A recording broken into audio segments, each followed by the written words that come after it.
Of course, and the most important one, which gives you real truth, is Kaante ki takkar. Have you heard that before? Yep. A few times? Even as. Even as. But only Dorab knows who's winning. No, but there's one very important thing. You mentioned the exit polls.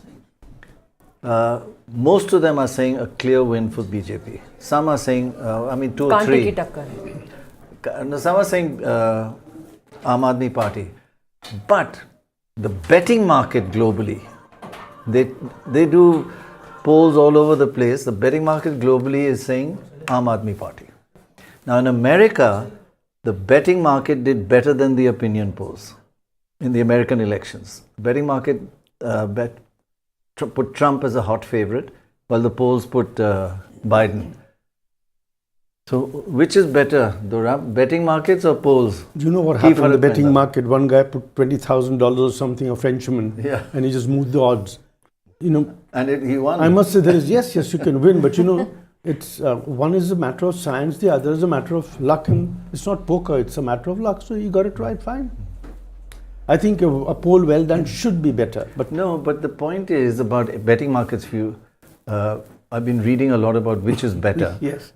And it takes into account polls as well as other factors. There are certain immediate factors. Somebody says something and it reacts to that. So unlike polls, which are purely based on people's answers, random samples, betting markets take into account polls and add more. I think if people are putting money down, it's they're more likely to be. In polls, you get people who are not answering, especially in elections where they feel it's difficult to give an answer. Okay, let's have a look at the turnout. That's often a key factor. Nobody knows who it benefits, but the turnout this time has been lower than last time. Two things about it. One, it's been lower by 1.6%. In fact, women have dropped further than men. But women are about the same overall, but there are 1.2 million less women than men in the electorate. That's probably the nature of people moving to Delhi and the women stay behind, etc.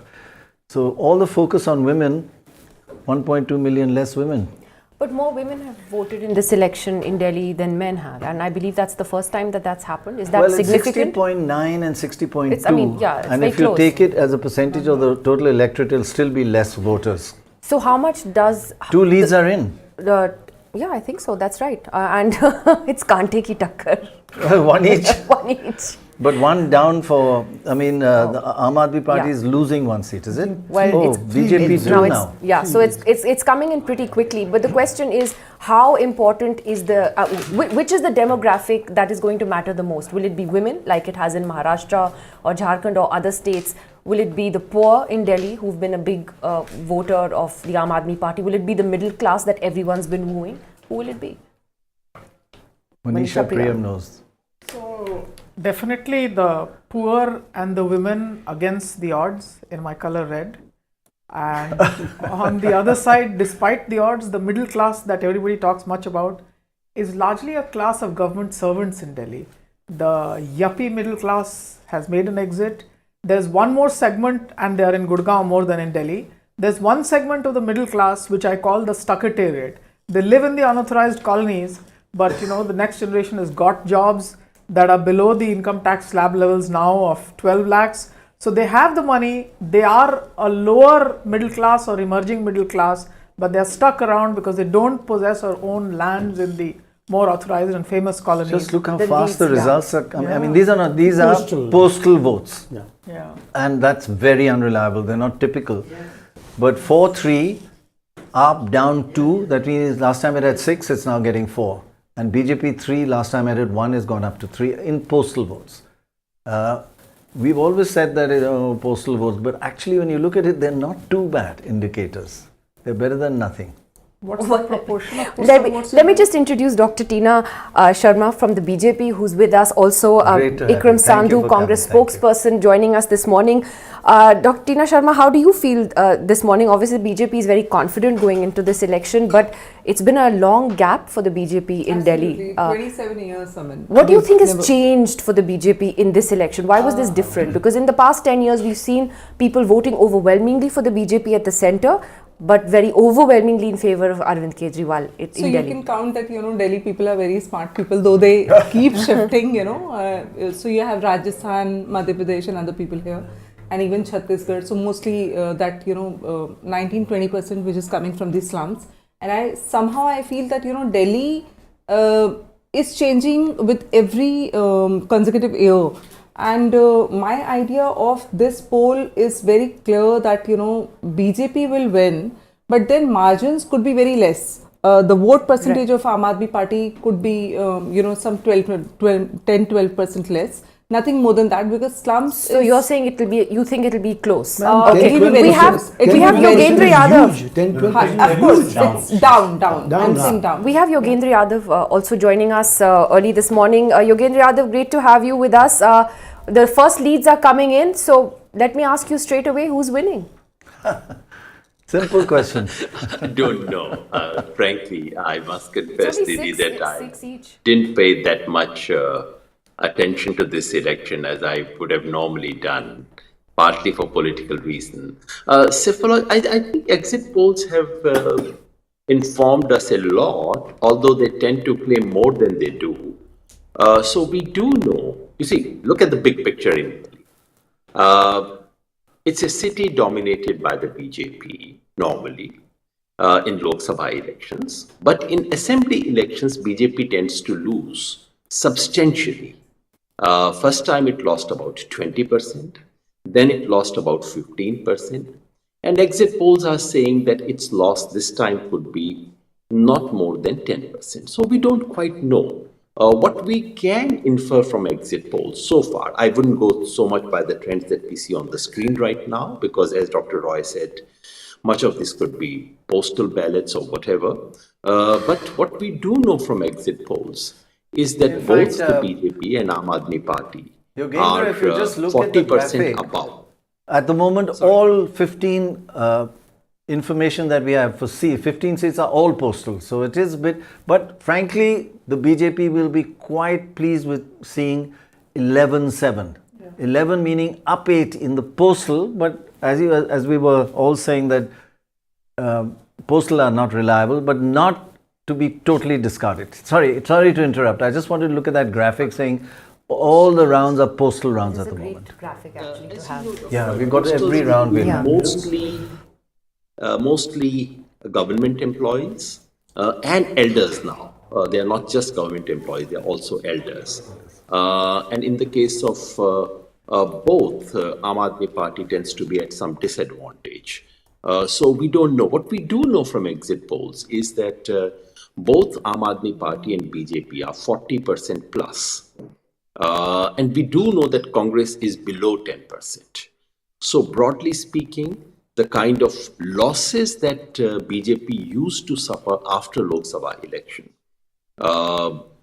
is something that's been cut down substantially. What we don't know is how much above 40% are both of these placed. Are they level in terms of vote share? Or is the BJP 1 point, 2 points, 4 points ahead or 6 points ahead? That's the difference between exit polls. So frankly, the best case scenario for Aam Aadmi Party appears to be that the vote shares be leveled. And if so, then we don't know who moves ahead in terms of seats. But if you go broadly by what the exit polls are projecting, BJP has an advantage of anything between 2 to 6 percentage points, but in which Yogendra, case they do very well. I'd love you to just have a look at the graphics a bit if you can. I mean, we're seeing the BJP leading, again, only postal votes, but leading in seats where the Aam Aadmi Party had leads of over 20%, 30% last time. But again, as you said, postal votes not totally reliable, but frankly, the BJP would be happy with the current trend. I mean, they have reasons to be happy. 17 out of 23 is not something that, 24 out of 36, 2/3, and that too a lead of 18. I mean, given the overwhelming victory of Aam Aadmi Party in the last 2 elections, I mean, anything that the BJP gets would be gains, isn't it? Right, You know, exactly. but Yogendra Yadav, how much of a factor do you think in this election played out? Was the tussle between the AAP government and the LG, who is the centre's appointee? We saw that actually affected governance in Delhi in a big way in the last 10 years. And, you had a constant battle between the two sides. And this is very anecdotal, but people that I know who are not traditionally BJP supporters was telling me, well, we voted the BJP because we felt that at least things will get done in Delhi if you have them in power in the centre and in Delhi. And maybe that what has shifted amongst voters in Delhi who were not traditionally BJP voters. I don't know if there's any evidence to back that up on a bigger scale until we see more on the results. That could be a factor, but Nidhi, that would be a factor only when you feel that there isn't very much to choose from. If you feel very strongly that this party is my party and the Lieutenant Governor doesn't allow it to rule, then simply the fact that Lieutenant Governor and BJP is ruling from backseat itself would not change your vote away from your own party. We saw that in West Bengal for years and years and years. The left front would say Central doesn't allow us to rule, and that didn't deter the left front voters. That they stayed with that. So there has been there is absolutely no doubt that the Lieutenant Governor has acted as the opposition in Delhi, has not allowed Aam Aadmi Party. This began in the very first term, but increasingly, especially with the coming of the current Lieutenant Governor, this is actually BJP ruling.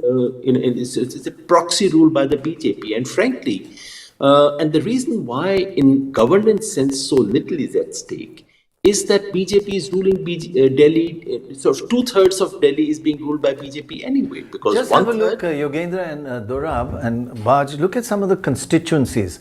Look at where it's saffron now. Any comments on the particular constituencies? Any thoughts on that?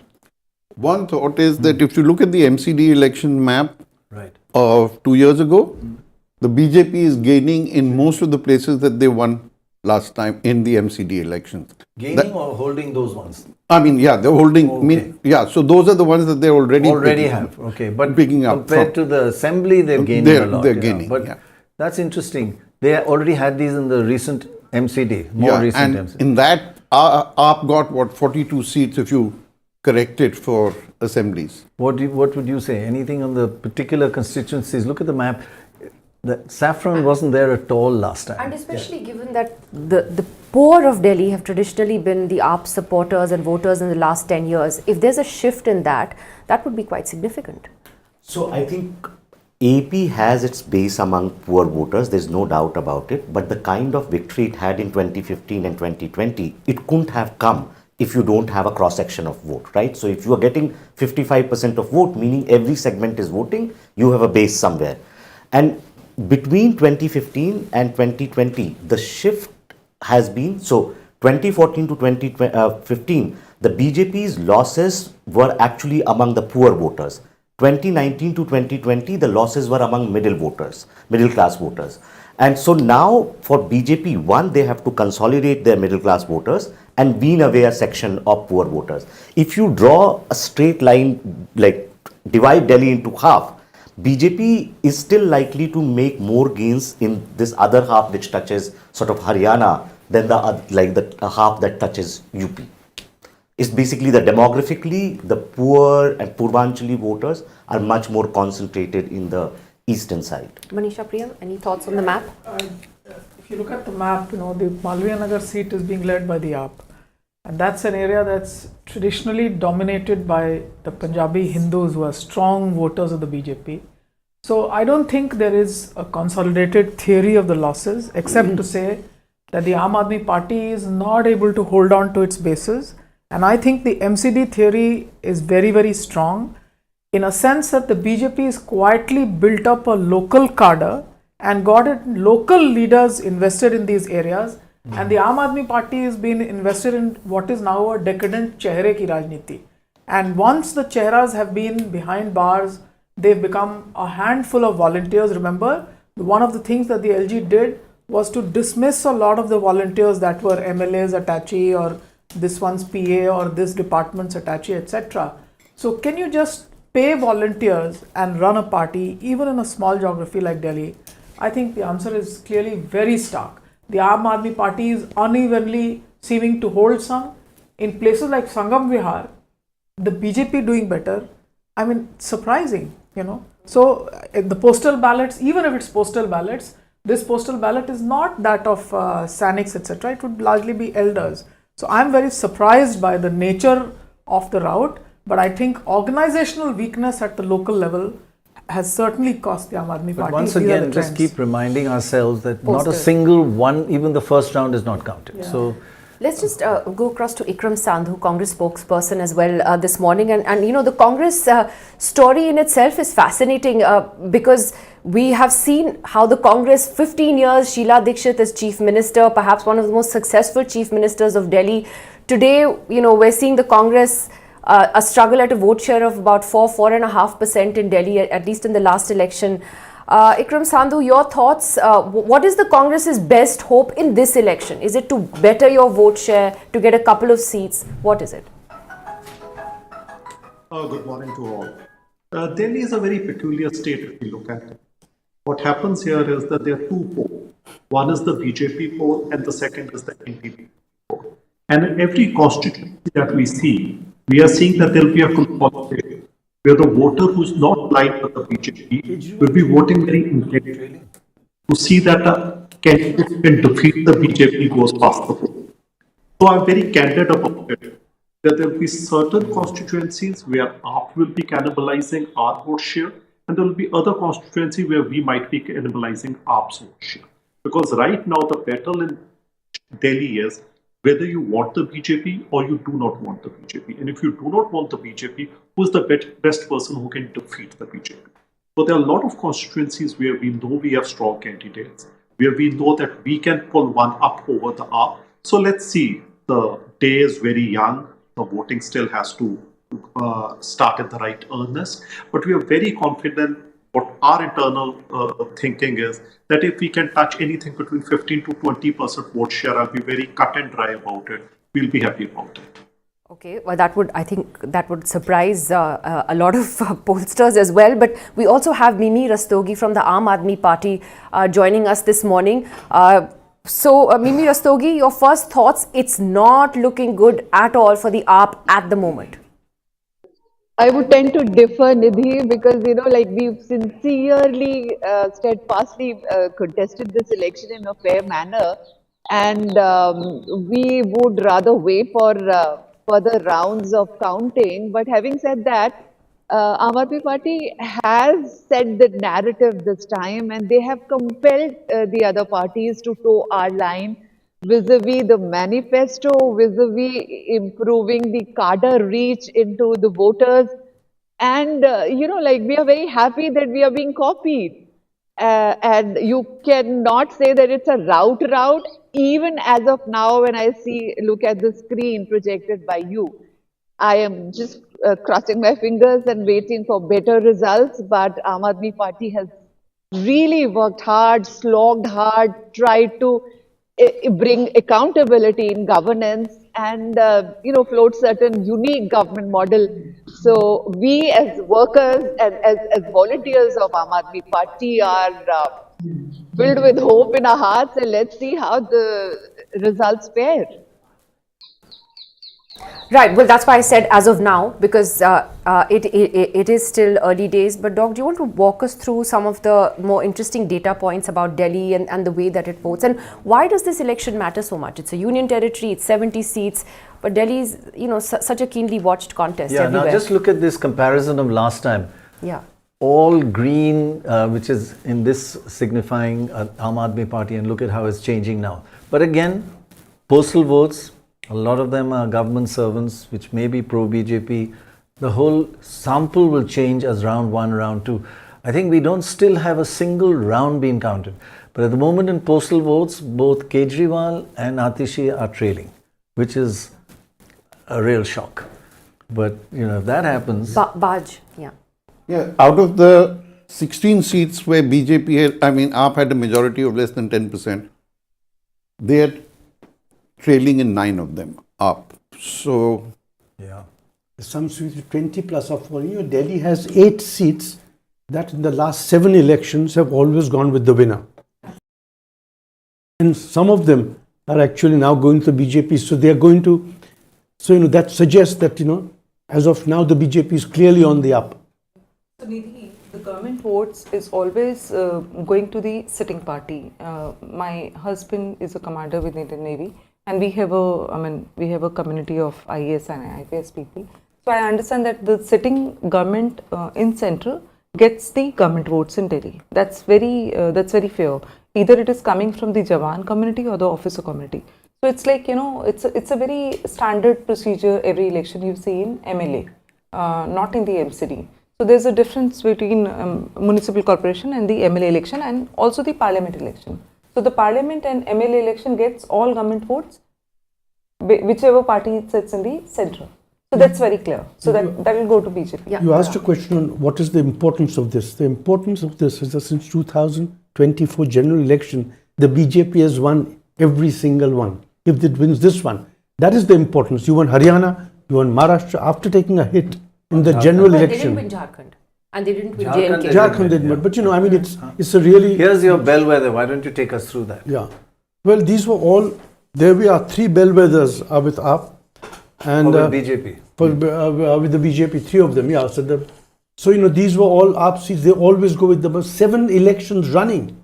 Since 1993, they've gone with the winner. Whoever be the winner. Right. And this time, at least, so many of them are not. Right. There are actually 7 or 8 of them. Yogendra Yadav, just wanted to get a sense from you about the Aam Aadmi Party's campaign. As Nidhi Razdan was saying, it was a very hard fought election, and that is true because the AAP has been campaigning several months before the elections actually started. There were a lot of door-to-door campaigns. Kejriwal campaigning on foot, very much like his first campaign in Delhi more than a decade ago. But how much have the controversies, the arrests, the alleged liquor scam, the controversy over his residence, how much do you think that has affected the AAP and dented it, if at all? Nidhi, there's no doubt that Aam Aadmi Party has run a very vigorous campaign, as they always have done. So unlike many other opponents of the BJP who are very lackluster, and sometimes, you think Congress, for example, has not done as much as it could have done in most elections. That's not the case with Aam Aadmi Party. It's very much election-centered party like the BJP. They put in a lot of hard work. And the controversies frankly have been there right from the beginning. I don't know if those controversies themselves, especially about LG role and so on and so forth. The point about the liquor scam is somewhat different. I don't think liquor scam was a major issue in this election, but over the years, consistent allegations about liquor scam, consistent allegations and somewhat seemingly credible allegations, both on liquor scam and on misuse of government funds, especially on building his house. Now, I'm not saying it by itself is a great issue, but BJP has a way of converting these into very serious issues, and especially if you come on an anti-corruption plank, if you come on an Aam Aadmi plank, if you want to say we are different from everyone else, then these things somewhat rob the shine. Everybody ultimately got bail, and I think the Supreme Court raised some important questions about the credibility of the evidence in this alleged scam, as we say. But Manisha Priyam had a point to make on this. I was watching the election campaign unfurl in the New Delhi municipal constituency. One of the things the BJP had done locally, they had a full-blown model of the Sheesh Mahal, and a truck was carrying it, and it would go to the bastis in the New Delhi municipal areas, and I would find people stand there with this was a novel thing, a huge truck, open carrier, and somebody there standing out and explaining that this is what the Sheesh Mahal looks like, a live model of this. Now the media didn't catch this, but I could see popular attention to it, and people somewhat saying that this is not a good thing to have done. But we just want to point out, Doc, the gap seems to be closing now, 28-31. But still postal. Still postal. 30-29 is a Yeah, good so point. actually now it is Kante ki takkar. 27 down. The BJP AAP is 27 down. Yeah. Yeah, but it can afford to And lose the Congress quite a is lot, 3 yeah. up. Oh, it They've had been up. 62 seats out of Most 70. pleased will be the Congress. Yes. 3 up. Postal ballots. Sorry, Rahul. No, I just wanted to make a point. I think, like, at least exit polls, what they indicated is about the leadership rating of Arvind Kejriwal.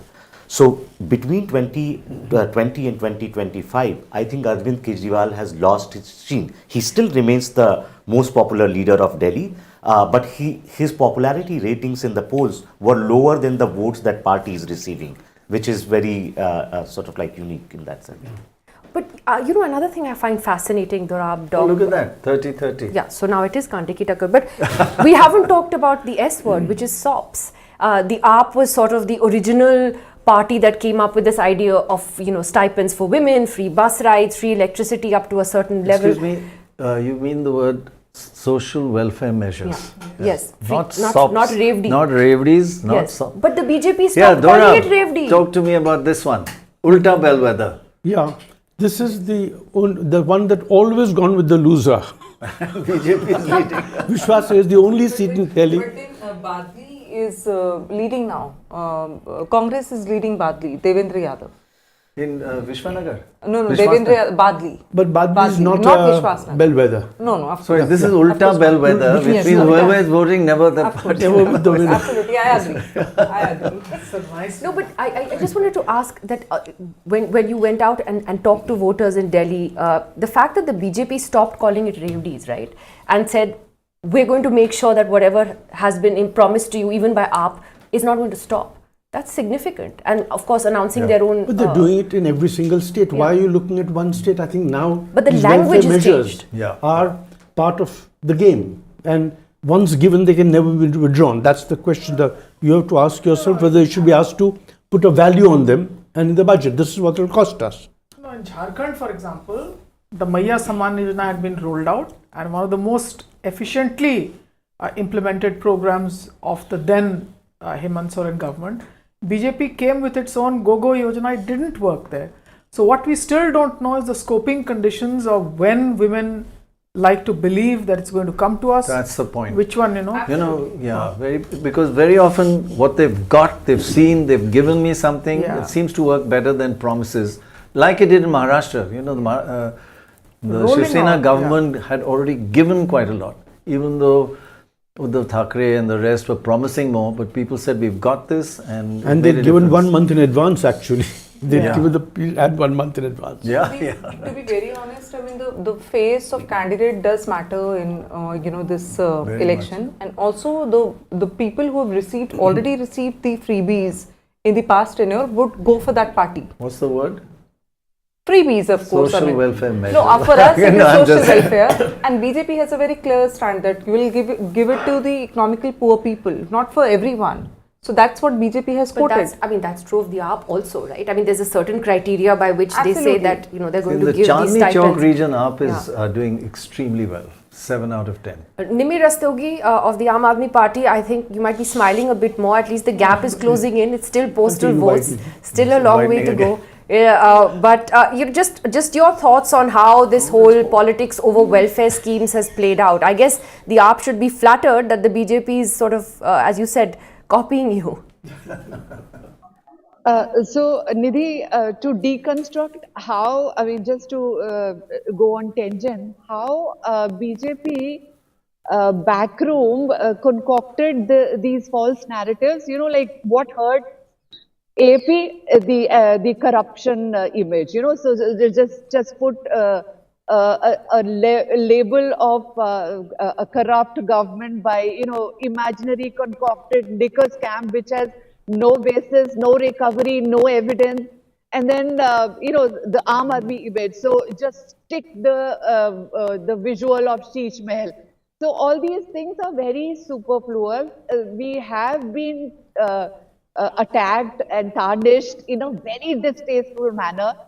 And how to convince our voters for whom we have worked so steadfastly, our women are traveling free of cost to work, and that has improved their economic power, their ability to go out, study, take up a job, and just feel the freedom.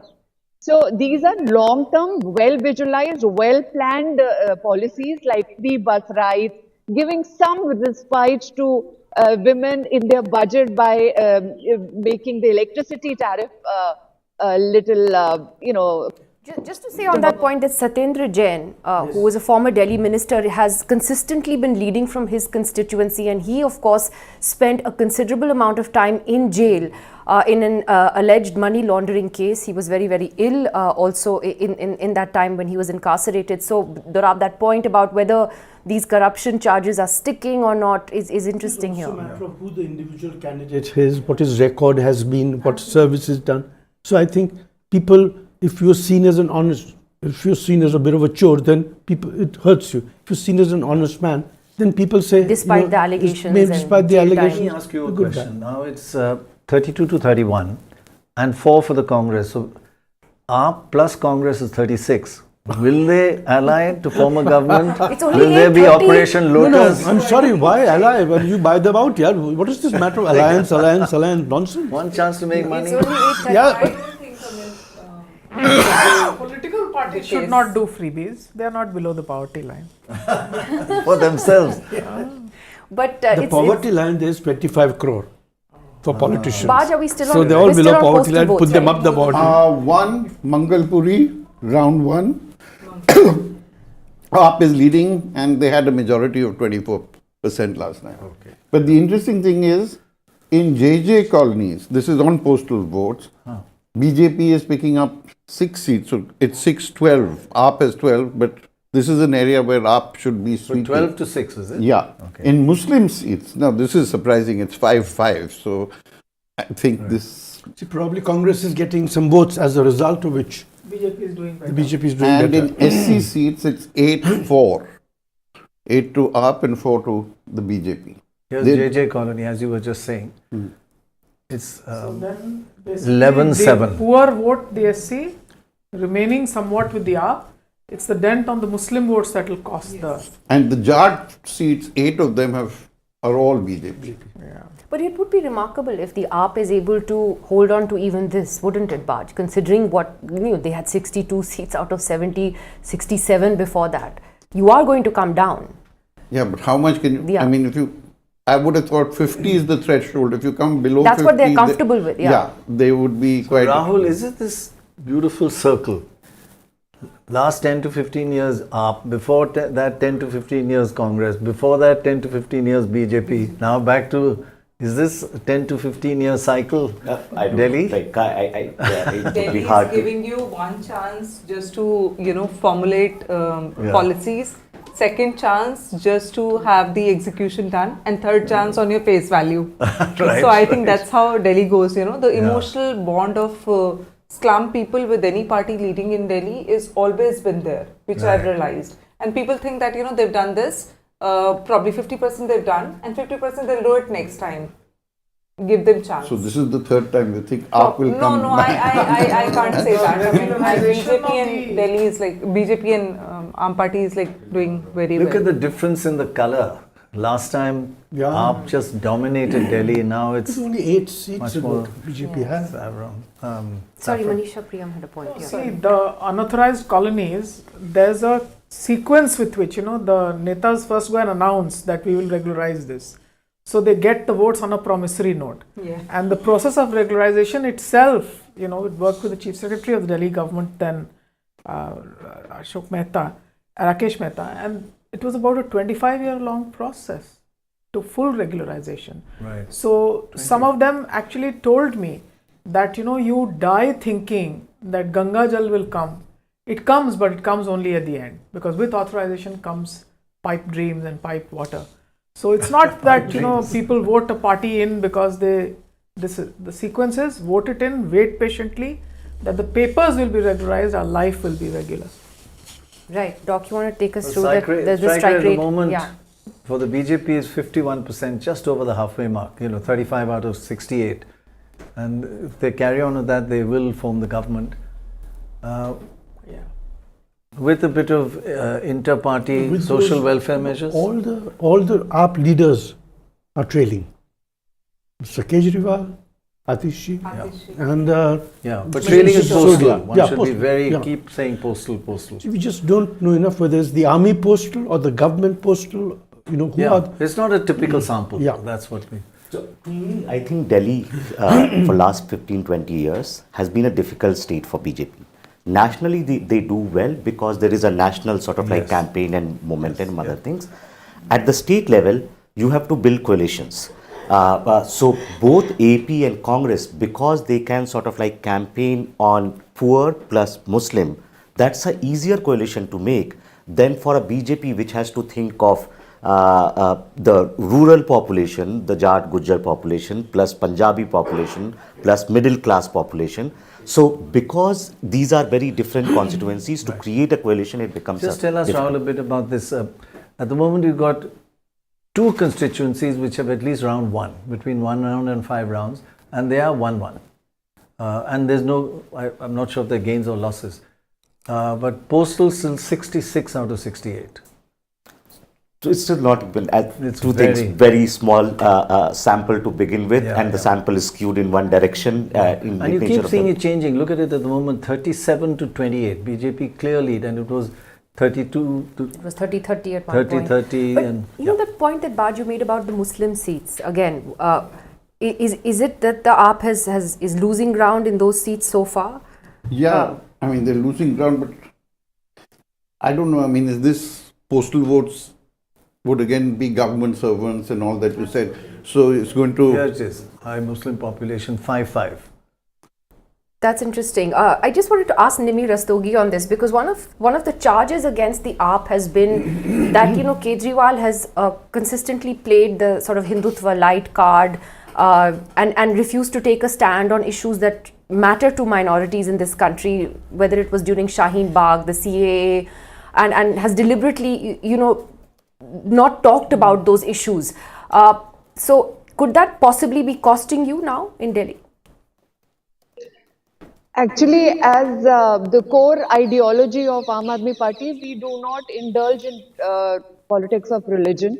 हम धर्म की राजनीति नहीं करते हैं, and this has been underlined time and again by all our leadership. But having said that, Arvind Kejriwal is a religious person. If I could interrupt, his, Mr. Kejriwal has had no problems doing havans on live television and, you know, projecting himself as a Hindu leader. So it is politics of religion. And if minorities in this country are threatened, or they are, you know, there are, you know, mobs going against them, the BJP's talked of anti-Romeo squads now, things like that. Should the AAP not have spoken up for them? Should Mr. Kejriwal not have spoken up for them? Absolutely. The Sarva Dharma Samman is one of our core principles, and we have never said anything inflammatory to divide the already divided society, and never irresponsibly, you know, made comments or made moves into that regime. But soft Hindutva, or you know, practicing your own Hindu identity is not a crime. And he, to best of my knowledge, he hasn't ever flaunted it. I mean, if it is seen in the political color, well, so be it. But we stand by our stand that we do not do these gestures just to win votes from Hindus or Muslims. Every human is equal, every person, caste, creed, religion. This is just not our idea. So, sorry to interrupt you. The main, when you go back to the Goa elections, which the AAP fought but didn't do any, the main plank was, we'll give you free travel to Ayodhya. That was their main plank. You know, that's what the people of Goa wanted. in Delhi, very, very long. They were late in arriving at riot sites. They don't believe in caste. They don't believe in community, meaning Muslims, and you know, they don't believe in class. They say we'll do जो मौका होगा उसके हिसाब से राजनीति करेंगे. Now I do think that just have a quick look. BJP has now gone quite far ahead. Yeah. And look, even in these are round leads, and BJP 3 and AAP 1. This is more than postal votes. So a little So bit. now the EVMs have opened up basically. Yes, And, yes. like leads are coming in from eastern parts. So BJP is leading in Vishwas Nagar, which has been the Ulta Bellwether, and also Shahadra. So Yogendra And Yadav. Okhla. Shahadra. No, but Okhla. they And also- Okhla also. And Okhla is Kejriwal, Is one of your Manish Muslim Sisodia, seats. and Yeah. Atishi, all three Yeah, are trailing. Yogendra Yadav, just getting your thoughts in on the leads as they stand now that the EVMs have also opened up, the BJP is widening its lead. The fact that you have the top leadership of AAP that has been consistently trailing now for the last 40 minutes, does that tell you anything, or is it just too early to speculate on that? Nidhi, too early to speculate on the overall outcome, but the broad picture is clear that what we learned from exit polls was not entirely off the mark. This is going to be a closer contest. Aam Aadmi Party has significantly lost votes compared to what it has done in the last two elections. And BJP is, the fact that all the three top leaders are trailing is something that should worry them even at this very early stage. Though it would be premature to comment on the nature of overall outcome. And before leaving, Nidhi, may I just make a couple of comments of the discussion that I heard. One is about corruption. It is not that corruption charges have stuck, that people believe that Arvind Kejriwal or Aam Aadmi Party is corrupt. But the kind of distinction that they had, these people are different from anyone else, that sheen has somehow worn off. And on the question of communalism, now that elections are over and I think Aam Aadmi Party leaders can perhaps afford to be more realistic. Frankly, what the Aam Aadmi Party has told everyone is that, look, you cannot fight BJP by taking a secular stand. You have to align with the BJP, broadly speaking. And as Arvind has been telling everyone, हमें BJP से राम छीनना है, हम उनको छीन के दिखाएंगे. So what is being tested today is this, and Arvind has been saying, Aam Aadmi Party leaders have been saying quite openly, that this is the only strategy to defeat the BJP. And today we are going to see whether that strategy succeeds. And it's not merely the instances that you counted. I think the most significant instances are about Aam Aadmi Party's conduct during the riots in Delhi and this completely nonsensical debate on Rohingya refugees. And, Aam Aadmi Party has been competing with the BJP to prove that they are more anti-Bangladeshi than the BJP. So I think all this thing of Sarva Dharma Sambhav, etc., these are nice things, but the truth is something everyone knows, which is not to say they would not get the Muslim vote, because Muslim votes are trapped. They really don't have an option. And unless Congress could show that they can get votes from other communities, why would the Muslims vote for the Congress? But but today we're going to witness that larger thing of whether this strategy succeeds. Exactly. So I find that interesting because Manisha Priyam, what that possibly means is that when people have, why would you go for the copy, right? And therefore, is the vote in Delhi then actually more about governance rather than Hindutva? Just to look at that graphic about Muslim seats, it's 5-5. But we should be very clear, what do we mean by Muslim seats? It's more than 25% Muslims. So Muslims are still a minority, and very often we've seen in other elections, when there is a 30% Muslim, there's a consolidation in the same constituency of Hindus. Yeah. So a Muslim seat 5-5 is, it's 6-4 now to BJP. Doesn't mean that these are 100% Muslim. Sorry, I was just, because the graphic came up. Quite clearly tells you that some of the Muslim vote has shown no confidence in Kejriwal and a lack of clear statement on protection of minorities. See, it's not just about whether Muslims believe in your welfare schemes or not, whether they believe in the protection of minorities. In 2014, what was the sentiment of the Muslim voter? Sheila Dikshit was still very much on the scene. And the Muslim voter thought that in raising a new party, they were not only making a new party for Delhi, but they said, हम एक जबरदस्त opposition भी लाएंगे लोकसभा में. From there, look at the slide that the supporters had, and I think AAP's whole outer facade, as Professor Yogendra Yadav has said, that we'll take it away from the BJP, whereas what they've really survived on is on taking away from the Congress. So today they are losing to the BJP in that battle, and what remains with them is whatever they've been able to chip away from the Congress.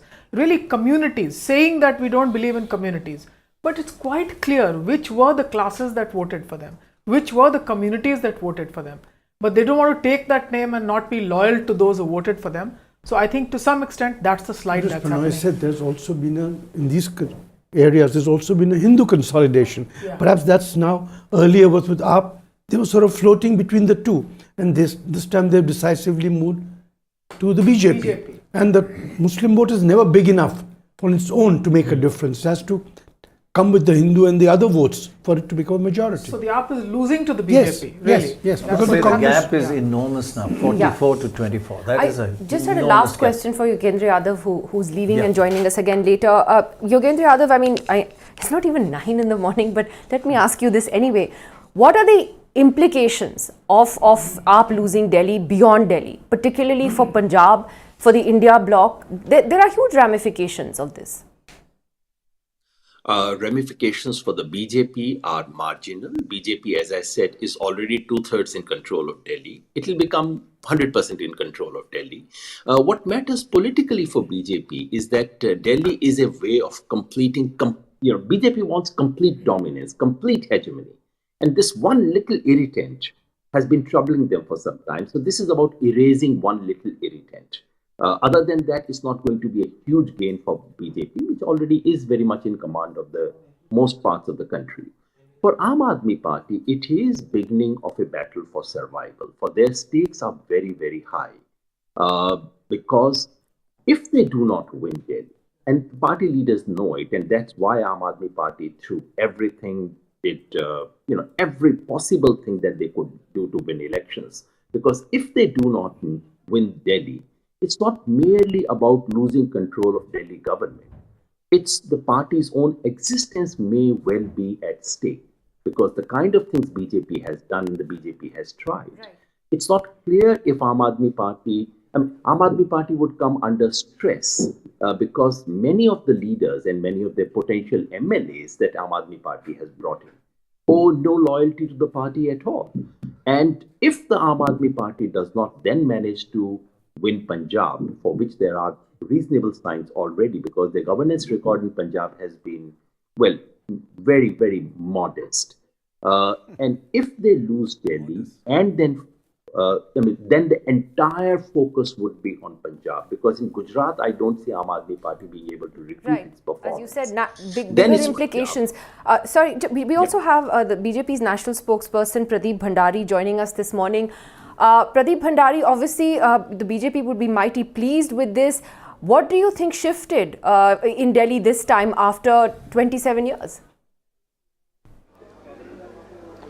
Well, Nidhi, first of all, these are initial trends, and even if postal ballots is suggesting a lead for the Bharatiya Janata Party, this reflects an anti-incumbency against Mr. Kejriwal. Now, if an election is an anger on an anti-incumbency election, you would see us gaining our vote share across segments. There have been 3 fundamental differences between 2020 and now. A, the Delhi election has largely been a bipolar election. Historically, it was a tripolar election. In 2020 also, when we could not win enough seats, our vote share increased in all the seats and we could cross a threshold vote share of 38%, which was our historic vote share. Since 2020 to 25, Mr. Kejriwal's delivery on the ground has been zero. It has been an anti-incumbency vote, and all the issues which we have raised resonated with the people of Delhi, which was clean water, Yamuna and civic issues. With Prime Minister Narendra Modi providing that credibility to our promises, I believe that this time Delhi will see Bharatiya Janata Party's government with a more than a 45-46% vote share. And generally, if you observe, for example, in a seat like Rajouri, which I was checking on your channel, initially in 2013, 15 and 20, even in postal ballots, Aam Aadmi Party, it has its traditional stronghold, it has a dominated Sikh vote. Even in postal ballots, if we are leading, it is suggesting that it is a larger anti-incumbency verdict against Mr. Kejriwal. So what has worked for us is Prime Minister Narendra Modi's credibility and delivery, which Delhi has believed in. And second, the moral credibility lost of Mr. Kejriwal, where people are now looking at him as a corrupt man who has not delivered on the ground. But But Pradeep Bhandari, it's also true that, and we were raising this point earlier, that, at one point the Prime Minister was leading this freebie charge against parties like the AAP in particular, the Revdi culture that he spoke of, and that language politically has now completely changed, where the BJP in this election in Delhi also essentially, promised welfare schemes, freebies, whatever you want to call it, stipends for women, a monthly stipend for pujaris and granthis, etc. So you were competing with AAP more or less on, on the same promises. So in a sense, were you, as the AAP puts it, were you copying their, manifesto? Well, Nidhi, if you deeply analyze it, 2014 when Prime Minister became the Prime Minister for the first time, the first decision was that he wanted to build toilets for women. The first decision was that he wanted to open bank accounts for poor. So welfarism is not the copyright of any party, and if somebody who's delivered welfarism on the ground with zero corruption, it has been Prime Minister Narendra Modi.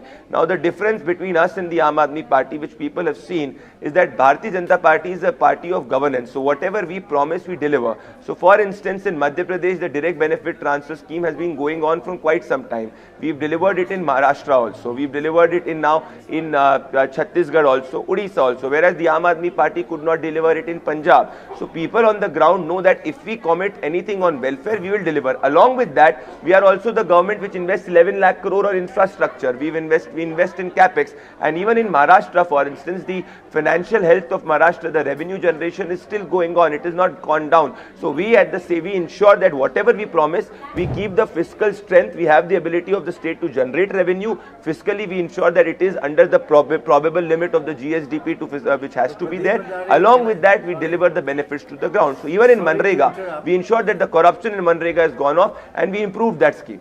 Sorry to interrupt. Just to ask, you were calling it welfare measures.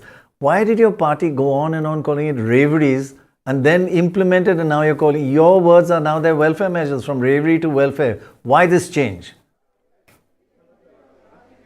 Well, Dr. Roy, if you analyze that, the speech was said in 2022 when the Prime Minister was inaugurating the Bundelkhand Expressway, and the exact speech was, after the Revdi, ye log highways, expressway nahi banate. So if you read that statement in entirety, the sense was that these individuals only promise but do not invest anything on capex or anything on infrastructure. So if you see us, we give welfare. We've lifted 25 crore people out of poverty. At the same time, we've invested 11 lakh crore in infrastructure. So the entire speech was that it is just not about promising to the poor, but at the same time also it is ensuring that the required amount of money is spent on infrastructure. Couple of things in this budget. Infrastructure expenditure did not rise as it normally did. Focus was much more on reverie for the middle class. I think you gave away 1 lakh crore rupees, and reveries in Delhi are worth 10,000 crores. But you gave reveries in the budget to the middle class, and you didn't focus on infrastructure this time. There's a big change. Dr. Roy, I disagree to that. 2 lakh crore was the investment during the time of the Congress. We have an 11 lakh crore, and even in 11 lakh crore, that has been more than what it was last time. So that has been a 5x jump in what traditionally used to be an infrastructure spend, point number one. Point number two, yes. This budget, but you have to see it in a relative context. This is the only government which has been increasing the capex and infrastructure spend across segments, which has been most historic if you compare it with any government in the past. Now, coming on to the middle class part, please, if you analyze the entire segment of the middle class, this is the tax cut which we promised. You can look at it as reverie, but Congress, during the Congress time, it was only beyond 2 lakh, everybody has to pay tax. Now we have gradually increased in the past many years from 5 lakh, 7.5 lakh, and now more than 12 lakh. But that is not the only measure. If you look at the way, yes, yesterday only the new income tax bill has been passed. So the objective overall has been that tax compliance cost comes down. At the same time, the demand generating capacity is more in the economy, and we want to give more money in the pocket of the middle class. And with that context has been the decisions taken, which is what the markets and everybody across, whether it is middle class or analysts and economists, have looked at it in a very positive manner. Mr. Bhandari, perhaps you did that because the GDP this year took a bit of a hit. You need to encourage consumption. In fact, the GDP across the last 10 years has not been spectacular. If you look at the figures that have been revised by the BJP government 2014 or 15, you look at the previous 10 years. So let's be honest, The revenues, not the revenues, the gifts were given to sir, people who with all due consume more. respect- If people consume more, people invest more. You know, the private investment hasn't grown in the last 8-10 years. Well, sir- You're aware of that. Let's not. Well, sir, with all due respect, one second, then allow me to respect is required. rebut. Let's just With tell us all the due truth. respect, By we the have way, got even the on the economy as rounds, a the top BJP 5 is well economies. ahead. No, you've got, please allow me to rebut.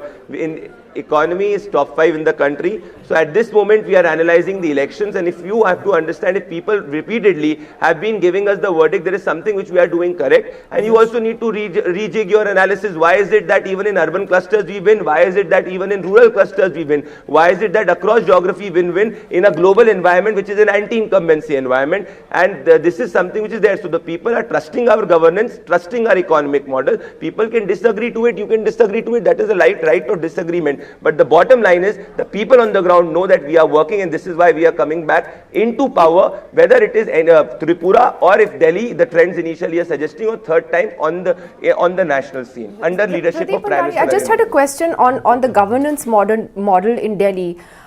It's also a very complicated model, and the fact is this whole fight between the centre and the AAP has also affected governance in Delhi. So if you're going to squeeze and choke an elected government in the union territory, how do you expect it to function and be able to fully deliver on what it has promised?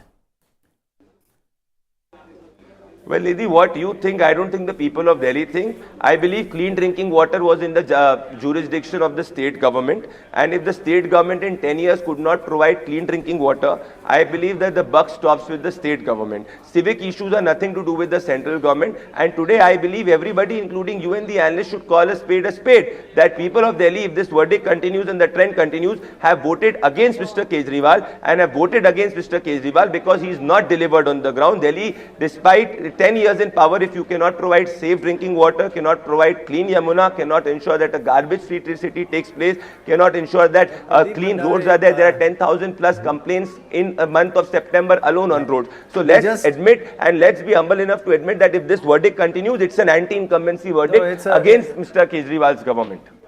I mean, just to say that this is an amazing turnaround, whether it's anti-incumbency or pro-BJP, that analysis will decide. But if this trend continues, give me 2 names who could be chief minister. Possible. Dr. Roy, Party you will decide. Elections, High command will decide. You are a very, very senior journalist. You know that our parliamentary board and the MLAs take a decision. Why don't you use the phrase high command? That is for the Congress party to use, Dr. Roy. For us, we are a party of the Karyakartas, the MLAs and the parliamentary board decide. But it is a remarkable performance if this carries on. It's a huge turnaround because the margins of victory last time were very high. So, just give me 2 possible names, whether it's high command or party. What was the MLAs and Ki farak penda. Dr. Roy, the MLAs and the parliamentary board will make a decision if this trend continues, and once it is out, it will be out in the media. Who's in the running? Who's in the running? Give 2-3 names. Who's in the running? You They'll decide, definitely.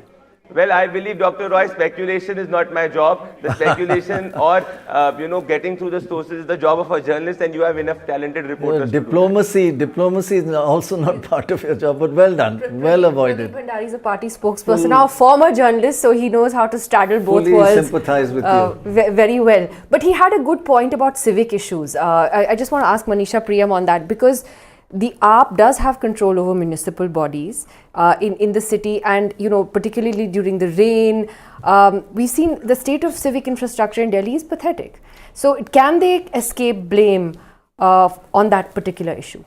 Since, for the electorate, it gets very difficult to distinguish between an MCD and an AAP, literally. Yeah. So, and since the MLAs were doing, they were doing all the, what they call the gully nalli kaam.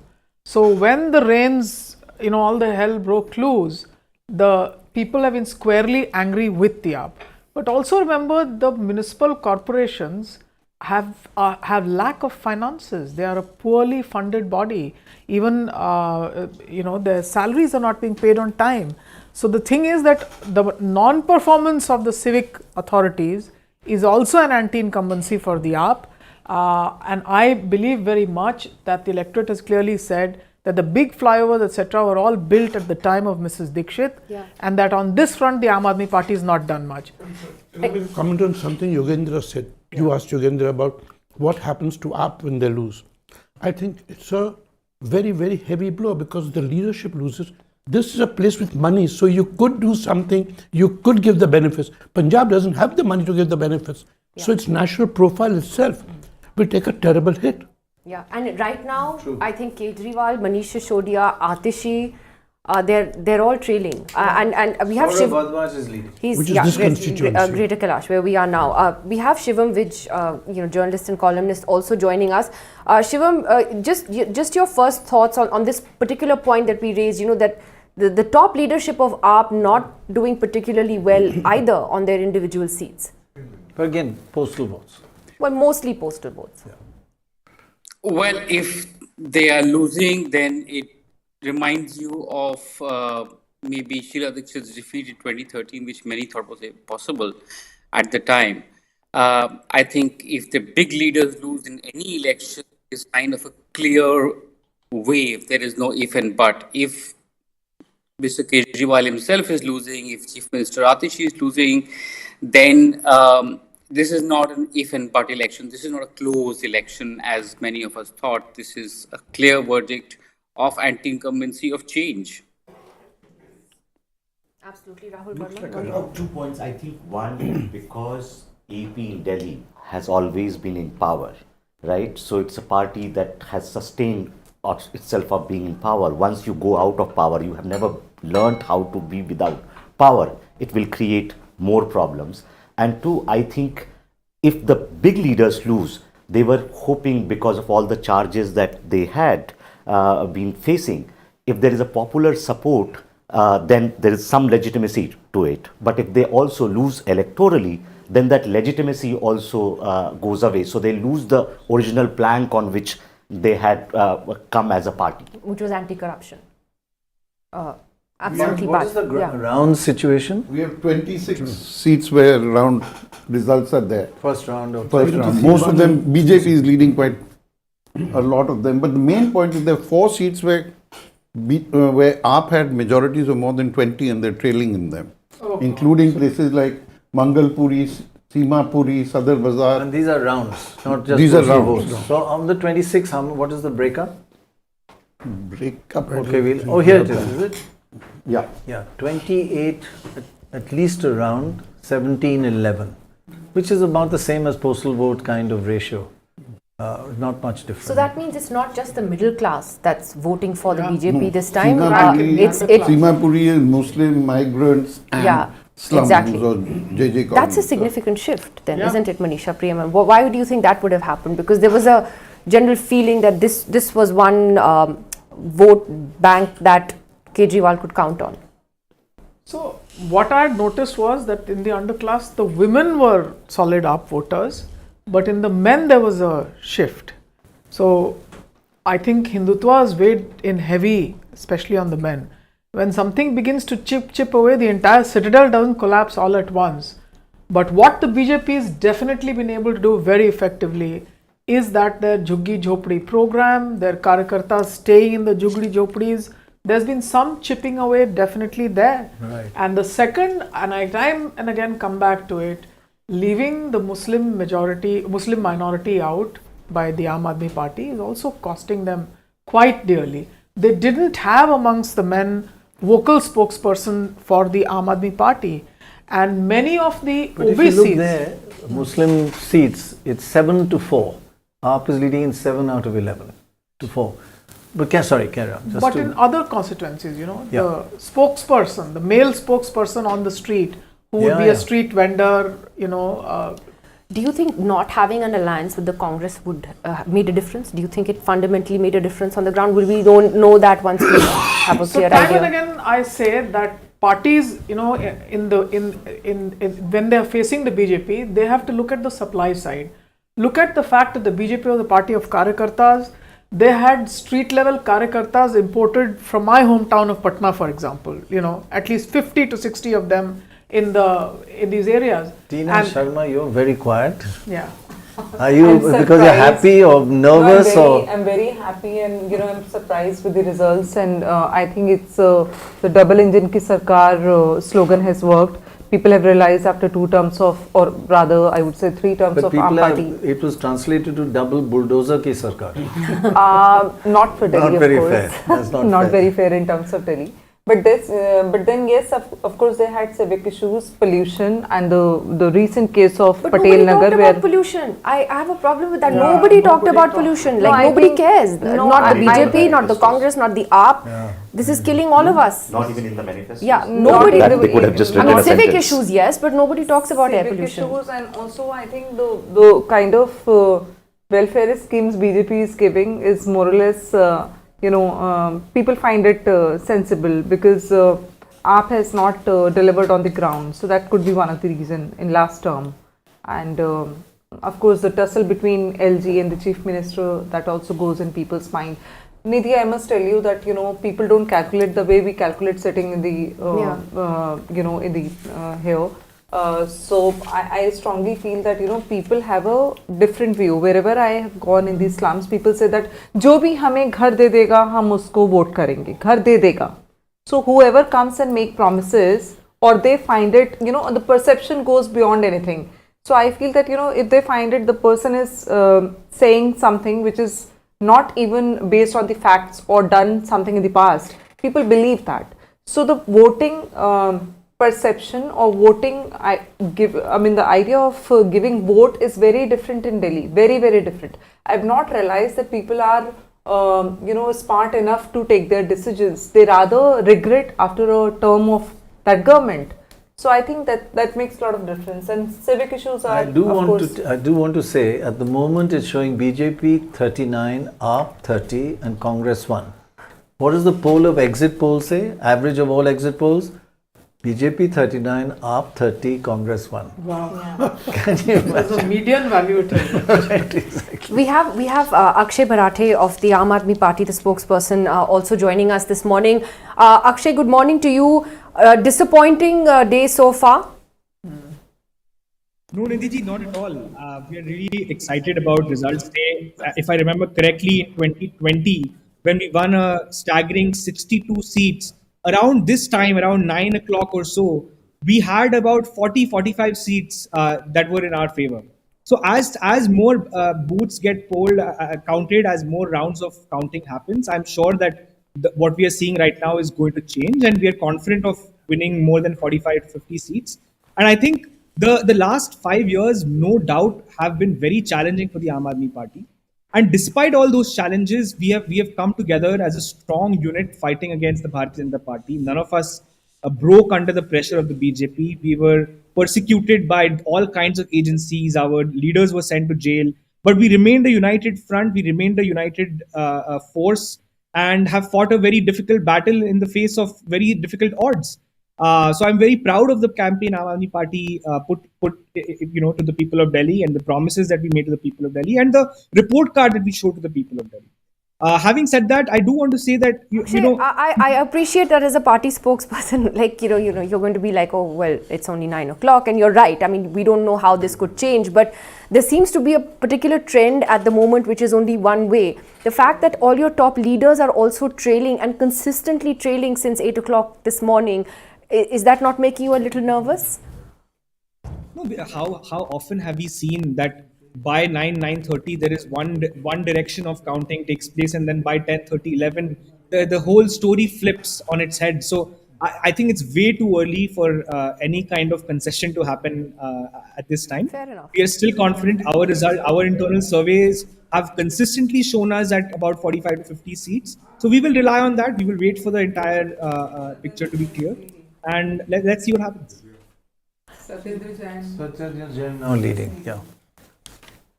Right. We also have Amrit Gill, Congress spokesperson, joining us at this time. The Congress story is now a sort of a sidelight in Delhi. We've come a long way, as I said earlier, from the days of 15 years of Sheila Dikshit to this. But when you're looking at the trends so far, Do you feel that contesting separately was a mistake? Should the AAP and Congress have come together? Would it have made a difference? No, no, not at all. Because contesting with AAP wouldn't have served us. Because our purpose, Congress is a party of ideology. In the country, there is a fight between two different ideologies, and Congress has a separate, and Aam Aadmi Party don't have any ideologies. They believe in they can go any side. At the national level. Definitely, the results are a little bit disturbing, but we are like from 4.5% vote share, we expect that will go around 15%. So we set the narrative in Delhi, and we are very much confident that we will be able to achieve our vote share, and definitely the number of seats which Congress will get will increase from this at least to 10. Around From 1 to 7, 8 to 10. From 0 to Yeah. 10. It's one I can see. Yeah, definitely. We are quite optimistic because we have campaigned very hard, and people of Delhi really believed in what Congress is saying.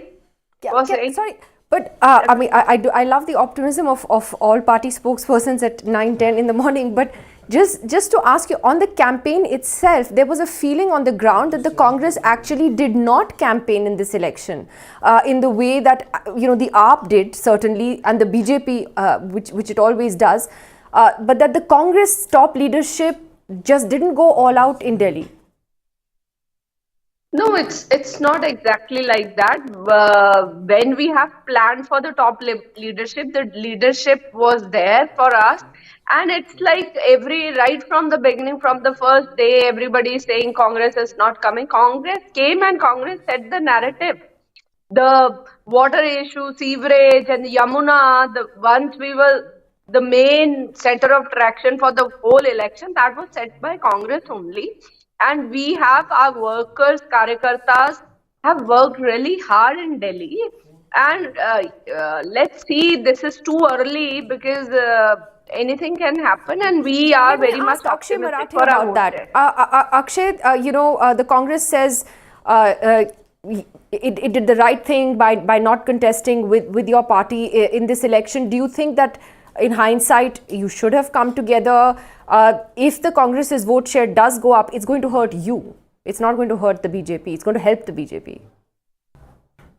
Nidhi ji, I think it's for an average Congress supporter to think about what is the future of the Congress party, because in Delhi it was very clear that there was a referendum election whether you want to have Arvind Kejriwal continue as Chief Minister of Delhi or you want to vote him out of power. In that kind of situation, the way that we saw Congress work on the ground in cahoots with the Bharatiya Janata Party, I think it brings into question the very idea that the Congress party is a party that is ideologically opposed to the Bharatiya Janata Party. Because if every candidate of the BJP was speaking on the same lines, the Congress was speaking on the same lines as the BJP. They had man-to-man marked which candidates will be fielded against the big names of the Aam Aadmi Party. There were reports that the BJP was even providing funding to some of the candidates of the Congress party. So I think it's for the average supporter of the Congress party to wonder that why is the Congress party have worked together in Delhi? Is that what you're saying? Because that's a first. Absolutely. I think this is very clear. And this is not a first action, Nidhi ji. I think if you look at Punjab, they have done this repeatedly in the Ludhiana municipal election. Why are you all still together in the India bloc? Why are you all still together in the India bloc nationally? The Congress spokesperson just said you all don't have an ideology. No, I think our ideology is very clear. We believe in people's welfare. We believe that the resources that the government generates through tax revenue should be given back to the people that have paid that tax instead of putting it in the hands of a few corporates that the BJP and the Congress have been patronizing for the last 70 years in this country. So that is our ideology, and that's why we continue to have such wild support. And I just want to ask one thing, that in the last 5 years, the way that the Aam Aadmi Party has been persecuted, even despite of all of those efforts, if the Aam Aadmi Party has stood strong, and let's assume for a moment that we are going to fall short of a majority and win 30-35 seats, I think even that would be a miraculous result for the Aam Aadmi Party. When the GNCTD Act is amended, your government is taken away from you. The definition of the government changes from chief minister to lieutenant governor. The services bill is passed, your bureaucrats are taken away from you. Arvind Kejriwal, the mass leader of Delhi, is jailed for 6 months. Manish Sisodiya jailed for 18 months. The odds were stacked against Aam Aadmi Party so heavily, but we are still in the fight and we might still win this race. So why does that happen? It happens because we delivered to the people what we promised. The 25 lakh children who passed out of government schools, they've seen the tangible benefits of the Aam Aadmi Party. The 2 crore people who go to our mohalla clinics, they have seen the tangible benefits of the Aam Aadmi Party. So the kind of support that we enjoy is the work we do. I mean, there is some hope for you because the difference is 40 and 29, maybe quite a lot in seats, but that is actually a 2% difference in votes. 2% up gives you about 6 seats more. And what is interesting is the votes at the moment, if we'll get the graphic up, it's very early, it's very rough. Dorab was just telling me the Congress is up 7%, BJP is up 4%. 5%. 5%, 4 to 5%, and Aam Aadmi Party is down 11. So a lot of the vote has gone to the Congress so far. And that really is a major... At the cost of AAP. At the cost of AAP. Yeah. Yes. So basically, the AAP had to decide, they are still fighting the Congress party. They've defeated the Congress in 2013. The AAP doesn't come out clearly as we are the party against the BJP. They talk about, the fact that, we were put in jail, etc. But if somebody asks them the question that a Hemant Soren put in jail, look at the way a Kalpana Soren leads the party. Right. And look at how Hemant Soren is able to come back. And these were charges not on a fictitious policy that was about to take, but on land issues that are more tangible. Hemant overcomes that, Arvind Kejriwal does not. And, Sunita Kejriwal, to her credit, comes out, but, she addresses joint rallies with Kalpana Soren. And this amazes me. Interesting that you're saying that their choice of opponent or who they chose to make their opponent was problematic. Shivam, do you agree with that, Shivam Vij? That that the AAP's message that it's anti-BJP hasn't come out as clearly as it being anti-Congress? No, I think in the last 5 years that changed quite a bit because of the cases in the jail. They were fighting the BJP a lot. We are forgetting the Lok Sabha campaign only a few months ago when the Aam Aadmi Party was strongly attacking the BJP, was with the India Alliance. I think, it is it'll be a relief for Aam Aadmi Party if they lose. They need to lose because, firstly, after 2 terms, the best of people lose. A lot of people in full states where the bureaucracy is actually answerable to them, where the governor is letting them govern, even then after 2 terms, the anti-incumbency catches up. So the Aam Aadmi Party is Can I ask you to name the state where governors today are letting them govern? But that's a side point. No, in the sense that governor might not sign a few bills here and there, for 3 years. But at least the police is with them, right? At least in Delhi, I think one major reason why the Aam Aadmi Party might be losing today, people haven't really talked about it during the campaign, is that when the bureaucracy is not answerable to you, you really can't do anything.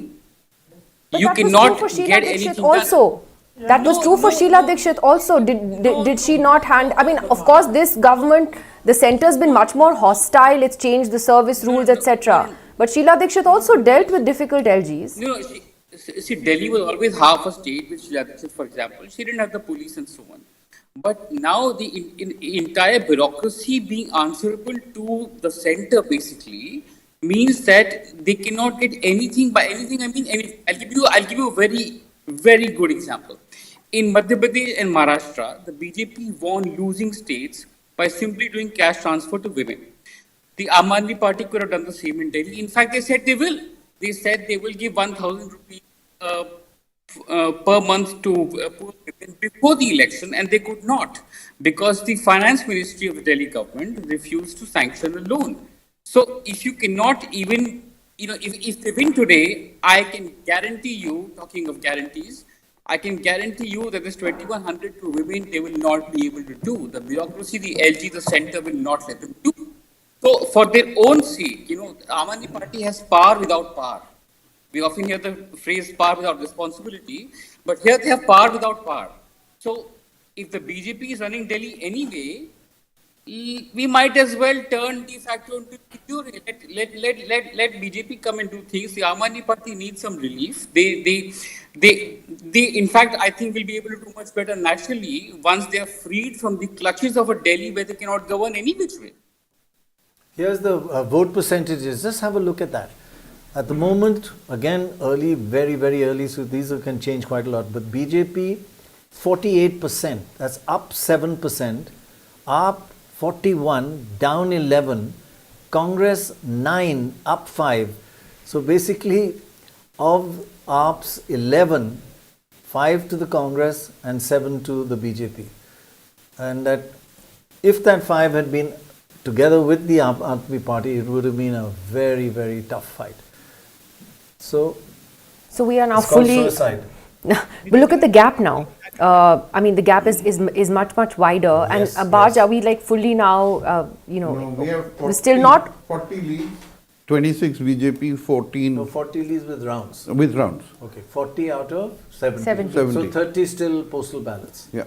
Wow. But every time, what Why is the does it rounds? take so long? What are the figures in the rounds? Maybe we can get that graphic Yeah, up. I think it's 26-14. 26-14. So it's translating in the same ratio. But some, Same ratio at the yeah, moment. some seats have gone to third round, but 11 to 12% swing. This is means, another interesting from graphic, AP though. that they will lose at minimum 28 to 30 seats. Just Yes, yes, exactly. Yep. 10 to very 15%. pleased. Vishwasnagar is a close fight. Yeah. But look at these close fights. 50 votes. Shakur Basti, isn't that Satyendra Jain's so seat? Ulta well weather still holds. Yeah, ultimately. My God. See, these are all less than 5% vote margins Yeah. at the moment. And, Very 3 tight point- fight so far. I mean, this is again just a 2% either way, and the margin goes. Yeah, but it won't go all in one direction. Right now, Exactly, given the exactly. gap, I think. Exactly. also Delhi seats are odd. You have seats with 1 lakh and you have seats with 3 lakh voters. So Right. Just to weigh in on this Congress vote share, by the way, in 2015, the Congress's vote share was 9.7%. in 2015. So coming back So to that. it's coming closer to that, not even quite there yet. But at that time, the other votes were more evenly split, so there Yeah. was an unstable government. Now this time, it's That was a, 2013. Yeah. 2015 was when AAP got 67. yeah, correct. But I think Akshay, you wanted to speak on the point that Shivam was making about your hands being tied when it comes to governance. Some would say though that there were areas where you could have done much more, like civic issues, and that you used the excuse of your tussle with the LG, which was a genuine tussle, to not deliver. Nidhi, I'll make 3 points. Number one, if you have noticed in the election campaign, we did not make any excuses. At no point did we mention the kind of harassment that the Aam Aadmi Party government was going through, because we recognize that the people there's some level of diminishing interest in the kind of persecution that the government was facing. And so if you look at Arvind Kejriwal's public statements, it's not like he was making the whole election about the BJP's interference. But having said that, there are 3 key ways in which the BJP changed how Delhi is governed in the last 5 years. So the comparison to Sheila Dikshit ji does not hold in that way. So number one is they passed the GNCTD Amendment Act in 2021, which officially changed the definition of the government of Delhi to that of the lieutenant governor. That happened in 2021. Then you had the Supreme Court deliver a very important verdict in favor of the Aam Aadmi Party, giving us control over our bureaucrats.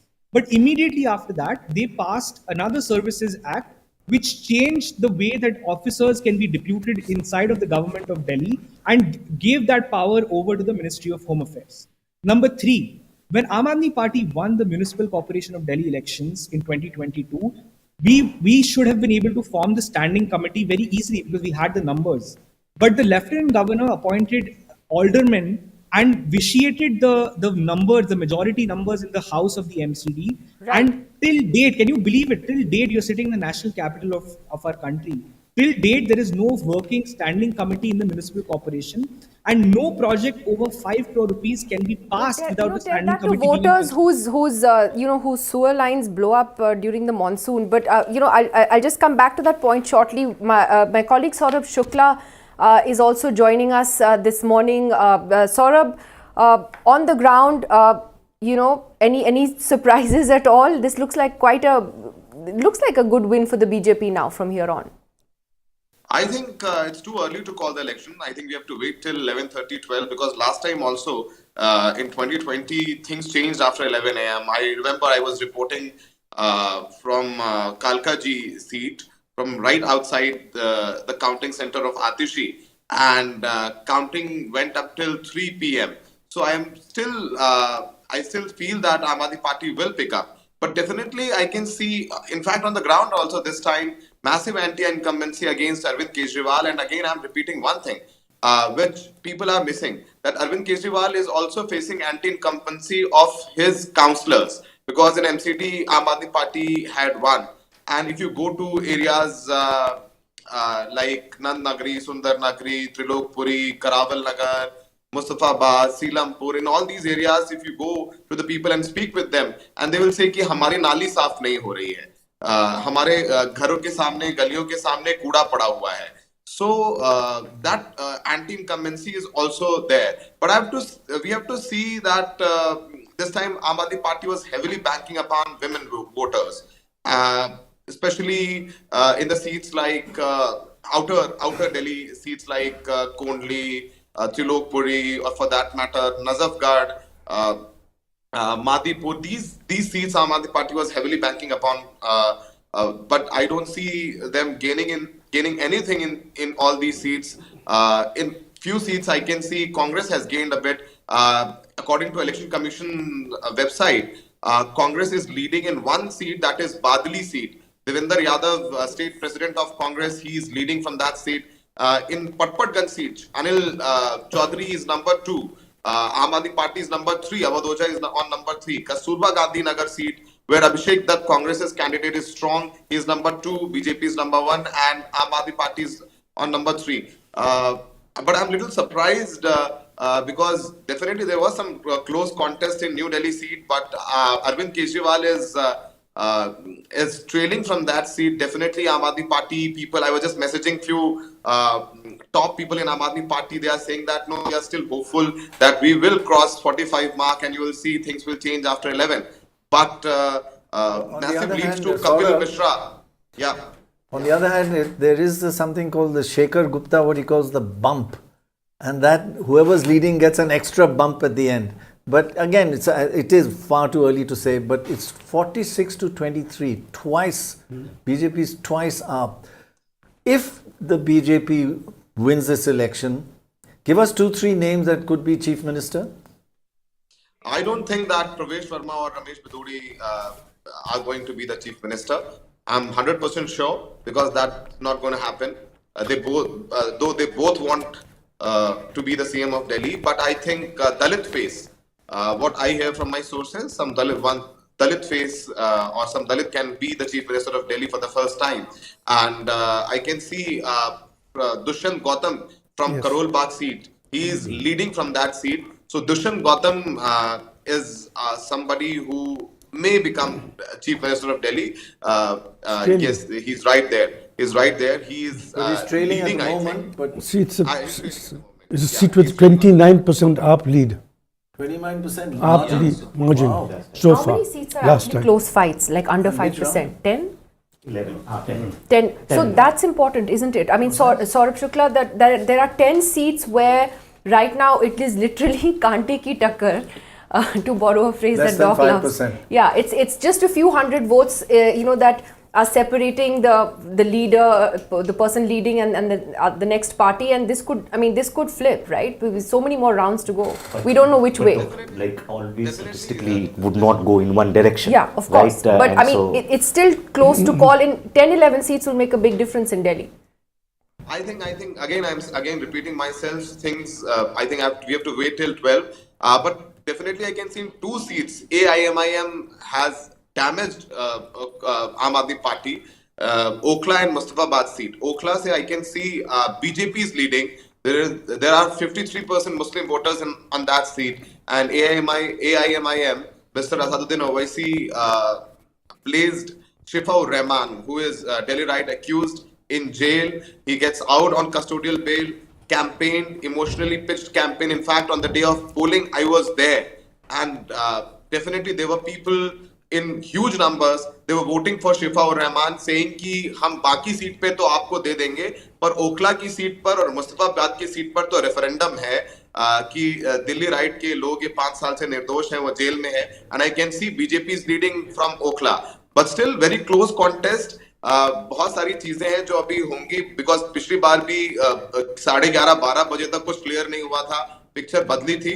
But लेकिन जिस तरीके से double number पर है BJP, इस बार लग रहा है कि ऐसा नहीं होगा. But still we have to wait. I think 13 seats है जहां पर 80 seat 90 seat.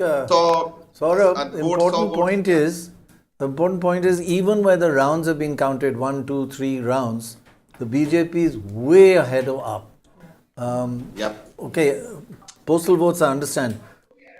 So I think two points. Now, if the BJP is leading in the way it is leading, both in terms of vote share, which is around 8 to 9% advantage, and in seats double, then these sort of like factors, they are important, AMIM, Congress and all this. But not then game changers, they are not game changer. Game changer in some ways, and especially when AAP top leadership is losing, and in those seats, I don't think Congress or AMIM is doing the damage. It's kind of a referendum on AAP.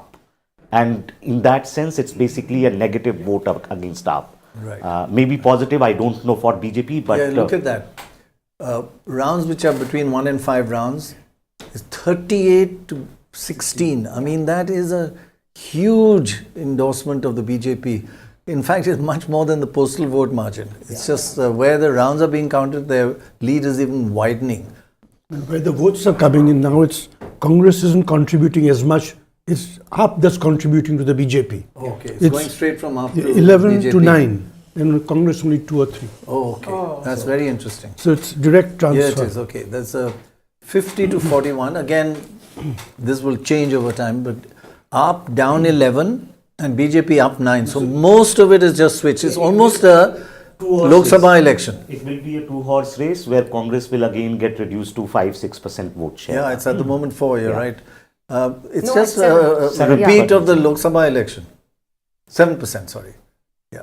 But Tina Sharma, just on the point that Akshay Marathe of the AAP was making about being them governing with their hands tied behind their back, would you like to respond, to that? There is truth in that as well. I don't think. I mean, there are few things which I have clear rejection on their what they quote, because they have at one point in time they have been saying that they've done wonderful job in Delhi, and that couldn't be possible without the LG's permission, because most of the files or most of the permissions are coming from, even after cabinet approval, it is coming from the LG office.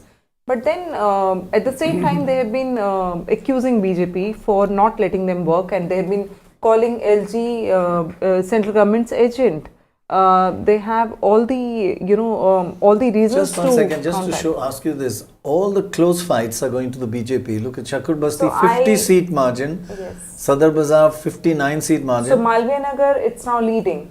So you have EVM effect there. Somnath Bharti. No, this the main thing. Look at the 268, 131. Oh, here AAP is in 2, but otherwise.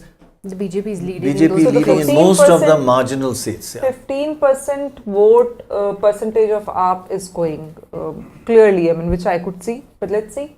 I mean, we have to just look at the results and wait. Here, AAP is leading in these close ones. Yeah. But then only Satyendra Jain is leading, and Saurabh Bhardwaj, 2 people. May say 5 is to AAP AP. and 10 Overall, to it's 45-24, so 1:3 ratio. Yes. So BJP is clearly winning as of now.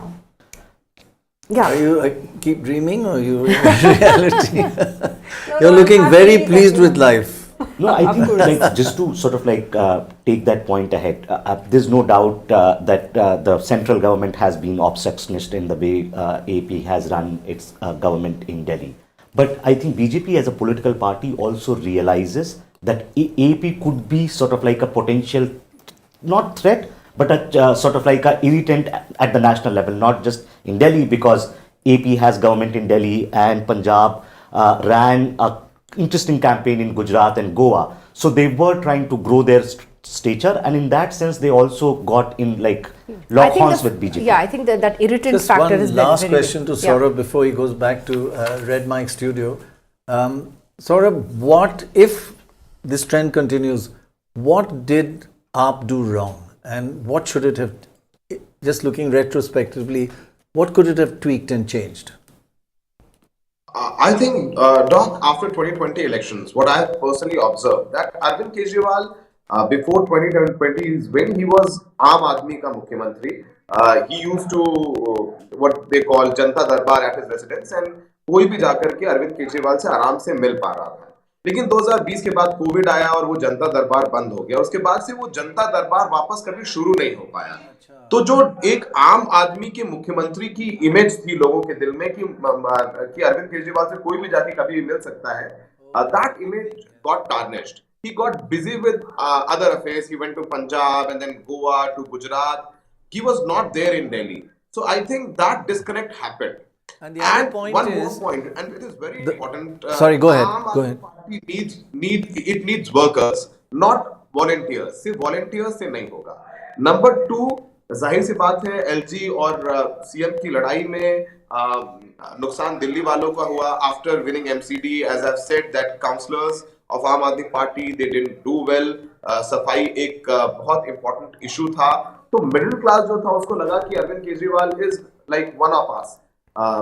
वो नहीं, उनको लगा he is also like other politicians. The other thing, can I ask you? Everybody is saying, sort of just one other point. Everybody is saying the BJP dealt very unfairly. The LG took all the powers. They couldn't work. All that may be right or wrong, but it's worked, right? Absolutely, it did.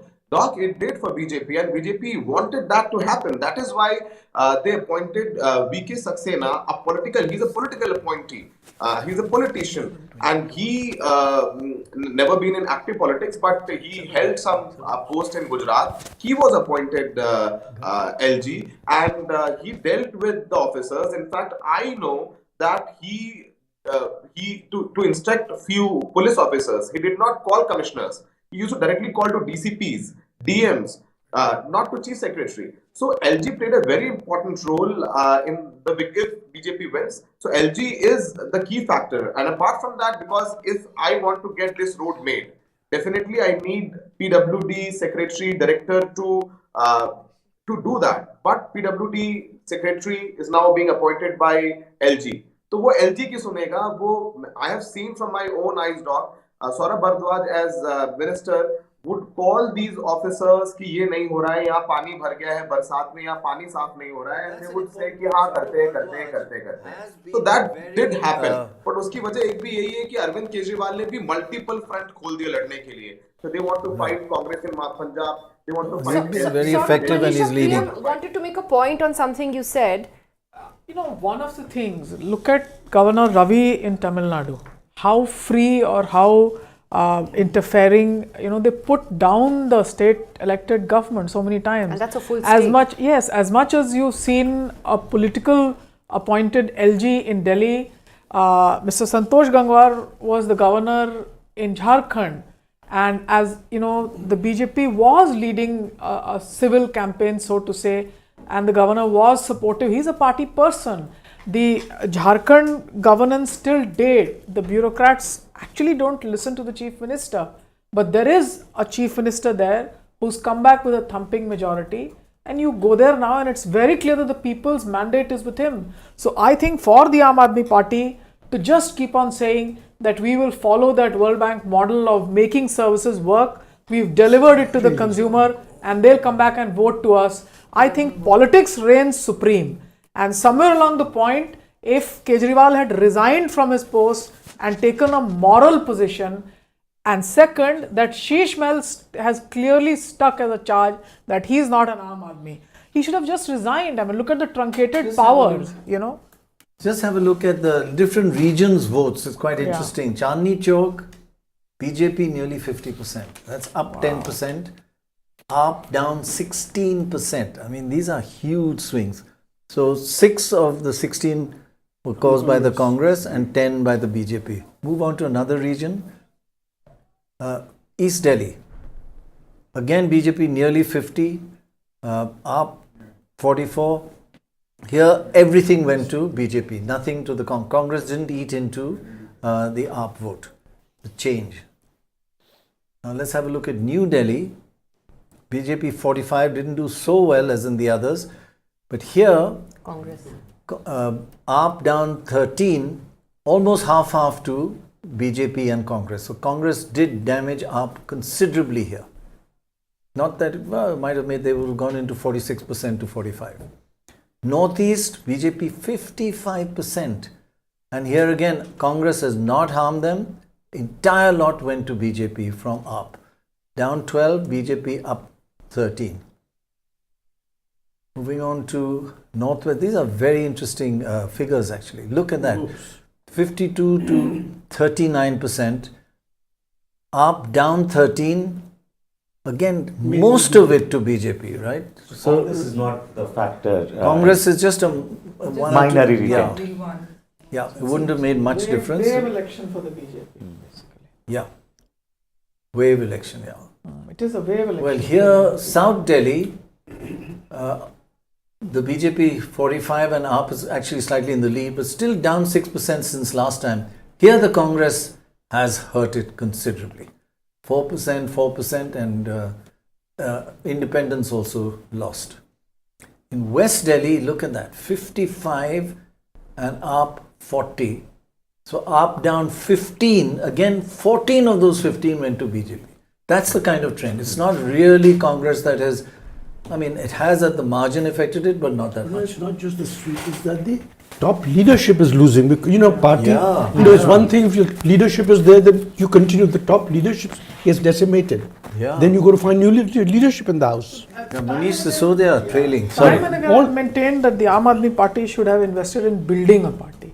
The fact that when the top leadership goes in, they don't have the strong people.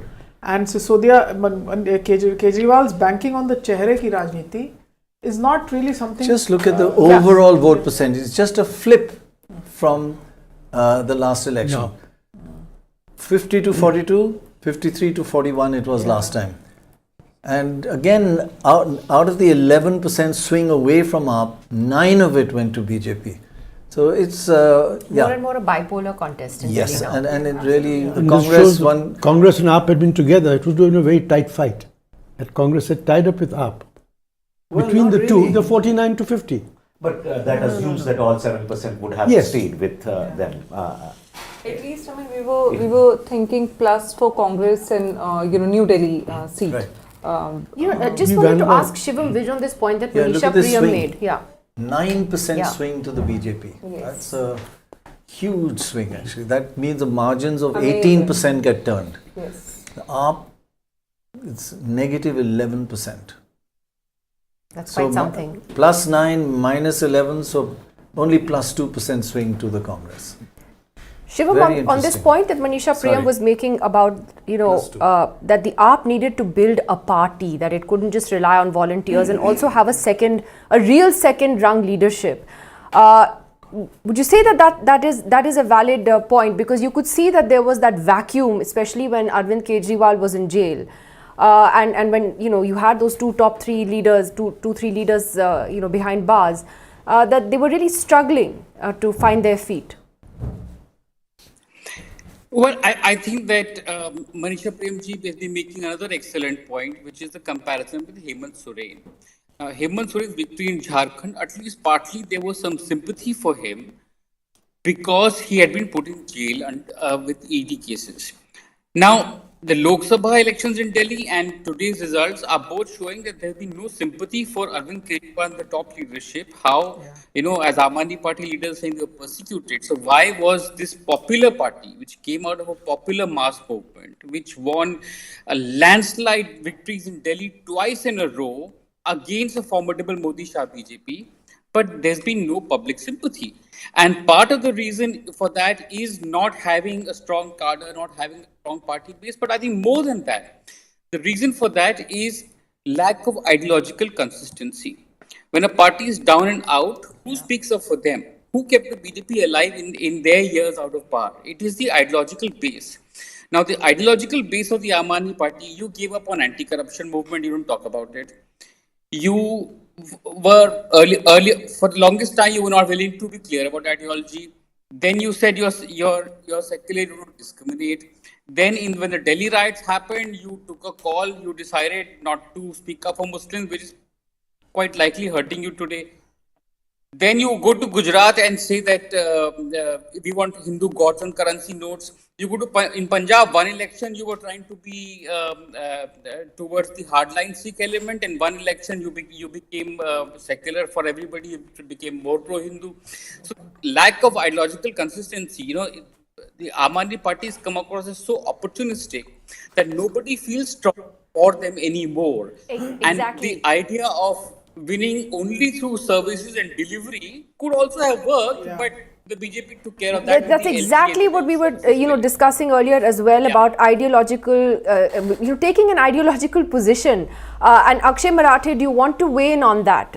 Exactly the points that Shivam Vij raised there about the AAP and its sort of, lack of, moral position on so many things, including minorities. No, Nidhi, I think if you look at the last 30, 40 years of Indian politics, there are parties like PDP, NC, all kinds of so-called secular parties that have aligned with the Bharatiya Janata Party quite openly and have come back to the so-called secular fold. And we still treat them as some kind of secular masihas for the country. But Aam Aadmi Party remains till date one of the only parties in India that has never aligned with the Bharatiya Janata Party. So I think when it comes to ideological consistency, the kind of lecturing that the Aam Aadmi Party gets is a bit unfair sometimes. But be that as it may, I think it's also important to acknowledge that is Aam Aadmi Party a victim of the state machinery of the Bharatiya Janata Party or not? If it is a victim of the state machinery of the Bharatiya Janata Party, then we should have the honesty, the integrity to acknowledge that and say that yes, Aam Aadmi Party is a victim, and if it has lost, it is in large part due to the way the BJP has functioned. Now, I was hearing Manisha Priyamji saying that, oh, look at Hemant Soren, he fought such a great campaign. Yeah, he fought a great campaign, but he had a full state with him. The Delhi is not comparable to Jharkhand. It's not that hard to understand, So let's not be frivolous about these things. And I feel very strongly about it because I'm somebody who's loved Delhi. I came from Bombay. I came from Bombay to Delhi. Frivolous? Please allow me to finish. Let me make just one point. I came from Bombay to Delhi because I believe in the future of India that Aam Aadmi Party was trying to bring. People are tired of the corruption. People are tired of the lack of services that they should be getting but are not getting. And people do want better service delivery. Arvind Kejriwal and Aam Aadmi Party does stand for that. And the BJP destroying Aam Aadmi Party is a big dent to India's future as a country that is serious about delivering basic services to the people of India. So let's not pretend. Then how do you view this result today? Also, as Manisha Priyam says, why are you saying it's frivolous to compare Hemant Soren to you all?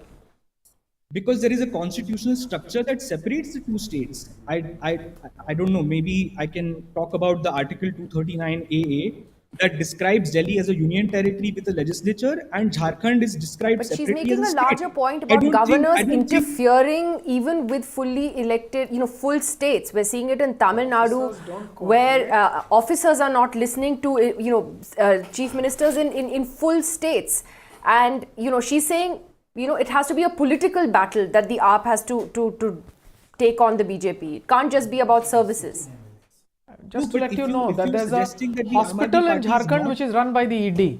For the first time in my life, I've seen a hospital run. Yeah, it's run by the ED. Well, that's something. A little bit of information coming in. The UP by-election is going to the BJP, so that's more good news for them. But the Tamil Nadu by-elections, the BJP is losing, but it's expected. That was expected. But the UP one is interesting because it falls in the Ayodhya seat. So there was a lot of heartburn, I think, in the Lok Sabha election. So the incumbent MLA actually became the MP of the So they will take a lot Tamil away. Nadu, DMK has taken it from the Congress. Yeah, as expected. I think this aura thing that people keep talking about, I think that was the biggest thing that AAP came with. If you remember 2013, he came in that small car, he went to a small house, he was Aam Aadmi. And he remained like that till 2019. After that, he has just become another. Just to add, he used to drive from Ghaziabad then. Yeah. The residence was in Kaushambi, not even in Delhi. First he was in Tilak Marg and that, whatever. But the point is, he was an Aam Admi. He was not someone living in some bungalow surrounded by barbed wire and everything. You believe the Sheesh Mahal thing actually I don't hurt think him? it was Sheesh Mahal, just one part of it. But just living in this house with barbed wire, not meeting people, going in a cavalcade. That point made by Saurabh was very important, that he was less accessible in the second term. Yes. You know, he was in jail part of the time. His access is a bit difficult. A bit difficult from the 6 jail. months out of Only 5 the years. last year. last year before the election. But 4 years, I mean. Yeah, no, there's no doubt about it. He had drifted from being a. And I think it is wrong to compare Jharkhand with Delhi. Delhi, the amount of control the central government has taken is nothing compared. That man obstructs. This man runs the government. Hemant Soren can transfer a bureaucrat. Here Arvind Kejriwal can't. I think this is probably the most unconstitutional government that we have seen in the country's history. So the message is unconstitutional governance works. Yeah. It works. That's Yes, a of bad course it sign. works. Bad message. So what? I mean, that's a fact. I mean, you know that for about 15 months, the Maharashtra government didn't approve legislative council. The government nominates 12 people to the legislative council. The Maharashtra, Uddhav nominated people for 12 or 14 months while he was in power. He didn't confirm them. You know, we have to ask ourselves a simple question in democracy. Do we need governors? Why do we need governors? No, that is a big question. I mean, we're seeing Because this, many the countries, whole Tamil Nadu thing is now playing out in the Supreme I'm Court. saying many countries, people actually select the leaders, the legislature meets and select its leader. That's what he does. Why do we need a governor? It's an old British relic. Most people don't have it. And non-executive governor who acts as an, extra constitutional authority, which just doesn't make sense. It hurts democracy, whoever does it. And the Congress has done it in its time. The message here is that it works. Yes, because don't forget the Congress has worked in its time, and now the BJP is working. Akshay Marathe wanted to make a comment on your point, Dorab. Go ahead, Akshay.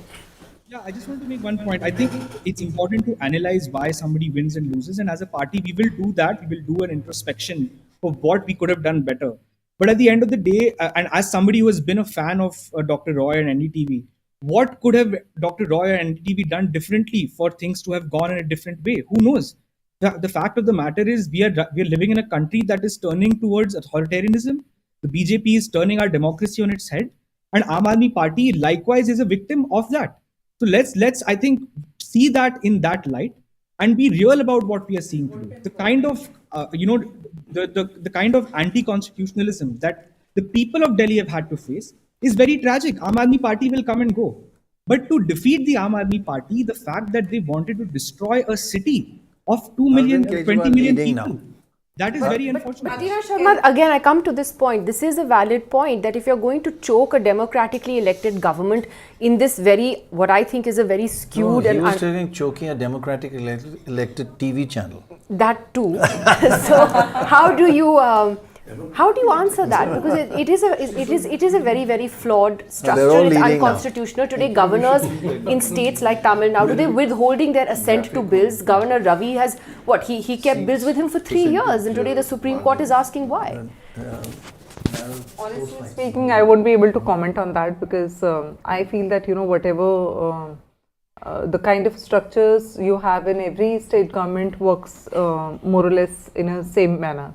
But then I think there's a huge tussle between Chief Minister and the LG. It's been there since the times of Anil Baijal. They never had the very cordial relationship with LG. But we've never, and on the contrary, we've never seen that the Sheila Dikshit was facing similar kind of issues.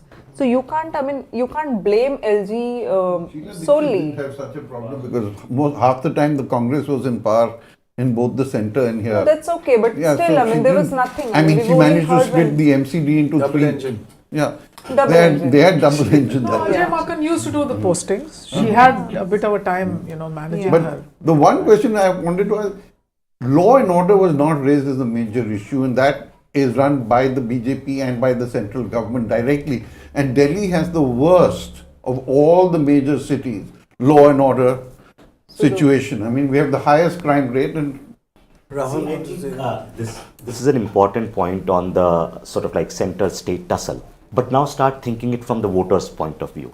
The AAP loyalist is going to argue, yes, Arvind Kejriwal and government is not able to function because of obstruction. The BJP would say he doesn't do anything and so that's why center should intervene. What is the middle voter who's neither on AAP loyalist or BJP loyalist going to think? They would say, bhai, sort out your mess.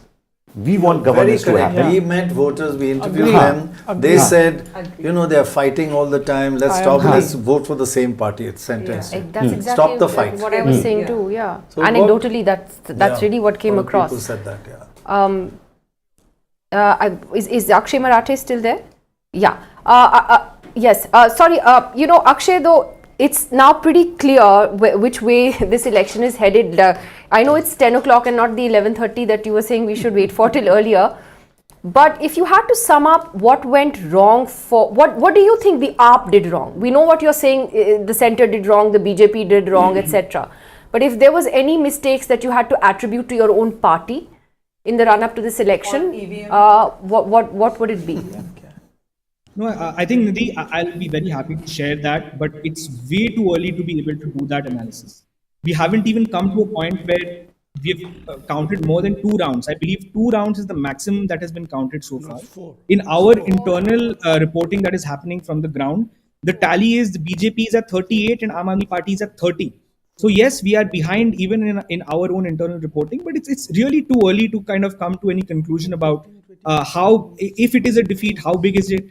If it is a victory, then can it still be won? So I think we can come back to it. We'll come back to an analysis about what we could have done better. Off the top of my head, I think one of the things that Aam Aadmi Party probably needs to do better is to be able to anticipate the level of kind of the depths to which the BJP can fall. So just as an example, we did not imagine that the BJP would be able to distribute cash freely in Arvind Kejriwal's constituency and get away with it. We should have anticipated it. We should have raised a bigger hullabaloo about it, gone to the courts perhaps. I don't know, maybe there is a legal strategy that we should have pursued about this kind of cash distribution that the BJP was doing. But like I said, there will be lots of analysis, lots of introspection. We are a party that has reinvented ourselves. I like how you said that was the biggest sort of fault that you could find with the AAP, that it couldn't underestimate that it underestimated the deviousness of the BJP. CM is leading, yeah. Sorry. Yeah. Convener is leading. CM the CM is also leading. So actually, this is the first CM footage. This is the leading. first glimpse that we've had of Chief Minister Atishi today. And she's been, I think she's still trailing, because Ramesh Biduri is leading from her constituency. I find another interesting trend, Manisha Priyam, which is that amongst all the BJP leaders that are leading are very, very polarizing figures, people who have made some very, I mean, let me just say, hateful speeches. Kapil Mishra, Ramesh Biduri, Parvesh Verma also, the kind of comments they made about Muslims, whether it's on the floor of the parliament or on the campaign trail, they're all leading. Yeah, so there you are, Ramesh Biduri leading. Yes. Yeah, I mean, I think the deplorable. Kalkaji has those, the flats which government has given, Narendra Modi ji has given to poor people, has made a remarkable dent in this election. That's absolutely one fact which I would like to but this Muslim baiting, does that work? Obviously it does at some level. It's unfortunate. I condemn this. And Ramesh Biduri's speech in the parliament is the most condemnable speech I've ever heard. But the fact Worse is... Worse than Goli Maro Saliko. It's on the floor of the house. In the house. Really. I think he said in the house also. So I'd like to... By the way, two little interesting side things. One little positive is that the revision in turnout figures was not much. Yeah. In Maharashtra, it was 6-7%, and it's getting very worse and worse. Here it's got better. Last time it was 6.4, this time just 2%. Manish Sisodia is that's also leading. Flipped now, yeah. And the other interesting thing is the trend of independent candidates just being wiped out. Absolutely. Voters now don't buy that this guy, he's got no way of changing their lives. It's an all India pattern now. It's an all India. And It's not a very Cost of interesting fighting trend. election Not- is so great. yeah, You can't money, afford to fight the- election. Not even in municipal corporation, you'll Yes. find the percentage is very low now. Because the money is Yeah, also everything is, municipal yeah, that's corporation. right. There's money Independents are elsewhere. all going down. Yeah. You don't have It's a big cash. change. Yeah, You you can't win. don't. Yeah, the you don't. floor level of doing a campaign, that cost itself has gone Yes. up so much. Honestly speaking, what I feel that when Alka was with AAP party, she won from Chandni Chowk, and then she lost when she fought from the Congress party. So party platform makes a lot of difference. Honestly, I mean that's what I feel. Whatever phase the credibility you have in your constituency, any party platform would give you the edge. Comparatively, It's not plus just minus. independence. I think there is a bipolarity developing in Yes. the party Yes. politics itself. Think of any party that was not part of NDA or India was squeezed in 2024 Correct. from AIDMK to TRS to YSR No, to except BJP. regional parties. They are doing I'm better counting- than any other part of India. Huh. Yeah. So yeah. if you are not part of two poles, then you are Yes. getting squeezed. Good point. Yeah. But then that doesn't work in Delhi. So LJP, I Bajpai, always it's not making any dent. to I've always believed that Delhi social elections. media has a very important role to play. Yeah, there. absolutely. It kind of evens out the political arena it's a contest between two sides. It's an illusory thing, but that's how the voters are approached now. Not even so much by freebies as much as they are approached by social media. Social media via your WhatsApp is very effective. Very, very effective. Yeah, that's why I get about 10 Yeah. cures for cancer every So- morning on WhatsApp. Yeah.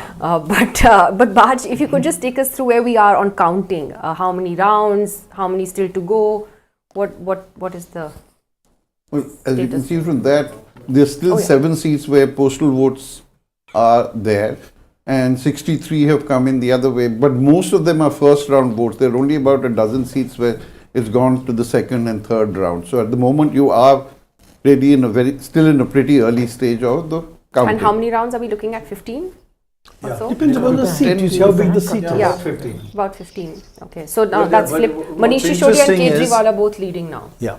What's interesting is that they're doing worse in the rounds counted than in postal. Look, postal 3-3, rounds counted 37 to 26. But actually the gap is narrowed slightly, 40 to 29. That's a difference of 11 seats between the AAP and BJP. 11 seats means a 2.5% swing can change everything. So it's only 10 o'clock. So, So- when will No, round when will we So know? you're saying 11:30 Day after could tomorrow. happen. By 11, once you have 5 to 6 rounds, that would be 50, sort of like Well, 40 to These 50. are the close margins again. Still Yeah, such I small mean, margins. some of them are really. Yeah, even Greater Kailash. Greater Kailash now he's trailing. BJP. Saurabh is trailing. No, Saurabh- some votes. I mean, if you look at Rohini, the difference is 48 votes. I mean, it's not even.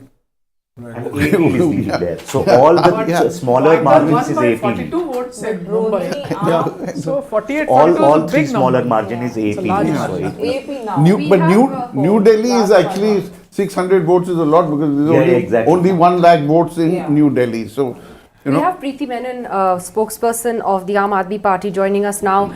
Thank you for being with us, Preeti Menon. Your first thoughts on how it's going. We're not calling anything yet. It's not looking good for the AAP at the moment. But even if this does turn in the next hour or so, it's not going to. It doesn't look like it's going to be that 50-55 plus victory that the AAP had hoped for. Even then, so it's definitely. There is a huge anti-incumbency, you would concede. Good morning to everybody. This was an election fought with Aam Aadmi Party on one side and the BJP and the Congress and the ED and the CBI and the EC and the police force all on the other. So it's been a very toughly contested election, and we can see that in the trends that we have seen so far, that it is a very close fight. But we are confident that in an hour or so it will be clear that AAP is leading and we will form government.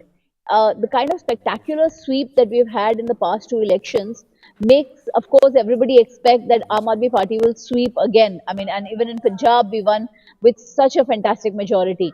So I know the expectations from us are high, but it's been a tough election. We will make it. Arvind Kejriwal will be the chief minister. And I think that the next 1 hour will make that clear. I mean, all the trends are changing every minute. You had mentioned Arvind Ji is trailing. He is now leading. Manish Ji was trailing at a point. He is now leading. Surprisingly, you mentioned that Saurabh is trailing, which seems almost impossible. but I'm sure that will course correct very soon. I think that it's, despite being a tough election, this is going to be an election that we will all shortly call for the Aam Aadmi Party in an hour's time or so. My compliment is for the lady that she's looking nice with Aam Aadmi Party topi, which I've hardly seen in elections. So sorry. But Preeti Menon, if I could ask you, you've been with the AAP for so many years now. How was this election different for you all to fight on the ground as compared to even say 5 years ago?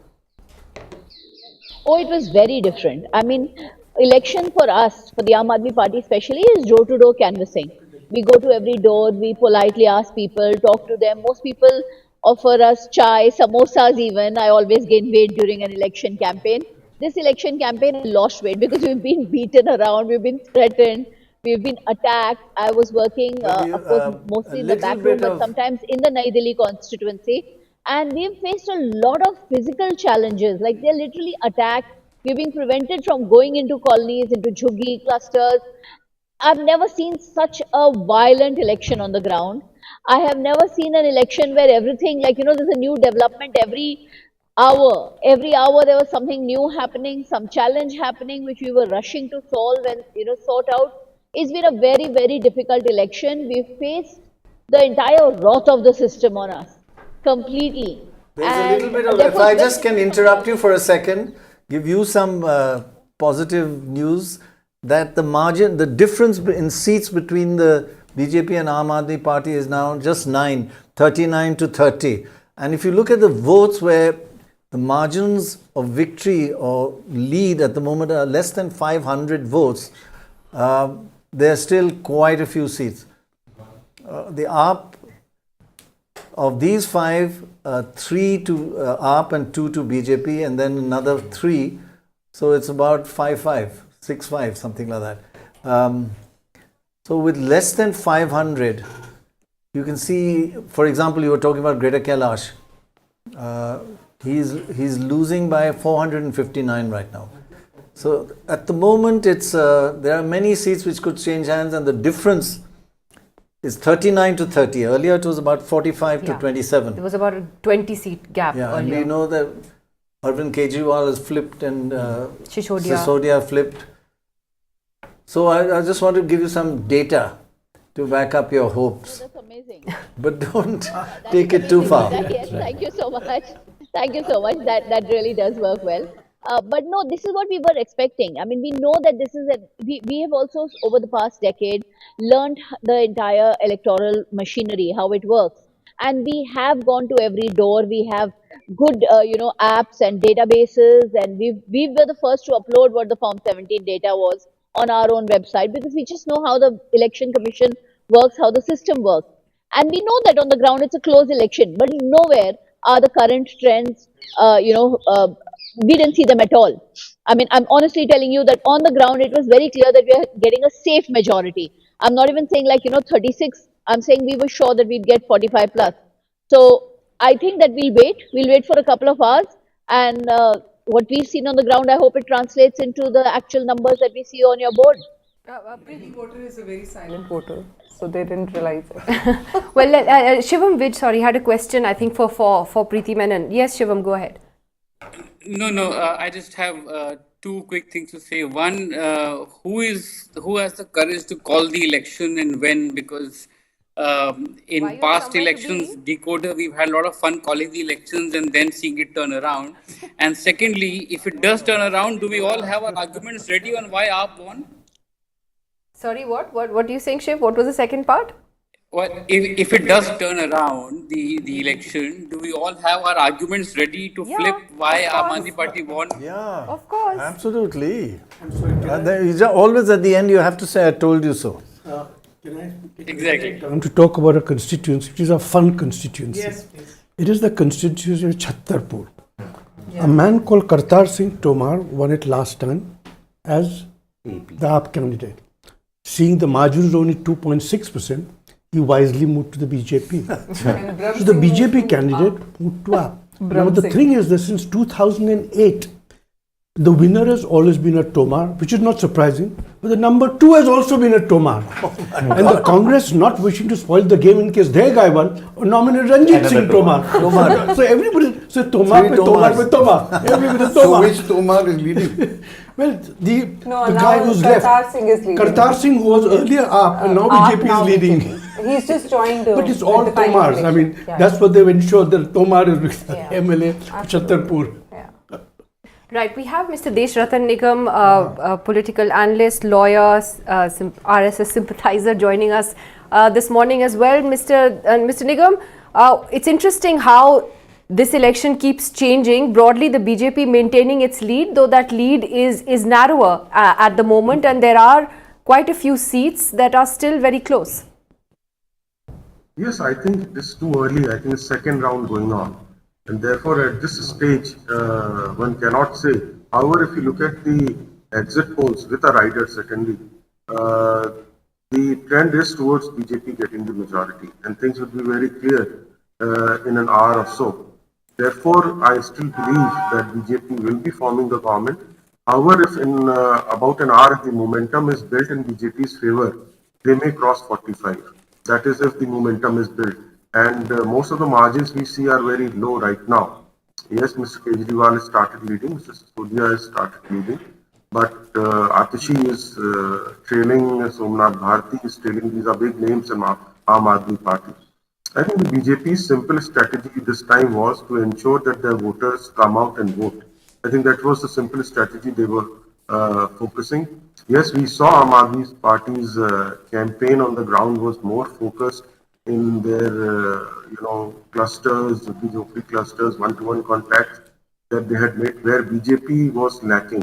In fact, they ensured their resources are concentrated among their own voters, meeting them time and energy was concentrated in their own areas in order to ensure that their own voters come out and vote.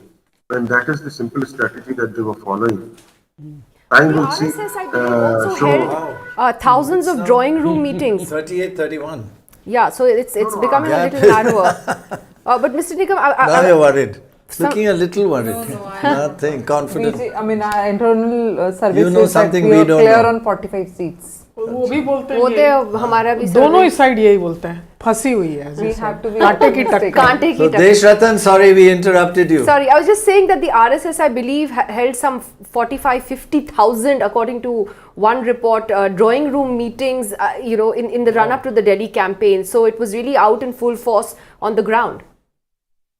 Well, let me tell you one thing. RSS does not give any centralized direction to its Swayamsevaks to do campaigning or do household meetings. Yes, since Swayamsevaks have their own voting rights and also have a political thought individually. And some of them are also in Congress and Aam Aadmi Party, let me tell you, because I know them personally. Therefore, at their own individual level, Swayamsevaks, because they have a very good personal connect in the societies and the residential areas, they're staying at their own personal level. They will do battles and do it. We don't have any formal numbers of that because it is very informal and nothing formalized about it. To quantify a number, I don't think I will be in a position to do it. But at their own level, Swayamsevaks have done, as in the past also, having their own voting rights and individual political thoughts, they have certainly done battles. The majority of them are with the BJP. Yes. Sharma, you'll be little happy. It's 40-30 now.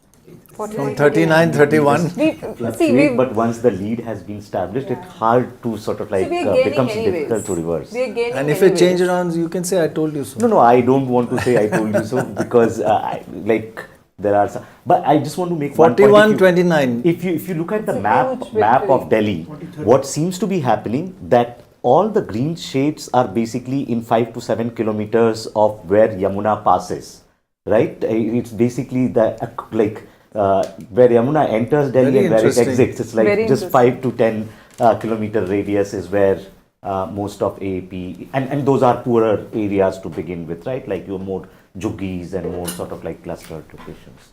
Very interesting point that, yeah. Well, 42-28. So that clears that AAP hasn't delivered. Big one should 45. No, it's just that takes a little longer. Oh, to I update, see. Yeah. is that on account of the fact that you have Dorab, all these seats with close margins that are flipping constantly as each round is being counted? And Congress is down to 0 at the moment. Yeah. How much could this actually really change, Baj? I mean, in the next hour, will 29 really become 45? I don't know whether 29 will become 45, but what has been happening is the seats where they had more than 20% margin up last time. About an hour ago, they were losing half of them. Now they are leading in most of them. Oh. They're leading in 17 out of 22 of the seats that had very high margins. So they seem to be holding them as votes are coming in. So that, I think, is an interesting. Atishi is leading now from Kalkaji. Yeah. I think Basically, anything could happen. It all depends. It remains to be seen. Think of it, like they are holding 17 out of 22 where they had 20% plus margin. That's a very huge margin, right? I think what we should look at is what's happening in 10 to 20% margin, because most of the under 10% is flipping. If they are not able to hold between 10 to 20%. No, the key is actually 10 to 15. There are about 14, 15 seats. So is what's happening in that is range. the critical. The vote difference is now 4%. I need to calculate. The vote difference now 4% between the two parties. Vote difference. So now the top leadership of 49 AAP is to leading. 45. Atishi, Kejriwal, I think Shishodia, they're all leading now after trailing for most of the morning. So interesting how that, so Shishodia is trailing again. So interesting to see what's happening in Jangpura, because it seems to be flipping. But Atishi's taken a lead for the first time. 42-28. What did you think of her, Manisha Priyam, as Chief Minister in this short period of the last few months? She worked very hard, she was very efficient, but she was not the chief ministerial, that personality was not there. And she herself said, I am chief minister in the interregnum. She was not a heavyweight. And as you could see, the LG immediately mended his fences, never used harsh words because it would have been He David. actually said she's nicer to work with than Kejriwal. Yeah, so she was, and she spoke very well, but that's the issue. Kejriwal doesn't want to be surrounded by political leaders of eminence around him. How the hell can a political party work without having chehra, Samajwadi chehra, Congress ke neta log, Kshetriya neta? You're not a large party. You don't want tall individuals around you. So 2-3 of you go, and then you have a chief minister in the interregnum. Remember, Sunita Kejriwal came in for the first couple of press conferences saying he is in, didn't work, Jail ke tale tootenge, Kejriwal chootenge. And once again, I'm going to. But she did have one request. She said, I just want one thing, LG should vote for AAP. That's the only request she had. Okay. Maybe that's To answer your point, BJP is winning 12 of the 17. So they are flipping the middle seats. 10 That's to 15%. very interesting. And the under seats. Under 10 they have already flipped. It's the middle one which they are flipping, and that. Let's have a look at the bellwether and ulta bellwether as soon as we can update them, because they're also flipping, I bet. Bellwether so far 12 bellwethers. AAP leading in over here 4 out of the 5. That's good. There are 12 bellwethers, 4 out of 5. Now it's 6 out of 10. That's it. And AAP is leading 7 out of 12. 7 out of 12 bellwethers are with AAP. And what about the ulta bellwether? Vishwas Nagar. BJP. Oh God. That's gone too. I must say, though, I feel bellwethers are a bit non-scientific, but they're good journalism. And fun also journalism. fun conversation to have. 27. BJP is again going ahead. On a lighter note, a lot of BJP candidates have joined AAP for fighting election, and a lot of vice versa. The AAP candidates have joined BJP. this. Yes. But the BJP ideology is very clear, and workers on ground are very, very, they're very, they're ideologically very, the Swamsev Karyakarta.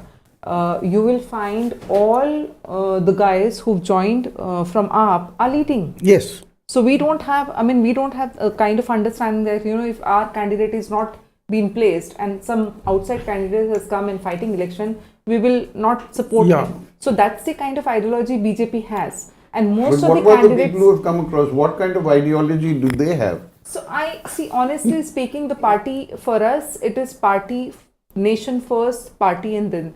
See, whatever you can calculate, but I'm just saying that, the candidates who've joined from AAP and even the Arvind, you see, That was AAP. Gandhinagar is AAP seat. Anil Bajpai has joined BJP. Now Anil Bajpai wasn't the candidate. Now Arvinder is leading.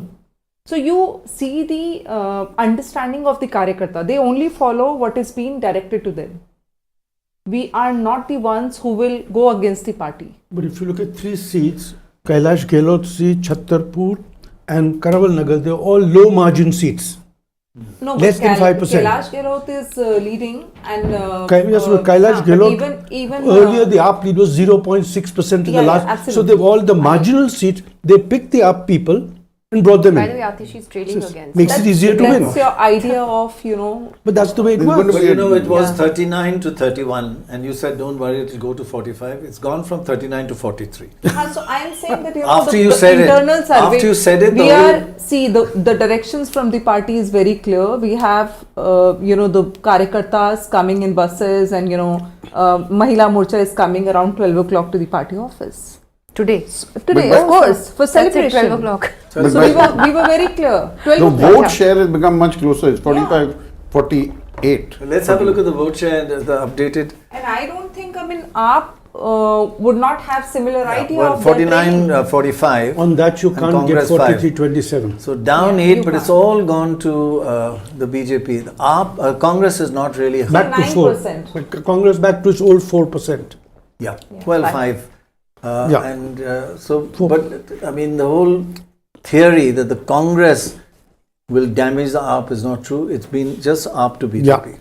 That's a clear Plus trend. And AAP and Congress. But as you were saying, 49 to 45, 2% change and they become 47 each. So it's quite a narrow election. What is your sense if it becomes 47, who will have the edge in terms of My seats? idea is 10 to 15%. Only time will tell. Yeah, only time will tell.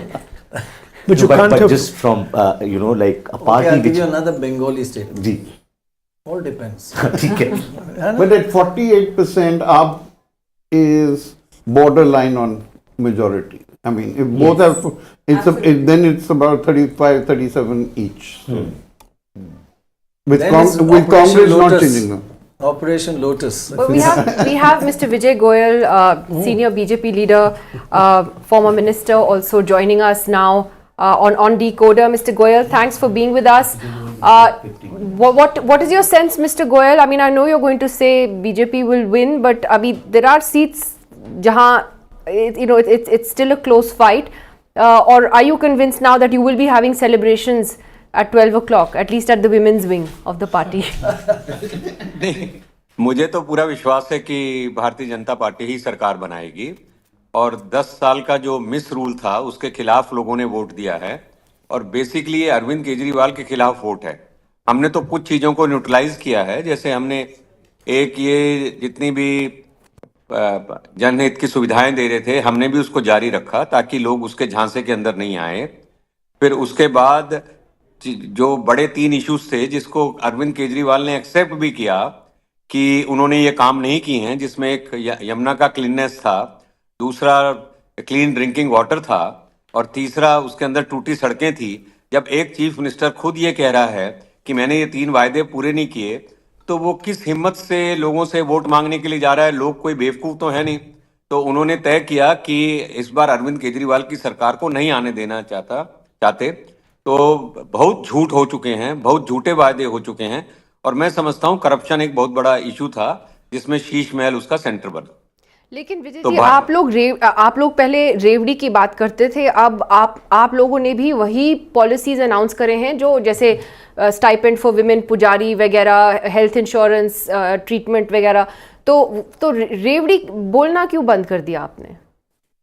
देखिए, पहली बात तो ये है कि दिल्ली पहला राज्य नहीं है जहां पर हम कोई सुविधाएं दे रहे हैं। दिल्ली आप सुविधाएं कह रहे हैं।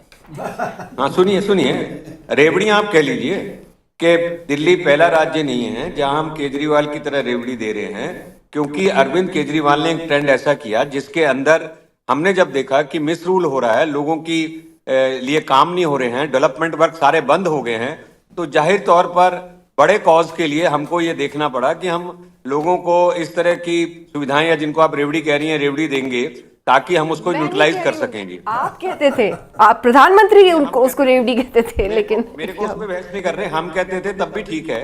तो हमने उसको काउंटर किया है इस बात के लिए ताकि लोग उस झांसे में नहीं आए और लोग डेवलपमेंट के ऊपर, एजेंडे के ऊपर वोट दें. So you saying that 10 साल के लिए it has been a very bad government, but you have to admit, after the first 5 years, it won with over 60 seats out of 70. Can't be the first 5 years the voters thought that the AAP was a very good party. It's only the second phase, right? आप इसको प्रणय रॉय साहब समझिए. 2013 में अरविंद केजरीवाल चुनाव हार गए थे जी. जी हाँ. उन्होंने तब बच्चों की कसम खाई थी, कहा था हम गाड़ी, सिक्योरिटी, बंगला नहीं लेंगे. पर 2013 के हमने क्योंकि गवर्नमेंट नहीं बनाई और उन्होंने कांग्रेस के साथ मिलकर गवर्नमेंट बनाई, जबकि उनकी सीटें हमारे से कम आई थी, उसके बाद उन्होंने फ्री शिप की अनाउंसमेंट कर दी. उसके बाद के जितने चुनाव हुए हैं वो सब फ्री शिप में हुए हैं, और जो बिना फ्री शिप के, बिना रेवड़ी के चुनाव हुआ था वो 2013 का था, जिसमें अरविंद केजरीवाल हार गए थे. तो आपकी बात का जवाब ये है कि उन्होंने उसी के कारण सिर्फ लोगों से वोटें ली. उन्होंने कोई डेवलपमेंट वर्क दिल्ली के अंदर नहीं किया, नॉट ए सिंगल. आप भी मुझे काउंटर नहीं कर सकते इस बात पर कि उन्होंने एक भी काम दिल्ली के लिए अच्छा किया हो. आप बता सकते हैं मुझे? Well, I think if the voters give you 62 out of 70 seats, something is going right. When they do it is रेवड़ी, when you do it, it is सुविधाएं. प्रणय रॉय, आप फिर गलत बहस पे जा रहे हैं. मैंने कह दिया कि रेवड़ी समझ लीजिए, आप उसको, उस पर बहस मत करिए, आप उसको रेवड़ी कहिए, कोई बात नहीं. पर मैंने आपको बताया कि एक आदमी गलत तरीके से मिसरूल कर रहा है, तो हमको ये देखना है कि दिल्ली के अंदर डेवलपमेंट जो पिछड़ गई है उसको वापस कैसे लाया जाएगा. लेकिन विजय जी, आपका ये भी कहना है कि दिल्ली में आप लोगों ने एलजी के थ्रू, कानून के थ्रू सरकार को चलने नहीं दिया, एक डेमोक्रेटिक इलेक्टेड गवर्नमेंट को चलने नहीं दिया. हर स्टेप पे आपने बाधा डाली. You came in the way, there were road blocks, और एलजी और चीफ मिनिस्टर के बीच में बार बार लड़ाई होती गई. That also affected governance in Delhi. हाँ, क्योंकि अरविंद केजरीवाल की आदत लड़ाई करने की है, चाहे वो केंद्र सरकार से करें, चाहे एलजी से करें, चाहे किसी तीसरे से करें. किंतु आप मुझे एक उदाहरण बता सकते हैं कि जिसके अंदर जो दिल्ली सरकार के काम आते थे उसमें एलजी ने किसी तरह का रोड़ा अटकाया हो? क्या एलजी ने उनको कूड़ा उठाने से मना किया था? क्या एलजी ने उसको टूटी सड़कें ठीक करने से मना किया था? क्या एलजी ने उनको यमुना साफ करने से मना किया था? उन्होंने तो 8,000 करोड़ रुपए यमुना के लिए फूंक डाले. आप लोग कैसे बात विश्वास कर सकते हैं कि जो अरविंद केजरीवाल जेल में बैठे हैं, उनकी सरकार तो पूरी चल रही थी, वो अपना भत्ता, गाड़ी, सत्ता, ये सब का तो प्रयोग कर रहे थे. सिर्फ काम करने के लिए वो एक शिकायत करते थे कि एलजी उनको काम नहीं करने दे रहे. ये तो जरा सा झूठा प्रचार था. एलजी ने तो बल्कि और डेवलपमेंट काम किया यहाँ पर. तो प्रीति मेनन है आम आदमी पार्टी से. She is here. She would like to just to respond to what you are saying. Preeti Menon, Vijay Goyal saying that you're making excuses for your lack of governance in Delhi by constantly citing the LG as an excuse. I think that today the federal structure of India is under the greatest threat that it has ever been since independence. It's not just about Delhi. Whether you look at Punjab, whether you look at West Bengal, whether you look at Tamil Nadu, whether you look at Puducherry, and even when there was a non-BJP Sarkar in Maharashtra, the governor has played a very partisan role. They have behaved as if they are agents of the central ruling party, not the central government. And that is something that the whole world has seen. I don't think that they can deny it. Also, what they cannot deny is that there's a lot of work being done by the Aam Aadmi Party government in Delhi. That is why they were forced to copy our manifesto. They were forced to release the same list of promises that the Aam Aadmi Party was releasing, and they were forced to come on stage and say that yes, they will continue to do what we will do, because we have done incredible work. Isn't it a point that you did have lost a huge majority? There's a huge swing away from you. Okay, the difference now is just 3% margin, but it is a vote, a strong vote against you, against your performance in the second phase of your governance, isn't it? Again, I would like to wait for a little while and see what the actual results are, because this is running too close. It's running neck to neck. Right now, a 9% swing, and all of that has gone to the BJP. It's not that the Congress is, it's a negative swing against the Aam Aadmi Party, 9%. Where we are coming from, the kind of majority that we are coming from, the overwhelming majority, we cannot expect to repeat that same success. There will be a swing against us. The BJP has gained ground. They had a very, very strong but a very, very vitriolic campaign that they launched in But it Delhi. worked. It was It a worked, campaign right? full of money and freebies. It may have worked, but we don't know yet. You yourself can see that all seats are running neck to neck. It's a matter of a few hundred votes, not even a few thousand votes on most seats. Let me So just I ask would Mr. still like to Goyal. wait. Mr. Goyal, it is, you were expecting, or is it just left? Okay. But just in other words, just a 3% margin now between the two.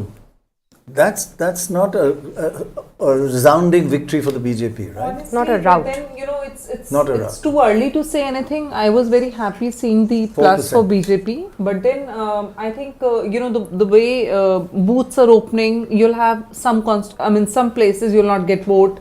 The majority of and people have planned to vote for certain parties. I'm telling you, this time people have really planned their drawing room meetings. The RWAs have decided. I think it's this is all counts. So you'll find later. I think there could be one or two booths where BJP is not leading and AAP is not leading. Mr. Goyal, thank you. Sorry, we missed you for a moment. Just want to ask you, the difference is actually now 3.5% in terms of votes. It's not a resounding victory for the BJP. देखिए elections के अंदर तो seats देखा जाता है, ऐसे बहुत सारे इलेक्शनों के अंदर होता है जिसमें परसेंटेज ऑफ वोट कई बार ज़्यादा होने के बाद भी दूसरी पार्टी जीत जाती है. तो मैं समझता हूँ ये तो इलेक्शन का हमारे यहाँ जो भी डेमोक्रेसी है उसका ये फिनोमिना है कि थोड़ा अंतर होने के बाद भी एक पार्टी ज़्यादा वोट जीती है, एक कम जीती है, और ये अभी का फिनोमिना नहीं है, ये हर बार का है. One other thing, what it looks like the votes entirely have swung from AAP to BJP. It's not that the Congress has eaten into AAP. The Congress has done as badly as last time, 4 to 5%. But it's just a swing AAP to BJP. क्योंकि voter बहुत समझदार है और उसको ये मालूम है कि कांग्रेस अब कहीं रेस के अंदर कहीं पर एग्जिस्ट नहीं करती है, और जो प्राइम मिनिस्टर मोदी ने और जो सेंट्रल गवर्नमेंट में और जो दूसरी स्टेट्स में बीजेपी ने काम किया है, तो मैं समझता हूं कि जो वोट कांग्रेस का आम आदमी पार्टी में गया था, अब वो आम आदमी पार्टी से बीजेपी के अंदर आ रहा है. तो विजय जी, मुख्यमंत्री कौन बनेंगे दिल्ली के? नहीं, ये तो $100 क्वेश्चन है. कोई भी नहीं बता सकता कि $100 कौन बनेंगे, क्योंकि पार्टी जब प्रोजेक्ट नहीं करती है किसी को तो इसका मतलब ये होता है कि उसके बाद पार्टी उसके ऊपर डिसीजन लेती है. पर आप देखिए आम आदमी पार्टी की जो मेनन थी वो कुछ भी नहीं बता पाई कि कौन सा ऐसा काम है जो कि एलजी ने रोका हो. एक भी काम नहीं वो बता पाई. Give us 3 names in answer to Nidhi's question. 3 possible names who could be chief minister. नहीं, पॉसिबल नेम इसलिए नहीं मैं बता सकता कि मैं तो राजस्थान में भी सोच रहा था कौन पॉसिबल होगा, मध्य प्रदेश में भी सोच रहा था, पर वो पार्टी बहुत सारी चीजों को देखकर उसको डिसाइड करती है. जब भी पार्टी पहले ना अनाउंस करे तो इसका मतलब है पार्टी सबसे सलाह करके उसके बाद उस नाम को तय करेगी जाके. अभी it's a victory of party, it's a victory of prime minister Narendra Modi. But someone said on the program a while back that it is possible that you may choose a Dalit leader here. नहीं, वो तो किसी को भी party देख सकती है जो भी एडमिनिस्ट्रेशन के अंदर अच्छा होगा और जो भी दिल्ली के डेवलपमेंट के लिए काम करने में ज़्यादा बेहतर होगा. तो मैं समझता हूँ उस तरीके से पार्टी उसका चयन करेगी. और आपको भी मालूम है कि पिछले सालों के अंदर भी किसी भी स्टेट के अंदर आप गेस नहीं कर पाए हैं कि कौन होगा. यही सबसे बड़ी पार्टी की मान्यता है. जी, Vijay ji, thank you for joining us. We'll try and come back to you once the results are actually clear. हो सकता है 11:30 बजे तक clear हो जाए exactly what is happening in Delhi. 12 बजे today or tomorrow? Today. Acha, you're very confident. May I comment on No, she has to go for celebrations. No, I am not going. But then, Acha, but you know. What Mr. Goyal said, that the person to be appointed as chief minister with administrative experience, done things well. The chief minister of Chhattisgarh, Madhya Pradesh and Rajasthan have never held any office. I presume that is good experience. No, that's why he said he got it wrong. I wouldn't be surprised once again. The chief minister will be somebody who's never held ministerial office. But in Delhi, since none of them have been in power, they haven't been in power for so long, they couldn't possibly have any experience unless they were in another state. Yes, but in other states where they have been in power too. So there is no reason to believe that now they'll bring out one of the old geezers who's around 23 years ago, they obviously will go. I think they want leaders who are new leaders, relatively young leaders, and with no power base of their own. Acceptable for party. Who are some of the leaders in the Delhi BJP that you think? See, I strongly feel my stand would be same like all other spokesperson, that we have all leaders and we have people who can lead. It's just the party ideology. And see, I strongly feel the party where candidates are not dominating and party is giving them direction works well. You have to have a father of the family, I think after this result, you'll see the breakup. Right. Let's just have a look at some of the seat characteristics. The scheduled caste seats, there are 12 of them. There the AAP is way ahead, 9-3. Now again, it's not 100% scheduled caste. These are scheduled caste designated seats. But 9-3 out of 12. That's 75% of the seats to the Aam Aadmi Party. Look at JJ Colony seats. Aam Aadmi Party twice as successful as BJP, 13-6. So the poorer segments still seem to be going for the Aam Aadmi Party. Any others that we have? Babarpur. Muslim population, that's above 25%. Yes. Again, almost twice But they BJP. were almost zero last time in all these. Yeah. So Kartar Singh is Hindu population, BJP almost twice up, 36-20, and win rate 64% to 36%. Now Jat population, look at that, 7-1. The BJP is just sweeping seats with a high Jat population. Again, always remember these are not 100% Jats, there's a high proportion of Jat.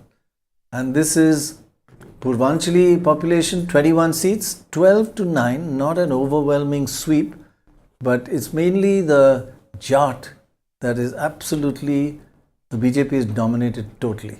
But trailing in scheduled caste and trailing in Muslim seats and trailing in one other one. The general seats. The general seats where they win. Right. 36. Dr. Roy, AAP during elections has made a promise to give Jat reservation or demand it from central government. Right. So we should not forget that. And somebody was saying that That's why Jat they got that one seat, voters will go. See, people don't believe them now. If Preeti Menon says that the similar freebies we are giving, if I go on those lines, that means you've failed and you've actually people didn't believe you in this election. If we are giving similar freebies and we are winning, so that's another calculation. That means you've not, even in spite of your two tenures in the government, people didn't believe you. No, and now they're believing us. It's not in spite of promise. 2 tenures. After 2 tenures, being in power 12 years, there is a kind of fatigue effect around the world. So it's tough to win a third. No, but if they would have, delivered, this could not be the.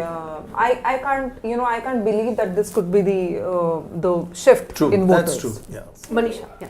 I think once again, they don't do communities, they don't do class, they don't do caste. But had, in retrospect, the Aam Aadmi said Jat reservation rather than the Pandit ji and Maulvi ji freebie. So, giving freebies and calling it making services work and public service delivery is not the same thing. And no, do you feel that their first term, that's the general impression we got while we were talking to voters, their first term was very good, second term was not so good, partly COVID and partly being in jail and partly not being accessible. The point that Saurabh Shukla made. Also came in the background of a lot of noise against the Congress party. And they started doing schools which Mrs. Dixit had not been able to do. They freed up places like Sangam Vihar from the stranglehold of Sajjan Kumar's water democracy. Those were new things. By the second term, people were comparing that Sheila Dixit's tenure was actually not such a bad tenure. And that kind of, evens it out for the Aam Aadmi Party. But Congress will be very disappointed if we look at the vote percentages. Forget the seats, they've got 0 seats again. And vote percentage also. What are the implications of that nationally? Because it's been a string of bad performances by the Congress after the Lok Sabha. Maharashtra, Haryana, Delhi doing really badly in J&K. I mean, it's what does that say about the state of the Congress? Same thing, Nidhi. I mean, I was in Patna on 18th of January when Rahul Gandhi was there for Samvidhan Samman Divas. You take an electoral issue and you try to turn it into a brand promotion exercise. I saw mega tents on the river basin of the Ganges, but no building up towards the party cadres. Look at the percentage Congress is getting, 5%. Last time 4%. I mean, and if you look at the decimal, if you probably don't invest in party cadres and just do, okay, now my leader has arrived, I will have a good show today. That's it. But they barely campaigned in this election. I come back to that point. You hardly saw the Congress campaign. I wrote in the Tribune, the campaign was very tepid, the attack was not there. But suddenly you see Priyanka Gandhi goes to Mustafabad and delivers that excellent speech. They're right here in Delhi. If one Arvind Kejriwal can build up an Aam Aadmi party from scratch, what does it take for the two young Gandhi leaders now, they are both elected and in parliament, to build a party right in their backyard? Rahul, is it a surprise to you that all that speculation that the Congress would eat into the Aam Aadmi party vote, that's just not happened? It's just straight. It's a repeat of the Lok Sabha election with not quite that sweep of the BJP. So Congress doing as what it is doing is not a surprise. Even in 2024, Congress victories were largely concentrated in states where it had a strong pre-poll alliance. And after that, think of like what happened in Haryana. They should have won, they lost it. J&K was a NC victory, not Congress. In Maharashtra, they should have again fought back. They were busy campaigning in Wayanad and other places rather than in Maharashtra. Jharkhand was again a JMM victory. And so in that sense, I think the kind of hopes they might have generated after the 2024 performance, that has dissipated. In like this election, they not only have not done well, but they have sort of like gone against what they were trying to build as a coalition. And so all other allies came in favor of AAP and said that, you know, you are trying to ruin things. And this will create a problem, as Nidhi was asking, when they have to bargain in Bihar 6 months or 8 months down the line. So who's winning Bihar? Who knows? I don't even know. Should we talk about Bihar while we wait for Delhi? I don't know what's happening. There you go. But that, like, I think every time we see Congress taking one step sort of like forward, it takes 2 steps backwards in that sense. So and the other point that I wanted to make on Delhi, which is in last 30 minutes, both vote share and seat sort of like gap has stabilized. Now it's not changing. And so I think you'll have little bit fluctuation, and here and there, the chances of reversal is less likely. You know, 18 seats, we're round 5 and above. And BJP is winning most of them. Of the 18? Yeah. Only wherever the more the rounds is doing better. That's very significant. We have Nitin Tyagi, the spokesperson of the BJP, also joining us at this hour. Mr. Tyagi, thank you for being with us. Mukhyamantri kaun banega? Simple question. Bharatiya Janata party का कोई बहुत अच्छा और ईमानदार और मेहनत करने वाला एक विधायक बनेगा. Vijender Gupta, the person who wins a BJP seat, even when the BJP loses it all, such an important person. Why aren't we considering him for chief minister? Tyagi ji, आप बताइए, after 27 years, the BJP is coming back to power, it appears, in Delhi. आप इसको कैसे देखते हैं? Anti AAP vote, pro BJP vote, how do you see it? This is a combination of both, actually. I feel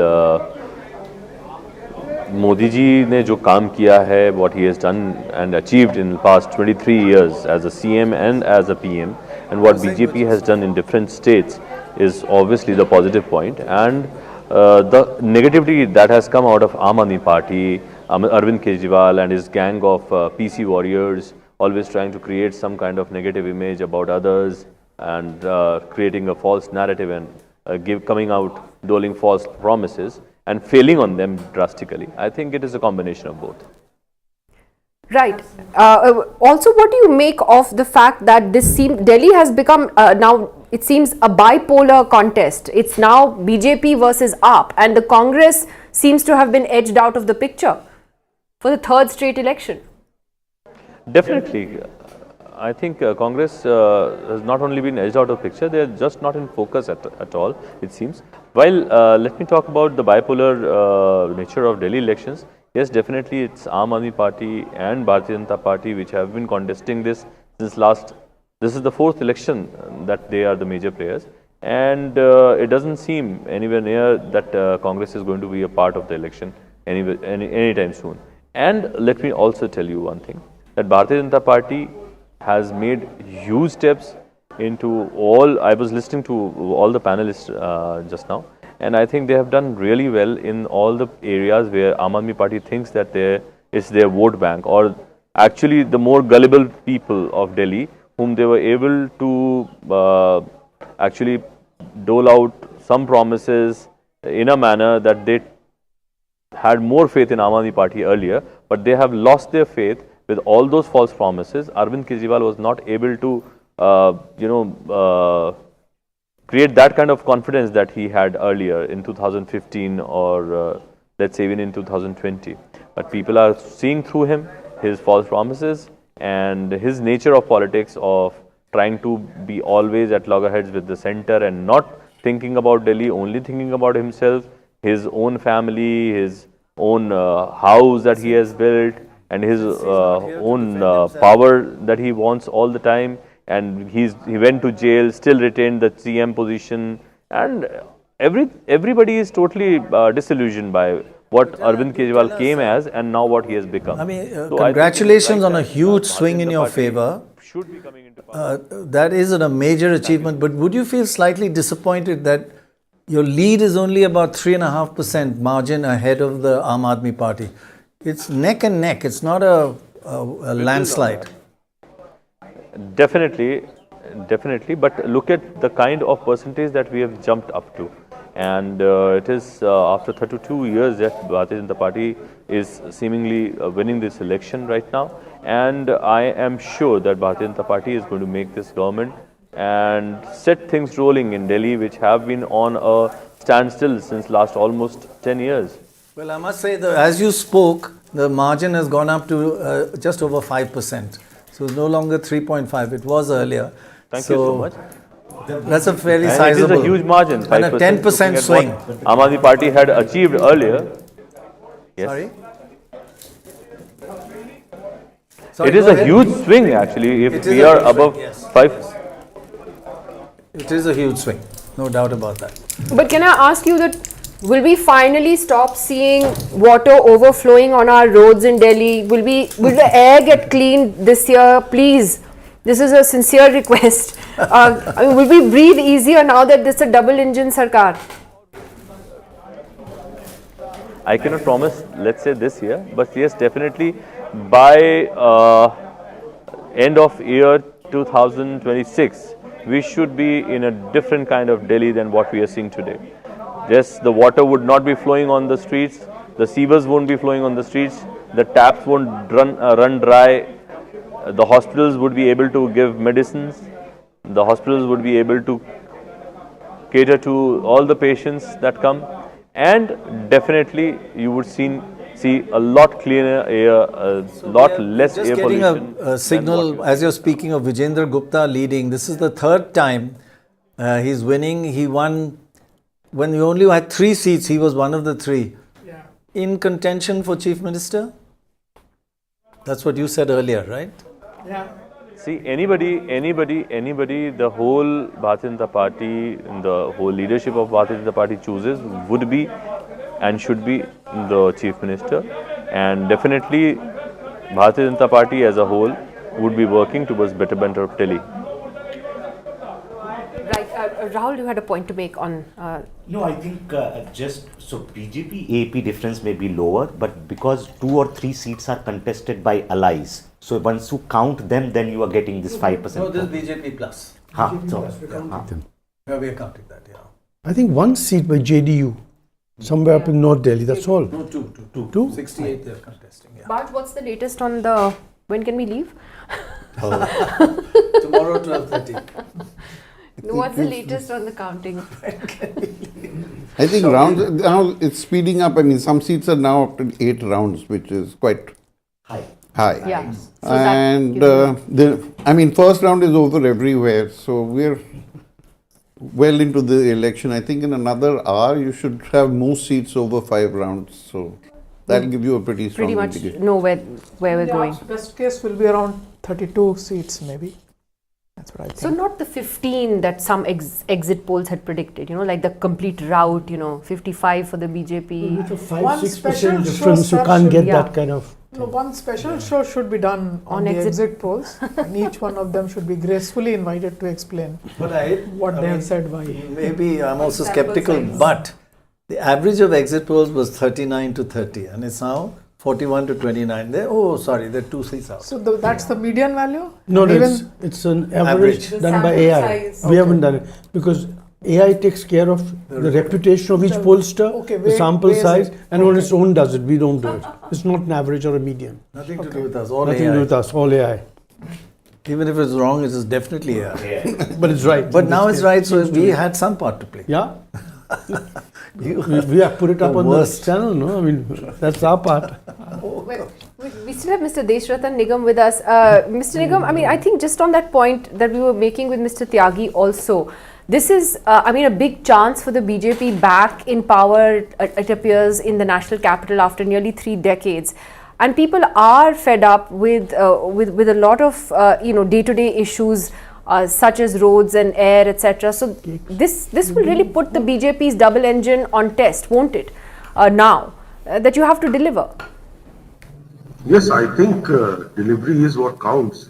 And the previous government was always at the warpath with the centre, whether justified or not. Mr. Kejriwal was always, trying to put himself parallel to Prime Minister and trying to make himself relevant by always having that anarchist attitude, that confrontationist attitude. That would not work for any. We have seen Madan Lal Khurana when he was a CM. The Congress-led government was there at the centre, and the Ganga water came to Delhi. Sahib Singh Verma also worked quite well with the UPA government from 93 to 98. And Sheila Dikshit, when the Atal Bihari Bajpai had the metro project, Sheila Dikshit worked very well. This was the only government which was always in the confrontationist mode with whatever the powers they had. It's a half state, we all know. You can't afford to be fighting with the centers. You've got your work done. And that is what the state government was lacking. However, this time the BJP has to deliver, especially after 3 decades they are coming back to power. They have to work, and they have to work pretty fast. Whether it is cleaning Yamuna or pollution or the roads within the colonies or Delhi, it's all in a very pathetic state.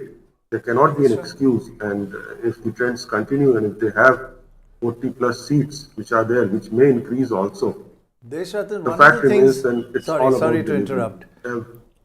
Sorry, one of the things we're finding is that you have not done well in scheduled caste seats, in the poorer areas, Jhopri areas, and in the Muslim seats, but you've done well in the middle class. Do you think the budget came at the right time and 100, what's it? How much was it? 1 lakh crores giveaway for the middle class would have helped in this election? Do you think it had an impact? Pay commission. And the pay commission also. Yeah, because a lot of government servants. Yes.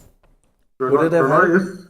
If that would have had the impact, then BJP should win the New Delhi constituency, where it is still training. So I don't know how much impact has been there.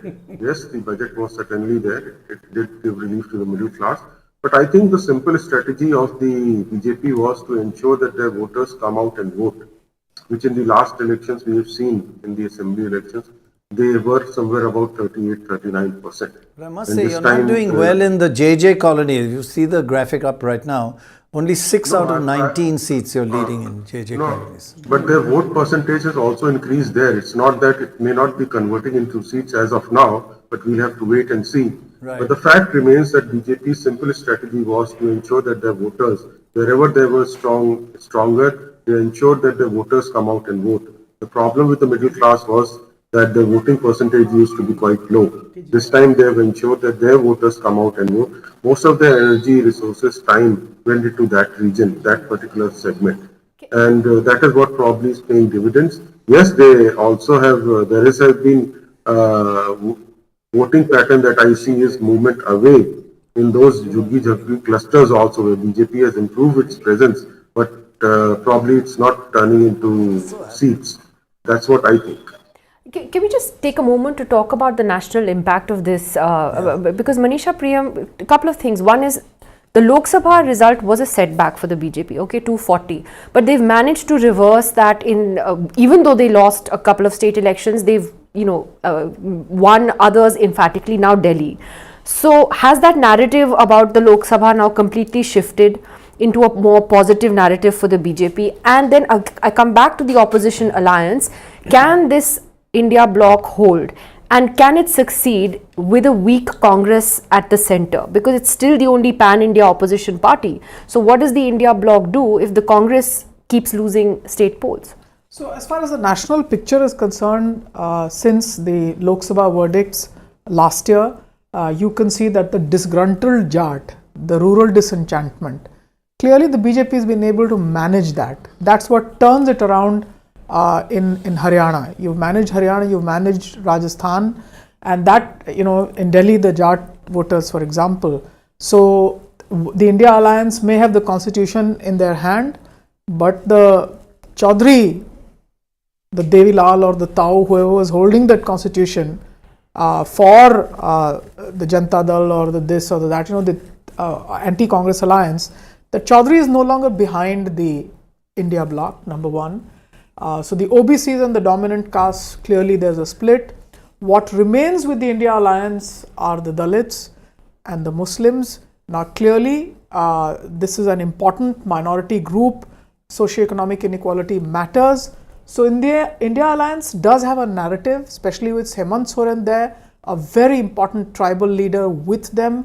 Mamata Banerjee, an important chief minister with them. Who heads that alliance? I mean, who is the center of that alliance? So now, I think now it's not just Kejriwal. There will be an asking for Rahul Gandhi also to shift away as being the fulcrum of this alliance. One of the state chief ministers will have to lead this, and if they don't lead this, then India alliance in fact will hold up somehow till the Bihar elections, and they will have to cede space. The unsaid voice is that of the left, the CPIML especially, which has done very well in Bihar.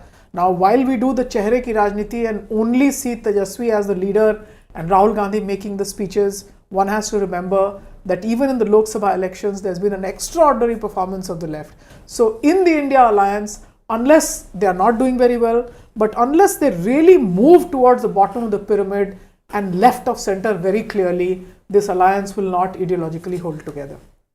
Can I, so I think on the BJP front, now it looks like that 2024 was a momentary setback, because in each of these three assembly elections that they are about to win, Delhi we don't know, they were considered behind a month before the poll, right? So in some ways, Haryana put a brake on that slide. Maharashtra completely gave an impression that the trend can be reversed, and now getting Delhi as political center of things will put BJP, what Yogen ji was saying in the morning, that dominance in some ways, that image would be more complete. On the India front, to my mind, India was more of a 2024 election alliance, not a completely an alliance in a say that it will also stand together in non-electoral period. Because think of it, even when before March 2024, India alliance was bickering, they didn't have the kind of alliance you expected in Bengal, or they didn't have an alliance in Punjab or in Kerala. So there was it's just the result gave us an impression that India was a cohesive alliance. And then in Maharashtra, we saw that problem. In Haryana, we saw that problem.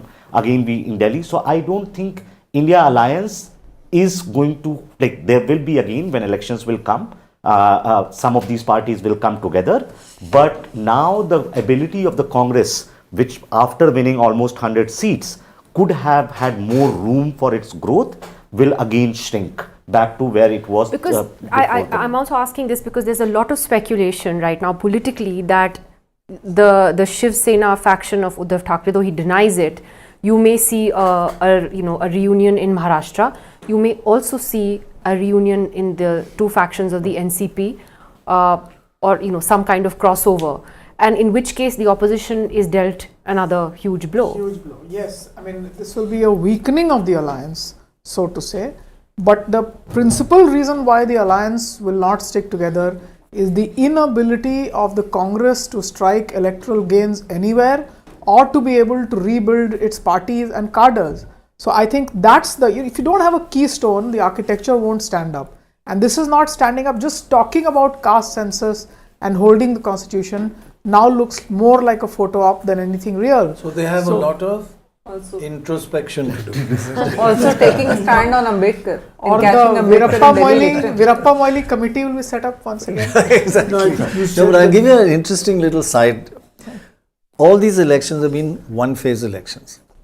In the Lok Sabha, everywhere where there was 4, 5, 6, 7 phases, they did worse and worse. And BJP, their vote swing in the last phase in every state where they had 7 was twice as bad as in the first phase. Yes. They just went worse and worse and worse and worse. Every state, UP, Maharashtra, Bengal, Bihar, they just went down, down, down with every phase. If you have one nation, one vote, you're going to have a lot of phases. Because it's a tough thing to do.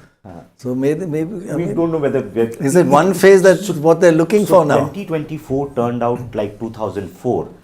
Same had happened even in 2004 because I think BJP had lost the control of the narrative. Once you lose the control of the narrative, every additional time which you think you're going to tire out the opposition basically worked against you because now there are going to be more said things against you as you are the incumbent. In fact, in UP, they had 7 phases, and I think it started at -4%, ended up at -9% swing. And like Yogi Adityanath is reported to have said, I said don't have 7 phases. So is that going to be the message now? Because these show one phase, they do better. I think it's just a side. Take an argument that you'd made about some chief minister should take over the alliance. Yeah. Can you name one or two? Other than Mamata Banerjee, who's very contentious in terms of we don't have that many. What would be the basis? You don't have that many chief ministers. But what would be the There's basis? Stalin who's there. Sorry? Stalin is there. No speaker the Hindi. Then Hemant Soren is right there. And you don't necessarily need a chief minister to be there. It could be another leader that. But the leader must exist. But of course there are leaders. You have to think creatively. Opposition coordination becomes very difficult in a dominant party system. Think of why opposition couldn't come together in 50s, 60s and 70s. Once you have a party which is almost twice large as the second party, it will create all kinds of hurdles in any kind of coordination that is possible. Emergency? So, but then that has to be an existential crisis, right? In normal circumstances, coordination becomes a difficult. This is not an existential crisis. But they have to realize it's an existential crisis now because every 3 to 4 years they also get a breathing space, which doesn't make them to think that it's an existential crisis. Feel that there is a script to be written. The fact that the poor have not moved away from the AAP is telling you a story. The fact that there's something happened in 2024. Even if you write a script, what do you write it from? I mean, I remember doing an interview with Chandrasekhar and I had asked him that what is it that gives you the energy to keep going on? The Congress keeps winning against you all the time. And he was on a Padyatra in Bihar. And he said, look, there is a strategy in victory, but there's ideology in defeat. And you have to understand how we build an opposition even if we don't have the resources or the numbers. And that's clearly the hypothesis around which you have to work. How do you do it? By becoming a people's movement. Does the Aam Aadmi Party, the gentleman in the morning got very offended. Soren and Kalpana Soren led a movement and got back to power. Did Kejriwal lead a movement? Doing Galli Nalli, ye de diya, wo de diya, are yaad hi nahi hai kya kya diya. Making services work is an officer's job or an MCD corporator's job. A political vision is something that lives on in this country. Somehow, political parties want to stay away from putting inequality squarely at the center. The BJP comes back to power by giving dole, chawal, dal to how many millions? 800 million. 800 million, right? So, very clearly, inequality is something that has to be brought in creatively in a language that people understand. You'll have the script. lesser numbers, but you'll But have a it's strip. interesting you say that they should take an even more left turn. Of course. So that means at the cost of alienating the middle class further, or is that something that they shouldn't even look at? Look, I don't want to bring these things to the fore. This middle class will understand very soon where are the jobs for the middle class. All of Delhi that was buying homes in South Delhi exit to Gurgaon for jobs that are tethered to a model of precarious globalization. And in India's cities, there is as much a precarious base as there is a precarious top. So it will soon be time for the middle class when we won't be able to send. Remember, I am, Sir Louis Matheson, distinguished professor at Monash. There are caps on student visas, international student visas in Australia. That's an electoral issue for Albanese. So our children won't be able to go even if we have the dollars or the moolah in our pockets. That's when we'll feel the pinch. Trump will sort all of that out. Okay. Trump. Okay. I want to ask you, Tina And the Sharma. Komagata Maru that happened. Right. I want to ask you, what seems to not worked has been religious hatred. It didn't work in the 2024 election. Yes. UP it failed, Bengal it failed, and what seems to have worked is it's failed in Jharkhand, where Even it was in Delhi. Even Delhi, you didn't have that much hatred here. It might have worked. You in didn't. Maharashtra. Shaheen Bagh. No, and they then didn't have your that much in Pravesh Maharashtra. It was Sharma mainly and, their giveaways. Kapil Mishra. They had actually given away a lot in Maharashtra.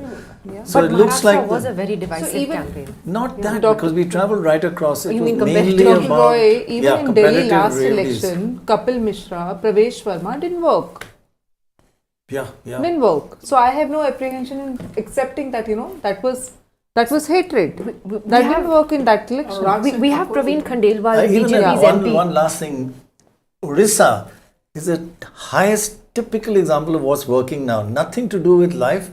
Keys to the bhandar, somebody has stolen something. That's He's a Tamil. He's a Tamil. Yeah. That was the biggest thing. He's He's a Tamil. So I think politics is and the numbers are very unpredictable. Honestly speaking, politics is very, very unpredictable. Last 3 elections, I've noticed that Delhi election is it's a very silent but it's voting. very important what you just said, that hatred has not worked.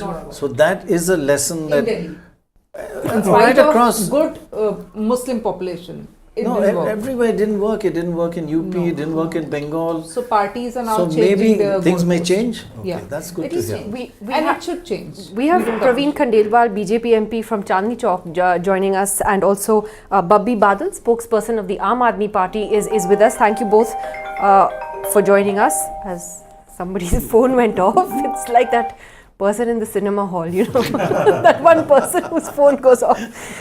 Mr. Khandelwal, first of all, I guess congratulations are in order now for the BJP. It looks like the party is heading to a victory after 27 years in Delhi. How does that feel this morning? Just comes on. We're very highly elated. Today is the biggest day for Delhi. The people of Delhi has given their mandate for development of Delhi. And of course, it is a big punishment to Arvind Kejriwal and his entourage who in totality destroyed Delhi in last 10 years. So certainly we all are very happy and we committed ourselves to carry on development activities in Delhi with a new hope. And certainly the tragedy of Delhi has begun from today. But who's going to be the chief minister? Sorry, that's our favorite question this morning. Who's going to be the chief minister? See, BJP is not a dynasty party. We have a big list of dedicated leaders and workers in BJP. And our leadership is competent. And very soon, you will hear the name of the gentleman who will lead Delhi under the charismatic leadership of Prime Minister Narendra Modi as Chief Minister, dedicated to the people of Delhi. Are you saying you're not a dynasty party, so you're ruling out Mr. Sahib Singh Verma's son? See, but this is not the other political parties, like the case of Aam Aadmi Party. It is only one party, and I'm telling you, today after this big defeat, this party is going to be banished. This hero, Arvind Kejriwal, will no more in Delhi, and same thing will happen in Punjab very shortly. Right. Sorry. Sorry, we also have Mr. Badal from the Aam Aadmi Party joining us. Is the AAP finally conceding this election, Mr. Badal? I would rather wait some more time, ma'am. But let me put two or three things on the record. I have been around for a long time here in politics. I have never seen a budget being presented in the middle of an election. And it is shameful how BJP misused the Delhi police, how election commission was just a mute spectator. And I am very proud of Mr. Kejriwal. He did not bend. And we fought a very nice, very great election. And even though the BJP tried its full might, Assam, Dam, Dand, Bhed, it tried everything. So we see the Prime Minister coming on the roads, the things that he used to call the reverie culture. So he adopted the reverie culture. He said, if they give you 2100 Sanman, I will give you 2500. So I think morally, this has been a defeat for BJP. Secondly, BJP state unit is a deeply divided unit. I see Delhi BJP, there is not a single leader of a stature of Mr. Kejriwal. So I think BJP does not earn a mandate. It tries to manage a mandate or try to steal a mandate with deep pockets, with money power. Sorry to interrupt. But everybody says if you speak like this, you've not learnt anything from this election. You have a 10% swing away from you. What have you learnt from this election? Prannoy ji, we have learnt that the India Gathbandhan is only on paper. The way Congress has behaved in this election, their voice was same as that of BJP. So I think we need to have this thing that why would we be together in stopping Mr. Modi, and the Congress doesn't cooperate. If today the BJP has stood up a bit in this election, I must say it is thanks to Congress. But Congress says that Aam Aadmi Party just went ahead and announced, didn't even have a discussion with them about an alliance. You just said we don't need them and went ahead. That's what they say. No, I think when India coalition was formed, Nitish Kumar was very clear on this thing that wherever regional parties have a stronghold, the Congress will bend over backwards and try to accommodate the The second point is, so 1 second, the Congress vote did not matter in this election. There was no swing. All your vote went straight to BJP. What is the lesson you've learned from that? I think Prannoy ji, we learned the lesson that when you stand tall, when you don't bend, you have to pay a price. So BJP put everything in. We are very proud that Kejriwal fought a great election. Our whole team was together. Maybe next time we will be even better at some things. I think 2 or 3 issues the BJP succeeded in trying to, even though Mr. Kejriwal meant no offense. That means you've given up this one, basically. No, we will still wait for some more time. As I told ma'am. Mr. Khandelwal to respond to that. Mr. Khandelwal, the AAP is sort of especially upped its rhetoric on the election commission, the high-handedness of the police that it says was visible on the ground, that this was an election that they claim was unfair and more challenging to them because of the machinery which is in control of the BJP.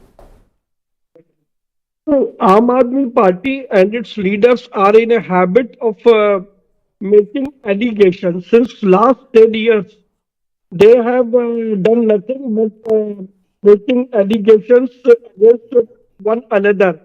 We have seen Arvind Kejriwal has not shouldered any single responsibility for his failure in past 10 years in Delhi.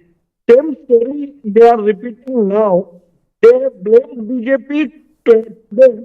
When they will lose the election, they will blame EVM, then they will blame election commission, and they will blame so many other people. Because Kejriwal doesn't want to take any responsibility on his shoulders. So this is the story, and these are all lame excuses. I think our leadership should now concede the defeat and really pave way for Bharatiya Janata Party to take over the government. Right, right.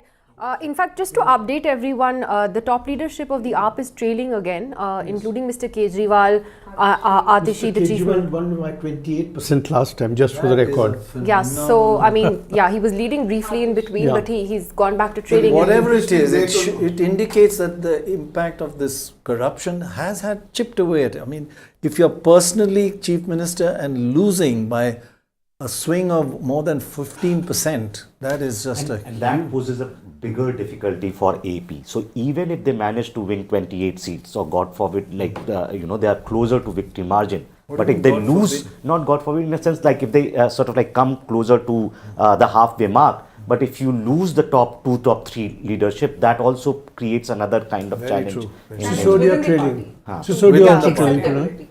But what's the update on the counting? I think we're now more than 50% of the seats are gone beyond round 5. But the vote difference 4%. 4%. Yeah. Kejriwal, But it's been steady at this 4% now for an some hour time. now it's 42 seats and 4 What's to 5. interesting is that actually margins are AAP very is small. leading in 3 of the regions even in vote percentages. It's not that it's a clean sweep all over. It's in the western part of Delhi where BJP has done really well. They picked up 10-12% and in New Delhi, which is making the vote difference this large. Malviana got 20% lead. But it just shows every time I see this, you see the more the votes counted, the better the BJP does. Look at the 6 to 10 rounds and they're doing 2 to 1.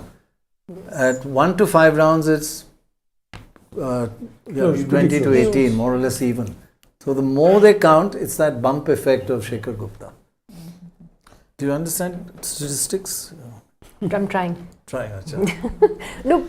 And one thing, Kejriwal had announced that Manish ji is going to be the deputy chief minister on Delhi during the election campaign. So certainly neither Kejriwal's word holds, nor promising that if not me, Sisodia, even that doesn't hold, and Atishi of course doesn't have stature. Actually, they seem to be doing worse than their party. Yeah. The party 28, as you say, is not a landslide loss, but the leadership, 3 leaders trailing, even if they'll win by small margins. That's very interesting to find out how the Congress has done in at least 2 of these seats where they've put up very strong candidates. And in some ways, I think the BJP tried to also sort of like pick up candidates who could keep these 3 leaders tied in their own sort of like constituencies. Not that they didn't go out, but made the contest very hard there. But that they're done with Mamata Banerjee also. But that's a reasonable thing to do. Yeah, that's what parties would do. Yeah, that's what parties Not- must do. Yeah. But I believe that they had very weak machinery to fight election. Maybe. Comparing to I just BJP. want to But raise this everybody is point weaker about than the BJP. the So election. there's no doubt about it. I mean, yesterday Rahul Gandhi and Supriya Sule held a press conference where they pointed out what they said were issues with the electoral rolls in Maharashtra, the way elections were conducted by the election commission there. But except for sort of vague statements saying that, well, we are not biased, etc., is there a greater onus on the EC to be more transparent about how they're doing things? I mean, just a small thing, like why was Maharashtra 7 or 6 phases in the Lok Sabha election and then just 1 phase or 2 in the assembly? Whatever. But single phase. So explain that. In politics, time is such an important variable. The Congress party should have anticipated all this. They act how many days after the elections? And let me tell you very honestly, in Delhi, I have seen a far more the EC's been trying to build confidence at the booth level. For example, each party booth officer had their lists of so many male, so many female. These are the totals. Votes being polled were being struck off. We saw the 17C by the end of the day. We've seen now figures that have come constituency-wise broken down into male and female. As far as the voter list name deletion is concerned, Atishi herself confirmed to me that the election commission had said that we will do deletions only when officers of all parties are there, and for errors of inclusion, the person himself or herself will have to come. Just have a look at the map So- of last time versus this time. Totally The amazing. complete Yeah. change. It's just. So it's all saffron. Actually, the point Yeah. you made, all the areas touching Haryana Yeah. have Yeah. swept. Swept. BJP have swept. The ones that are touching UP And he or was saying the ones where the And other Chandni side of Chowk. Jamna. Huh. But also, I think on the EC point, EC has to become sort of like more transparent, but also in line with modern day technology. Now, you can't wait for 2 days or 3 days or 2 weeks to come out and give explanations on things, right? For example, I buy EC's explanation at least on battery, right? Because each polling booth agent has to sign that. I think EC now has to figure out that this should be recorded as a small clip, circulated. You have to be, because after like 2 or 3 weeks, this becomes an issue for all parties, right? And so even on this, what you're saying, on polling booth, electoral rolls and everything, there has to be much more clarity. And for the opposition party, they have to also do the groundwork, right? So you knew the number of electors in each assembly constituency when the election began. The Vidhan Sabha electoral rolls are still online, anyone can download. And so you have to go with little bit more groundwork for that challenge to become more Also credible. consistency in messaging, Yeah. right? Because sometimes they said the EVMs were rigged, then they said it was electoral roll. So make up your mind, right? Exactly. Where is Unless you decide to appoint an independent EC, this EC commissioner has more power than any EC commissioner in the world. It's not independent at all. So unless it is independent, the way the Supreme Court suggested, I'm told that on the 12th of February, there's a case again in the Supreme Court to see that this current next law be one. declared unconstitutional. But it doesn't mean you'll get a judgment. No, I'm not saying. All I'm There are saying is many that- cases where we have had hearings and no Yeah. judgments. Exactly. Paj, as you said, more than so is this done and dusted? I mean, are you going to call this election now? Is Shivam still sitting? I'll get back to you on that. No, I think statistically now, if 5-6 rounds have been counted, it's more than 30 to 40% of total votes. It's more than any exit poll sample size, right? And so unless... but what about those seats with the narrower... Let's give it to Rahul. 60% मैं पीटूंगा सबसे. So, That's huge. Yeah. So results with the NDTV is trending on second number. Why are you telling us? She said results with NDTV is trending on Twitter. Second number. Which one is that? Who's It's a that? wonderful channel. But I just wanted to just talk a little bit about what you said about ideology in politics. The thing about Kejriwal and what made him so interesting was that the first 2 decisive terms he got was with the support of Delhi's middle class. It wasn't just the poor, right? So why, now for them to move away from him, he was actually tapping into those people who were traditionally Congress voters before in Delhi, but who have largely been BJP supporters elsewhere. So what shifted? One thing that I've seen in the long term of India's politics is that if you have to bring the Congress down and you have to lead a mega movement, start saying corruption, corruption, corruption. I saw it precede the emergency. Everybody didn't believe that we were bringing down an authoritarian Mrs. Gandhi. But everybody believed there was a lot of corruption. Gali gali mein chor hai, falana chief minister chor hai, etc., etc. Now everybody believed, Mrs. Dixit. Nobody has any clue of what happened. Of course, the CAG is now so famous. What are the gains or losses in the coal scam? We don't even know. Now, that belief leads to really a dent and a decline of a dominant party. What's the inability of the other side? To lead any mega narrative. Remember, it was just a narrative that brings the Congress party down, no evidence, no hard facts. Prakash Javadekar, etc., the gentleman who was the MP, whose name I forget now, he's not even to be seen. So what's the mega narrative of the opposition against the BJP? Just nothing. Everybody saying, oh, don't touch the religion, it will destroy us, so play soft on religion, do something else. So this doesn't seem to people like a clear-cut... But Rahul Gandhi talks about Mohabbat There's and stuff like indication of Mohabbat ki dukaan. interesting sitting MLAs versus new candidates.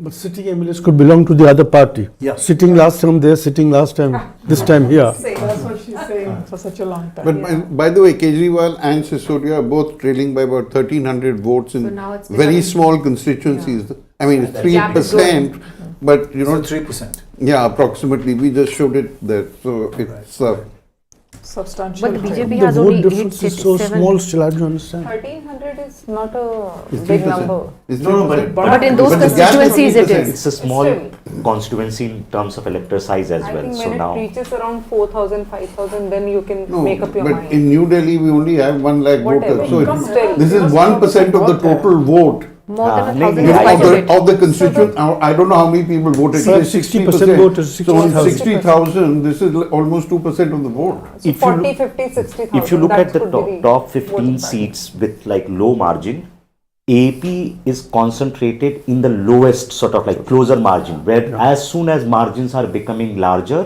it's turning towards BJP. So now I think reversal is very difficult.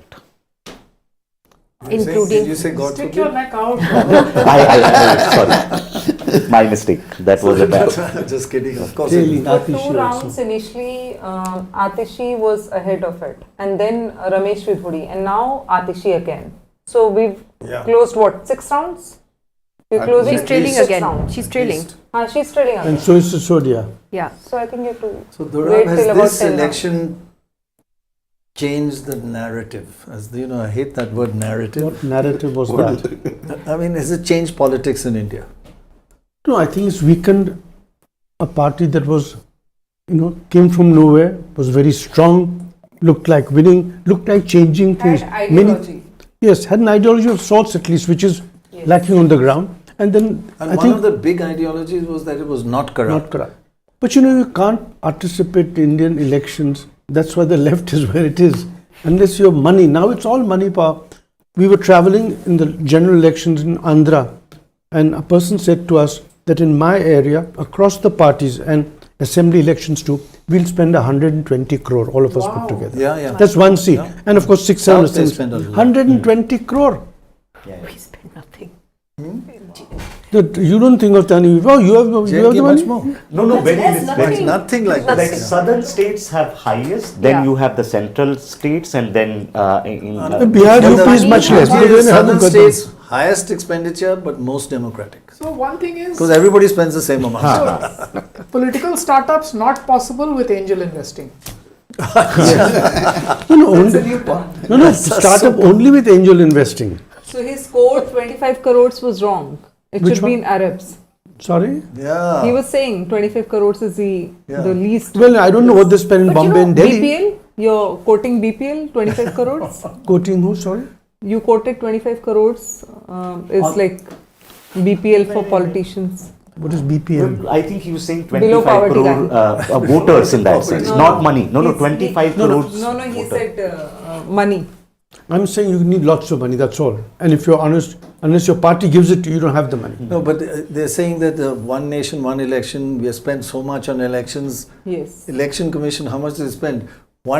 Nothing. Fifth But you of what candidates spent. Yeah. In fact, Mr. N.K. Singh and a lady have written in paper saying that in one of the elections, the GDP went up by 0.4%. Swaminathan Iyer quoted that. And I said to him that actually the 0.4% of GDP was black money becoming white.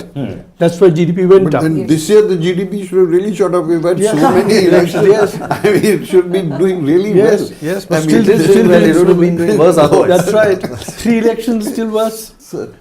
No, but what does this mean for AAP? I mean, are they going to survive this? Difficult. I mean, very half difficult. their people left anyway. There's Now, a disagreement here. No, You're I saying think- you think they see, will. I think a party that has been in power for 10 years, and Arvind Kejriwal is the kind of politician, he's not going to go away anytime soon. Whether it will create serious hurdles and challenges, for sure, because Delhi was their home base. If they're not going to be in power, and through power, they sort of like govern Delhi. They've not been routed either. And Yeah, exactly. the interesting thing, I think Arvind Kejriwal in opposition might be a very interesting person to. The to question see would Delhi. be what kind of like lessons he learns from this defeat, and what kind of politics he wants to conduct in next 5-6 No, also years. what how happens many in Punjab? cases are going to be filed against him when they say now we're opening all the files? No, but will he be able to hold Punjab if he can't hold Punjab? Yeah. will there's be wholesale defection. Now there's no retail stuff, all wholesale. That's what I'm telling you. Unless they get down to becoming a people's movement, they can't survive as a political party. The same thing is true even of Mr. Lalu Yadav's party. I mean, unless the son comes, Lalu's definitely advanced in age, etc. Whatever Rath रोक दिया, anti-communal, वो बातें पुरानी बातें हैं. एक बार कोई political consultant coming and doing a चेहरे की राजनीति, it's not working. So if you are not winning the seats, at least have the people's trust with you. How do you do it? By becoming a people's party. Now Kejriwal's only USP is everybody has forgotten India against corruption. He was Chief Minister of Delhi. If he is not seen doing those press conferences as Chief Minister of Delhi, Arvind Kejriwal, how does he emerge as a people's man? From where does he emerge as a people? Being in opposition gives him that opportunity to do exactly He's that. Not winning his seat. Here's a Vijender Gupta who's a great example for Arvind Kejriwal. If Vijender Guptaji's wife, Shobha Gupta, she is there in the field everywhere. But she that's what he can do. He's not done that. I mean, Shobha Vijender Gupta is the kind of person, she'll come by, she won't even care if you're an AAP voter or Congress voter. अच्छा अभी hospital ले जाना है. खून की जरूरत तो आपको नहीं है, पानी की जरूरत तो नहीं है. And she is there selflessly all the time. So that's the point. Do you retreat from power and become a people's person? Number one. How do you resurrect your image as a political leader? His only stature was that he was the Chief Minister of Delhi, which was such an important state because it was right under the nose of the central government in Delhi. So it's going to be very difficult for Mr. Kejriwal. Aam Aadmi Party is going to face an existential crisis. That's my understanding. Even within the party. Yeah, existential crisis. Even if he loses, he could have forced, supposing party gets 10-20 seats, he could persuade one of the others to a safe seat to resign and get into power. But I think he has to win the public. That's one. Second, I mean, let's even ask the question. They had another important leader called Raghav Chadda. Whenever I would ask the question, I would be told, Acha, today he has done 3 rallies. I didn't see Raghav being out there in the public domain. So what's the plan what's the number of your second generation leaders? What's the plan with them? What do you want to do with Atishi now? If she trails and she comes back, suppose she wins. What do you do with her? Can she lead your party in Uttar Pradesh? There have been questions about Arvind Kejriwal's style of functioning within his own party. For example, when they had to look at Rajya Sabha nominations, I think there was a lot of discomfort with the fact that there were just names pulled out of a hat that he's, they said that, okay, inko bana do, that kind of thing, that the rest of the party didn't understand where these came from, that inaccessibility that you spoke about. And by the way, much like the BJP leadership, he's also very sensitive to criticism, to put it mildly, and doesn't take too kindly. But even those press interactions have stopped becoming press conferences a very long time ago. They're monologues. Yeah, they're one way. So do you think it could eventually invoke some humility in both the Congress and the Aam Aadmi Party, and they decide that India does matter to them, the alliance, rather than I'll do it on my own? This is actually a shocking result for both of them. Yes. Will they come down a step or two and say, "Chalo, we need each other"? I don't know. Probably not. Unlikely. No idea. I think one advantage AAP has, it's got young leaders. No other party has leaders of this age group in such dominant positions. Everybody has Congress? Sorry? No, only the sons or whatever. I'm saying these are not leaders. See, these are. So what is young? It doesn't Under matter 50 is between young. AAP and Congress. Under It doesn't 50 matter is in young. Delhi. No, I mean, Anyone Raghav Chadda is old. in Punjab, No. seat space. I'm talking Saurabh about Gaura is old. Coalition I'm is just saying always younger a leaders. Saurabh, Raghav, Look at the leaders in all the other parties, except for the So once people who again, are sons who's of winning people. in Bihar? Sorry? Okay, what will the alliance be after this election in Bihar? Will Lot of India be fighting one inside. alliance? Yeah, they'll certainly, yeah. The Congress has no option. It's all very aligned. The Lalu Congress still is a in big player command. there also. जीतेंगे या लूजेंगे, the alliance is all there. जीतेंगे या losing But mainly losing these days. It depends, I think, love how that. many seats Congress now wants and RJD is willing to give. Last time, Congress has more than 40 seats, and their strike rate was lower compared to RJD's strike rate. Which it normally is. But this has been the Congress's problem with allies from state to state. They always ask for more seats than actually, and then their strike rate is lower, and in some cases they don't have candidates for those seats. And then No, it's not that. People You were not ready you to give fight. them worse seats. That's also that's the problem. say. That's the problem. But by the way, Mr. Badal from the Aam Aadmi Party is still with us. Mr. Badal, you must have been listening to all of us talking about an existential crisis for the AAP. What worries you, post this election scenario? What do you think that the AAP internally needs to do differently? This is like a moving, nice movie now. I'm sorry, we'll stop. Ma'am, just I'll tell you one thing. Aam Aadmi Party is a movement which can have its ups and downs, but it cannot be decimated. It cannot be a washout. Like even in this election also, let me tell you, most of you are discussing whether it will make us more humble. I think Arvind Kejriwal is humble enough. It is my personal opinion. But certainly, I know that having coalitions can be a great boost, can be a great benefit. So definitely, India Alliance needs to be more cohesive, more together. So I think BJP now has shown that it will not stop at anything. BJP is now a party that is using every method to win election, including manipulating the constitutional authority offices. So I think to combat BJP, Aam Aadmi Party will definitely work on more cohesive alliances. I believe that Aam Party has hired Prashant Kishore for this election. There were news. No, yes. not. Mr. Bablu, No, that was there. I have that not was heard in the this. news. Prashant Kishore was in. Depends which news you heard it from. Which news? AP had a more decentralized consultant campaign this time rather than a centralized person. Prashant Kishore was doing something. That explains the result. Prashant Kishore alone, what? I don't think. I don't like. I don't think so. Kishore is in Busy. He's busy with in his a own. vanity van in Patna. In a vanity van. Yes. Yes. Campaigners against the Bihar Public Service Commission exams.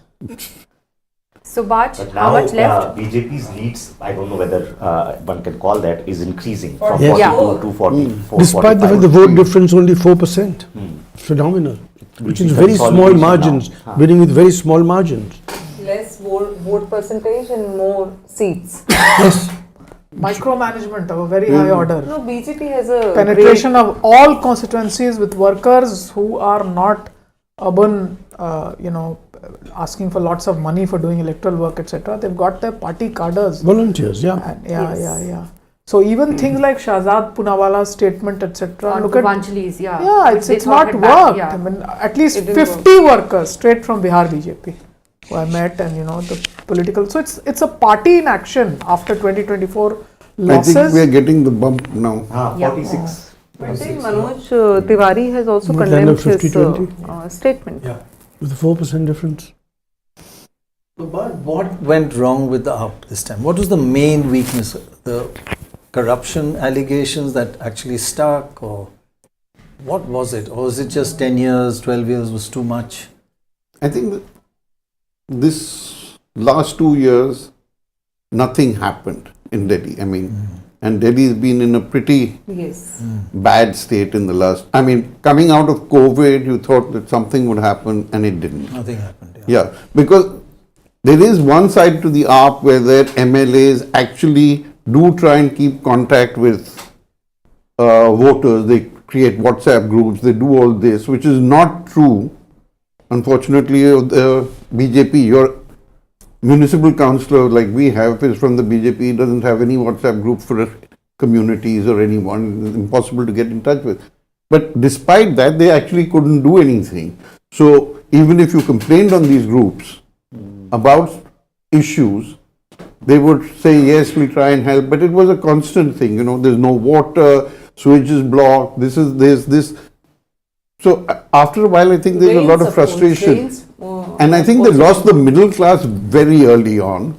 And I think the middle class And the budget must have helped also. No, but even before the budget, I think if you see the difference between the general election and the assembly, I think the middle class made a difference in switching sides. Yeah.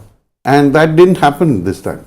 So, but just to add to your point, there used to be something called the Mohalla Sabhas. and that was the Aam Aadmi's counter to the BJP winning the MCD. Very active Mohalla Sabhas. The MLAs used to double up as MLAs and corporators. I think the jailing of Arvind Kejriwal, I don't know how it has impacted. He's going to jail, insisting I'm still the chief minister. Legally he was. And I think Ashutosh has made this very important point that was a political and moral battle and not a legal battle. They kept insisting Shibu Soren bounced back from that. Hemant Soren, sorry. Yeah, I mean, Shibu Soren, his father today, rivals the popularity that Birsa Munda has, although most of us know that a lot of those corruption charges would have had some substance to it. So, but he didn't get any sympathy factor, nothing. Lot of sympathy for Is it Hemant what Soren. Saurabh Shukla said? He's just not there's a distance between him and the people now, which is most unpredictable for a party like Aam Aadmi Distance, Party. and second is, not only him, maybe his cadre also. I sound too colloquial, but caste and community matter in India. Of course. Hemant Soren is embedded in a community. If I've been on the road from Ranchi to Ambikapur just last week, and in that long travel on NH43, the number of places where I have read names and posters by Muslim leaders of the JMN. I have not seen it anywhere in North India where a Muslim face will prop up like this saying, I am the JMM Prabhari for the Zilla, etc. So they've been open in their caste and community alliances. They are ensconced in a community, and the Jharkhand Mukti Morcha has been the leader of a movement.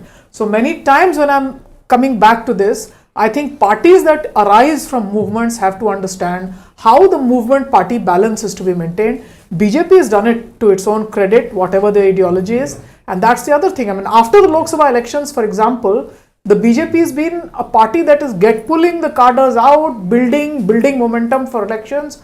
Nobody is talking about any posting or any ministerial berths, but all about which minister going to be in charge. Exactly, the Lok Sabha thing seems to have spurred them the other way. Absolutely. Whereas the opposition is kind of wallowing and while they are thinking about the chief ministerial candidates for Delhi, the buzz that I hear in the BJP is as to who's going to be the party president, keeping in mind the Bihar elections. So it's a very microscopic way of looking at things. Pick up your strategic spurs here, then move on to the next. Don't look at a grand narrative, but don't miss out any little battle anywhere. Mobilize what you have. I don't know whether it's additive, but if you look at AAP 44, Congress 6, together they're 50 ahead of the BJP. Often it is additive, actually. In fact, you asked the question earlier, we've done research on that in the past, and it is additive. I think it's so while one says they didn't cut into them because of the swings, but actually together they may have done much better, and it would have been a very close fight. See what happens to the narrative. Even the Congress was saying that the Arvind Kejriwal government is corrupt. They haven't. BJP is saying the same thing. himself. Yeah. So where does the narrative go? The narrative pitches it squarely on putting Arvind Kejriwal, not just Arvind Kejriwal in the dock. So of course it, whether it's additive or not, it does make for a two-way this thing. Not because there are only two parties that are good, but because the narrative pitches is this way and the social media picks it up. So let me say, for the Bihar elections, will the BJP give up any religious hatred? Because it hasn't worked so far. And will the Congress demand fewer seats? I don't think, this religious hatred which you see, which people see from outside comes as pre-planned thing. It's failing in every state, I must say. Maharashtra, it didn't work. It was not that relevant. It didn't work at all. It failed in Jharkhand. Yeah, failed in Jharkhand, UP. Yeah, badly failed in Jharkhand. Failed in UP. Yeah. So, and again this Milkipur. So we can understand. Even Ayodhya is a very classic example of using religion in politics, and it had very little impact. It's nice that it's disappearing from our the democracy perspective. It's more centric on candidates and policies. It can be safely said by a BJP spokesperson. Anybody else will say it, you see what fate will be put. Rahul, will the Congress be less demanding in terms of number of seats it's going to in the Bihar elections?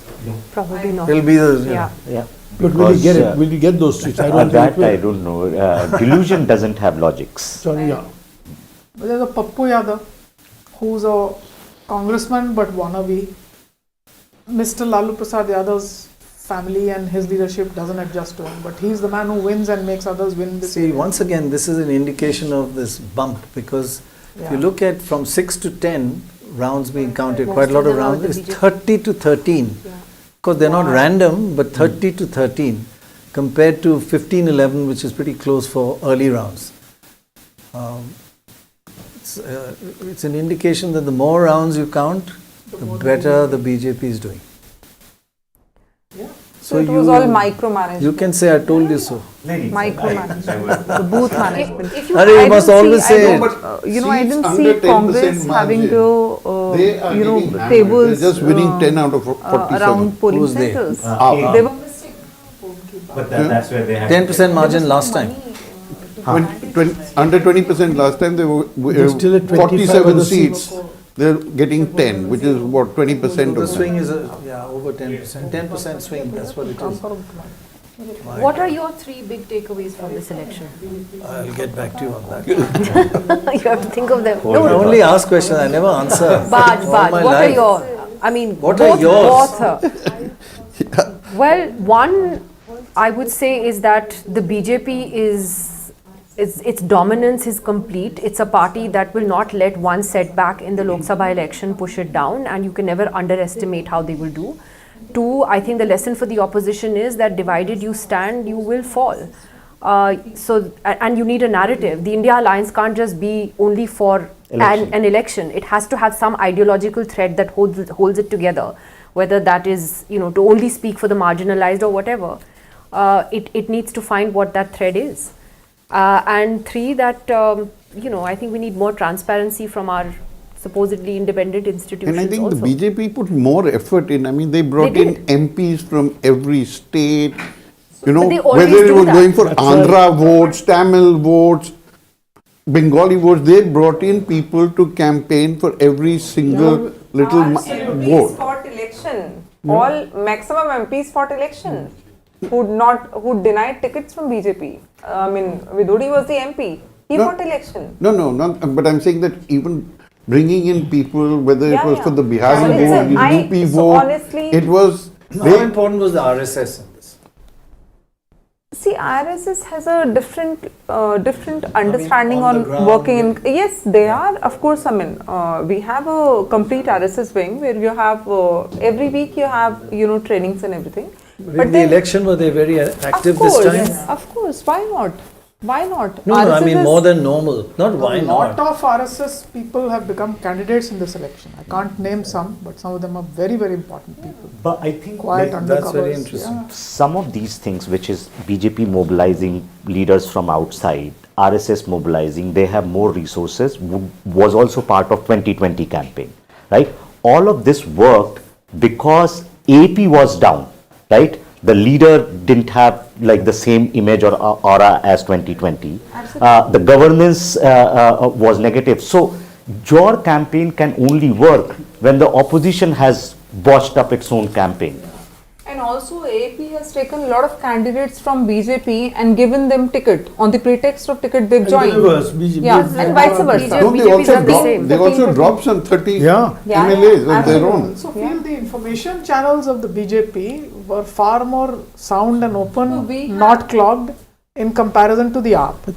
The BJP, for example, spoke about fielding Smriti Irani, who I felt early enough could become a possible chief ministerial candidate. But when they saw that Saurabh Bhardwaj was doing well in his constituency, she was finally not fielded there. But the fact is that on the AAP side, for example, at any point of time when you spoke to them, they said, yeah, we are winning. I would ask them, have you done internal surveys? They say, yeah, 45 to so many seats. So I do think that the AAP that had such an advantage in 2013 and 15 with respect to literally having great information channels amongst the poorest especially, those have clogged up now, and that talks about a disconnect between your core voters and the party. BJP is a professional party. The rest are amateurs who get together and push their luck. You can't win like that. You have to be professional the way the BJP is. We did an exit poll, which is I think the only good exit poll, but not done by us, done by Dhananjay and Cicero for us, which was really spot on for the Lok Sabha election. Most unlike any other poll. And it showed, I think, a big lesson for this. this lesson is that in this election, Aam Aadmi Party just lost the middle class. This is a middle class shift from the last election, this election. They held on to the poor. They never had the upper caste, but they had the middle class, and they've lost that this time totally. Yeah. But they held on to the poor. So this, so here I would like It's to not say enough. that the Greater Kailash is a Punjabi-dominated elite class, seat, which is Greater going to Greater Kailash, of course, GK seat, which has always been like with BJP, and it's BJP-dominated seat. But it is now Saurabh Bhardwaj is doing very well from that seat. No, he's trailing. he's trailing He's now. trailing now. He's actually been a Manish good Sisodia is MLA. back. He's been a good They're going MLA back for and forth, GK. back and forth. But Now, he's trailing. Right, because you've been No, troubling me with I told you so. Certainly. On Monday, 3rd Feb, I wrote an article for HT. The title was Middle Class Holds the Key for this election. Yeah. Oh, There we are. That's where I got it from. We have Mr. Anil Gupta, BJP spokesperson, also joining us. Mr. Gupta, congratulations. Are you now celebrating, declaring victory? Ho gaya? Yeah, thank you very much. Though it is a happy mood, but still in the party office, we will celebrate. Definitely, we will celebrate. But I think, apart from the celebration, we will start doing work for the good of Delhi from tomorrow. Whatever we have committed, whatever we have submitted in our Sankalp Path, I think the party should and our leaders should start working on that. We have a track record of fulfilling our Sankalp Path for 2014 and 2019. And the same way, whatever we have given in our Sankalp Path for Delhi, we will start delivering. We are committed to make Delhi the world-class city. We are committed to make the pollution-free, the Yamuna cleaning, and so many things. And I think we have to get back to we have to start our working. And no doubt the celebration will be there today. But let's hope for the final visit, and we are quite hopeful that we will be crossing 45 plus. Yeah. Our internal survey is 45 for sure, 5-7 close fight. So No, you I can must say close that it at you 48. You are the one person who can say I told you so. Because you mentioned the figure 45. Yeah, That's a little really right at the I start have of this whole thing. right up here. 45, 8 to 10% vote shift. If the bump continues, it's going to go over 45. Yeah. So I said 5 to 7 close fight. Right. 5 to 7 seats close fight. But so could be 50. Anilji, just to ask the question of the day, who will be Chief Minister? We're asking all the BJP leaders to give us their choices. Are you? All channels are asking these things, and nobody is replying. Once the final result is there, definitely the top leadership in consultation with the MLAs will decide. I think everybody is asking, but nobody will reply. But a BJP worker, a BJP MLA will definitely will be the CM of Delhi. But sir, one thing that you need to explain to us that in the Jhuggi Jhopri areas and the scheduled caste seats, the BJP has not done well. Why is that? It's done well in middle class areas and the Jat areas, but where the Jhuggi Jhopris and scheduled castes and Muslims, of course, all three, the BJP is not done well among the poor. So I think you need to correct your statistics. Delhi roughly has 250 clusters and makes roughly 1,000 polling booths. And if I give you the statistics or the figures assembly-wise, Shadra we are leading, Gandhinagar we are leading, Sizable cluster, and then Simapuri we are leading, Sizable cluster, Lakshminagar we are little behind. But I think this time the cluster have voted us because they are fed up with the Kejriwal and their false promises. No, just have a look. I'll just show you the data. It's not mine saying, it's just objective data. If you look at JJ Colony, there are 19 seats. AAP is 12 to BJP 7. Not that you're not winning any, but unlike the rest of the seats where you're in the lead, in the JJ Colony, you're 7 and AAP is 12. If you look at the scheduled caste seats, just have a look at those. Here they are. There are 12 seats. In that, it's 5 to 7. As you're right, you mentioned that you're winning, leading here, leading there. You're not losing 12-0, but you're not in the lead in these. This is a slight setback for you. Why is that? Why are you weaker in scheduled caste and in JJ colony seats? No, sir, it is not a setback. It is a, I think we have achieved something. In the last election, we were 0 in SC seats. We could not won the JJ cluster. That's dominated. True.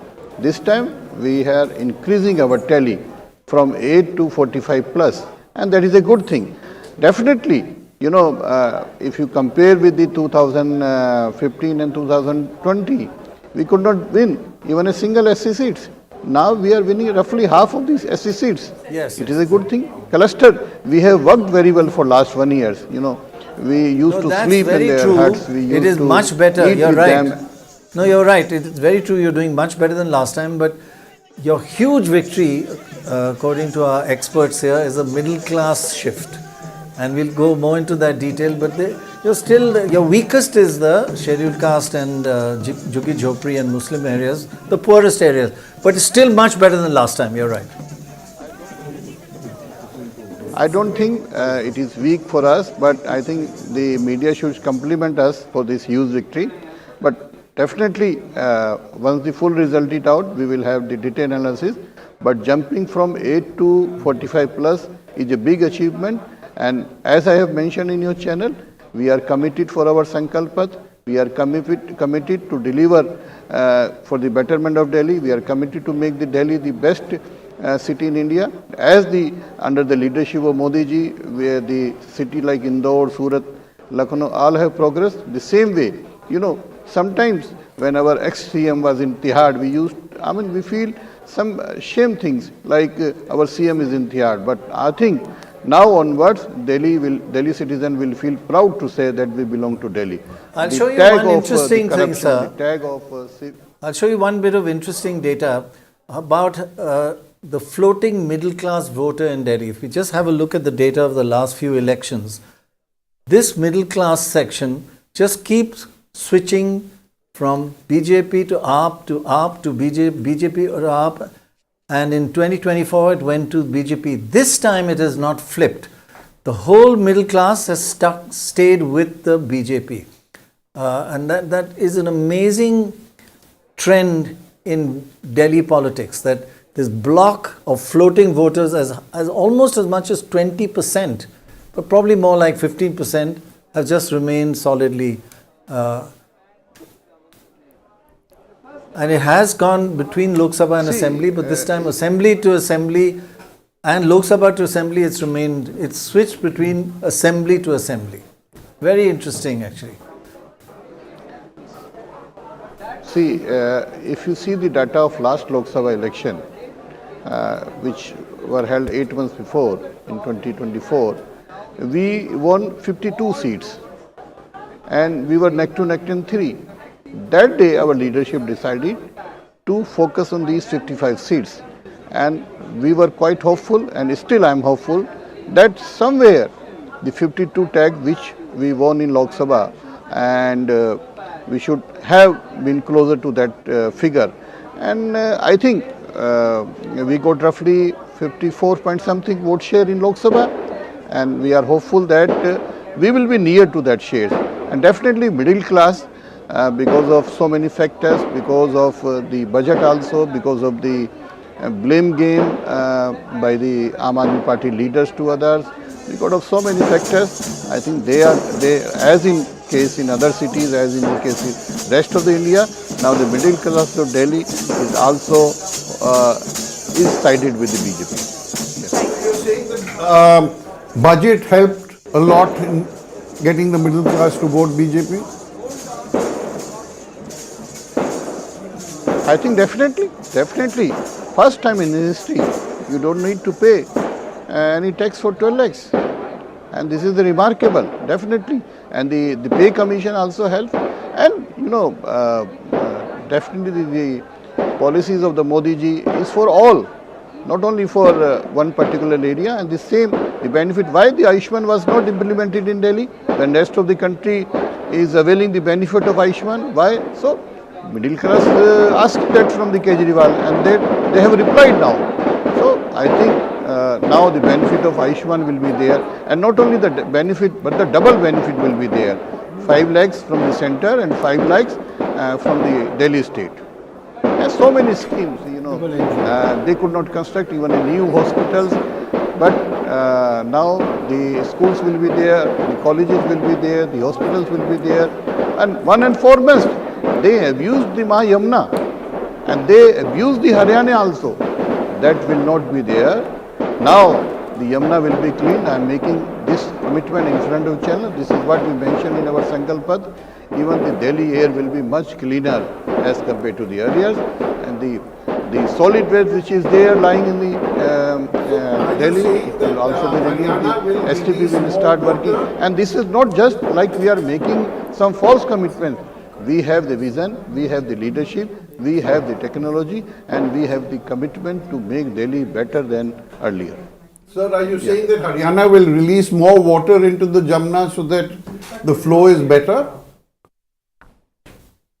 Sir, if you check the records, as per the Yamuna treaty, minimum 1,000 cusecs is water is released by Haryana to Yamuna for Delhi. It is a treaty. No, never in the history they have released less water, isn't it? And they are giving clean water. If you see the report of Delhi Pollution Control Committee, wherein they checked the water quality at Palla every month, the dissolved oxygen is normally 912. The fecal coliform is normally 1000. But as per the treaty, the Delhi has to release minimum 500 cusecs water to the Haryana and UP when it leaves the Okhla. And what they are giving? They are giving the sewerage water. You check, every channel has shown. So, in fact, the Delhi government, the ex-Delhi government now I say, used to deliver the sewerage, 5,000 cusecs sewerage to Haryana. So, in fact, the criminal cases should be filed against Atishi ji and the Delhi Jal Board and the Kejriwal ji for delivering. It is not Haryana is a good state. I mean, this is rubbish to say poison. I mean, they have annoyed, I'm telling you in front of your channel. The Kejriwal Sahib has annoyed the Haryanvis, and Haryanvi has a feasible population in Delhi. How can you say that they have poison? In fact, you are giving us dirty water back to Haryana and UP. All right, Adil ji, congratulations again, and thank you so much for speaking to us today. We have two veteran journalists actually joining us who've covered national politics for a long time. Javed Ansari and Ruhi Tiwari are both with us. Just wanted your takeaways from this, Javed Ansari, in terms of the bigger national picture that emerges from these elections. What are the 3 top things that you take away from today's election result? That at the moment the BJP is seemingly unstoppable. 2, that even if, unless all the so-called India alliance sits together and decides on a principle that they will not contest in each other's citadels and that the sole aim will be to defeat the BJP, they might stand a chance. I'm underlining might because there is no guarantee that they will. And that they will succeed, and they need to get a narrative and a narrator right, which at the moment is missing. Right. Ruhi Tiwari, would you broadly, agree with that? And what do you think, having covered politics for so long, what do you think really shifted for the AAP in the last 5 years? They actually bettered their victory in 2020 from 2015, winning, almost the same, more than 60 seats. But this dramatic decline this time, what happened in the last 5 years? Look, I think, I have maintained this for a while now, for the last few weeks, that this has been an election of 2 very distinct narratives. On the one hand, there has been the AAP social welfare narrative, and on the other hand, there has been the narrative of Vikas, which is the BJP's narrative. Now, as far as Aam Aadmi Party is concerned, I think it still has a very, very strong base as far as the economically disadvantaged sections, the poor are concerned.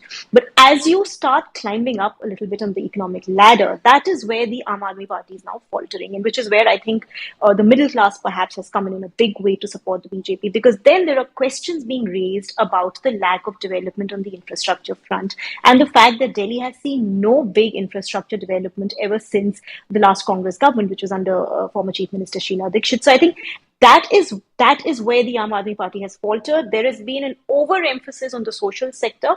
Nothing wrong with that. That is the pivot the Aam Aadmi Party wanted to make. But you have to have a healthy balance. And I think what has been glaring is the infrastructure development. And that's where the BJP has come in.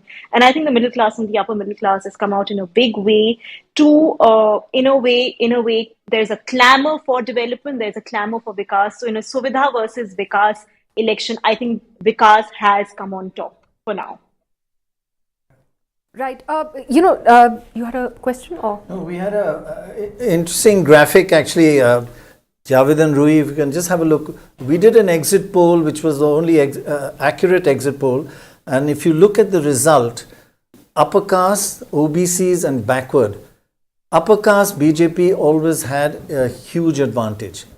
OBCs, which are also middle class, the AAP had an advantage. And in the backward castes and Muslims, the AAP had a huge advantage.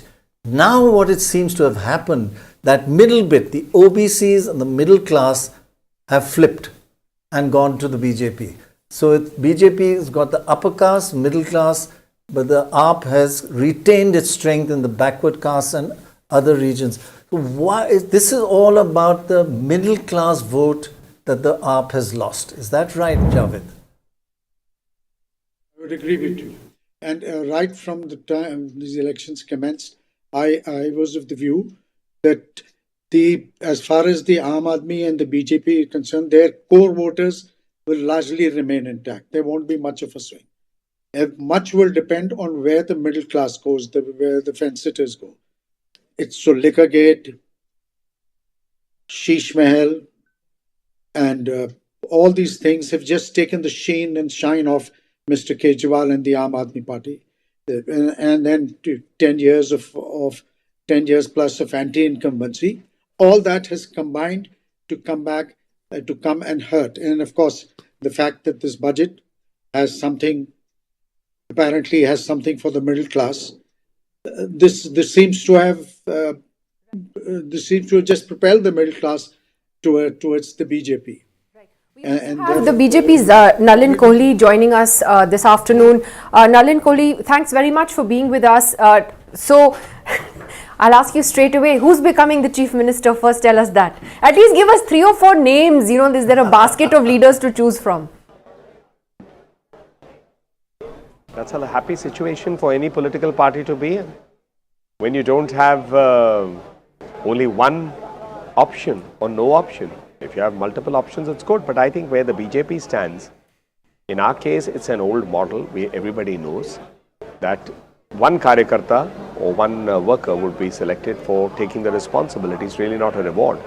And that the parliamentary board will decide after weighing all factors. So that is not known. I think at the moment, it's a much, much larger situation that requires a comment. Delhi is a unique situation.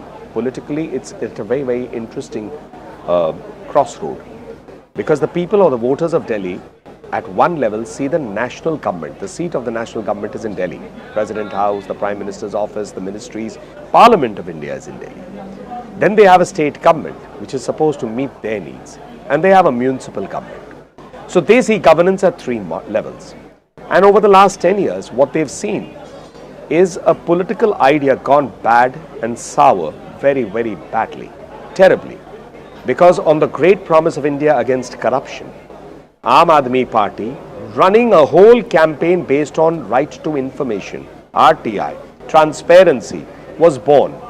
They came with an ideology that they will transform Delhi and give a new brand and style of politics where every candidate would be corruption-free, untainted. Far from undertaking corruption, they will stop it and eliminate it. They will make Delhi a world-class city. They will ensure that the Yamuna is clean, not polluted, the air is breathable, and that Delhi will feel that they have a good model. let's see, we will not take houses, we will not take cars. What is the 10-year journey of Mr. Kejriwal and his colleagues? Far from non-tainted candidates, they themselves are tainted. They had to spend significant time in jail were denied bail on multiple occasions because of a liquor scam.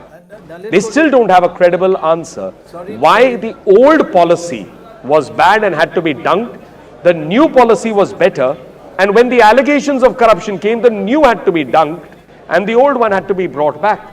No answer till date. The Yamuna is worse off, the air is worse off. Earlier they had Punjab to blame. Today Punjab is also an Aam Aadmi Party government.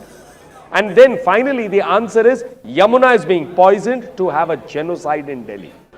I mean, from where to where? I will not take a house, I will build a sheesh mahal. So I think what stands exposed is a model of bluster and fake promises, building a narrative with no intention to perform. And the people of Delhi have seen it. Delhi is bordered by two BJP states, which is basically Uttar Pradesh and Haryana. Almost 20 plus seats are there. The BJP is winning most of them because they see that on the other side, infrastructure is improving. Sorry to interrupt. They have Rajasthan not so far away. Can I just ask you, Nalin Kohli, congratulations on this victory. It is a huge change after 27 years coming in. Okay, two questions. I hate asking two questions at the same time, but one, what is, looking ahead, what is the impact of this on national politics? It's just a small state, but is it going to have a bigger impact or not? I'll come to the second question. Let's stick with that. Okay, Dr. Roy, because obviously if you asked me two questions, you gave me the option of skirting one and answering the one I preferred. But I'll answer both when you ask the second two. So, I mean, these are old tricks. We've known each other long enough to know them. But let me come straight to your question. The impact is big. Delhi is actually a municipal state. And I put that as a lawyer. I practice law regularly, very, very carefully. Because Delhi comes under the chapter of the Union Territory. So it's a territory of the Union. And therefore, it's not a state in the full sense as every other state, say Uttar Pradesh, Rajasthan or Haryana or Punjab. And it is therefore has a set of denuded powers. So the chief minister here, or rather the person who's running the state elected there with the title of the chief minister, is living in a place where there is also a municipal area where the central government operates. So Delhi also is the seat of the international and national media. So anyone who gets elected in Delhi gets a disproportionate higher media coverage as compared to anyone else. You've run a channel, you're running a channel. Just took at Mr. Kejriwal's coverage and compare it with the coverage of some of the biggest state of India and their chief ministers or their ministers. And the scale in Delhi is huge. So Delhi is important. Delhi is where the foreign dignitaries come. Delhi is also the place where the global connect of India takes place. In terms of politics, diplomacy, of course there's Bangalore, Hyderabad, Bombay, where there'll be business connect and many other things. So therefore, the impact of the Aam Aadmi Party, the so-called brand ambassador of an alternative politics, which has failed miserably, stands exposed. And the people have shown that despite being so patient for 10 years, they are not willing to tolerate this anymore. I think the impact is huge.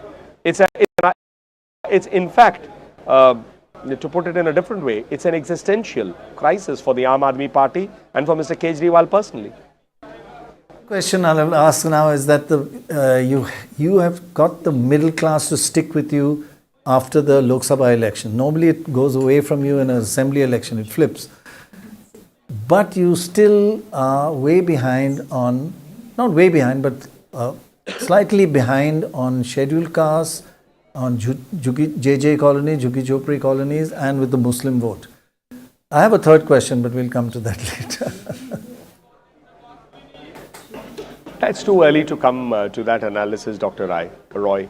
Not really. Because without having comprehensive votes coming your way from every segment, you can't win Delhi. In fact, this was the challenge that was being pointed out in the last election to the BJP. I mean, we really improved our tally from 3 to 8, which is insignificant in terms of the larger scheme. To take it from that 8 to 40 plus is a huge, huge jump. And it can't be done by depending only on a category of voters. I think the story and the detail and the analysis will come when it comes out. It will show that the BJP has done well in every sector. But we'll have to wait for the final figures. In scheduled caste seats, we've got a graphic up showing you got 4 out of 12. And you've been leading on all other sectors, but scheduled caste and JJ colony seats, you're trailing. You're still winning some. It's not as though it's a infinity zero kind of contest, but not doing as well as others. Are you going to do anything about that? That's looking ahead. Well, Dr. Roy, let me come back to my answer and expand it a bit. Even if I look at it from, say, micro-analysis like the scheduled caste seats or look at the JJ clusters, in fairness, we probably should be at the 8th round of counting, 7th or 8th out of 13. So we don't know what the final data is. And therefore, what will be the comparative or the beginning of that comparison will be the last election. And what was our vote share there? Now let me assume, and I'm fairly certain that my assumption would be broadly correct, is in the last election, if the BJP, let's pick exactly what you say, a JJ cluster, was X, in this election, I'm willing to bet it will be 2X or 3X, significantly higher, even if it is not in some cases the decisive factor, which means 100% or it is over the Aam Aadmi Party's share. We'll have to wait for the final data. It's really premature to make that analysis. Right. We have Abhinandita Mathur of the Aam Aadmi Party also joining us. I just wanted to ask you, Ms. Mathur, just wanted to ask you once, what is the lesson the AAP has taken away from today's result? One lesson. Well, many things. I'll tell you what our biggest takeaway is. And that is that when you do something which is exceptional, like we did, we prioritize public health, we prioritize public education, primary health care and all that. But I think in terms of politics, we will still have our lessons to learn. Never say never in politics, but I think that this election with the BJP, so what we've also understood, I don't have one answer to your question, to be honest. But what we do see is that the BJP did not, the Aam Aadmi Party did not fight this election against the BJP. It was the BJP plus ED plus LG plus CBI plus Election Commission plus the police, everybody else, all the might on one side against one man, Arvind Kejriwal, which makes us believe that there is definitely something right that we are doing, that Mr. Modi is so hassled by Arvind Kejriwal. But in this process, what the BJP has done is not just try to defeat Arvind Kejriwal, but they've also really tried to strangle the work in Delhi. They have completely tried to destroy the welfare work by a government. It is other opposition parties too that have faced the same onslaught of the ED, the CBI, the Election Commission, etc., various government agencies, including Bengal, including Hemant Soren in Jharkhand, etc., but they still won. So I'm saying that beyond that, is there some internal lesson for the AAP and its own record of governance that you can take away from this? Oh, certainly we will introspect. There is no question about it. But I'll be able to tell you that later in the evening once the final results are out. But all I'm saying is that, we started in 2000, when we started in 28 seats, 67 seats, 62 seats, then we won Punjab. And that's where everything changed. And I agree that the BJP has a tendency of going after all opposition parties. But I don't think in the history there has ever been a party where, a small party like ours, where the entire leadership at 1.5 of our leaders with an overlap of 6 months were all together in jail. It's not an ordinary attack. It's very serious kind of vendetta. No matter what the Aam Aadmi Party tried to do, the ED and the agencies would not bother even to, get warrants or summon. It has just been very brutal. Why do you think you've lost the support of the middle class in this election? Because that's been very key. I think this is by design, and that's what I'm saying, that if your work is stalled, and a narrative is around it, people do feel that, they want to make their lives easier. And if you're constantly making their lives difficult, I would respect the choice of the people, but I don't think that it's as simple as that. I don't think that it's because of, because of their hatred for any party or anything. It's just that people are, they're very bichara. They're busy with their day-to-day work. They don't want to get into these ladai jhagras, and that is We the just truth. come back to you. The Sorry to only interrupt. party that has taken the onslaught that the BJP is capable of is the Aam Party. Even now, I feel honestly that it is a matter of time. We win some elections, we lose some. Perhaps now we are going to become a real political party and rise from here. Right. But in terms of if there's anything that we regret, absolutely not. We Okay, really, I really just are wanted proud of the to, work that sorry, I we've just done wanted to with, ask Ruhi and Javed, I really want to hear your views on this. How significant is this election for Indian politics? Ruhi, it's a small state, but it has a high profile. How is it going to change India's politics looking ahead? I just want you to look ahead a bit, please, for us. Sure. I think, Dr. Roy, there are two things. One, the BJP has managed to win elections from Gujarat to Uttar Pradesh to Tripura in Mr. Modi's name. The one state that eluded, or one assembly that eluded it, was Delhi. Mr. Kejriwal very successfully kept the BJP out. So it was a prestige battle for Mr. Modi and for the BJP, which obviously now they are probably considering it a sweet victory, and rightly so. They've managed to win this election fair and square. Going forward, to answer your question, now the BJP after the by-elections was coming from a bit of a weak. The Lok Sabha elections were a setback. It didn't manage to win a majority on its own. After that, it's had a string of victories: Haryana, Maharashtra, and now Delhi, which, as I said, is a prestige battle and which just reinforces Mr. Modi's leadership. Going forward, it emboldens the BJP a little bit more. There is an important election 2 years down the line, Uttar Pradesh. Let's remember, Uttar Pradesh was a state where the BJP did really badly in the Lok Sabha elections as compared to what was expected of it. So it does give the BJP a fillip, and it also perhaps puts the opposition on a little bit of shaky ground in the sense that they sort of should understand that they cannot let complacence set in.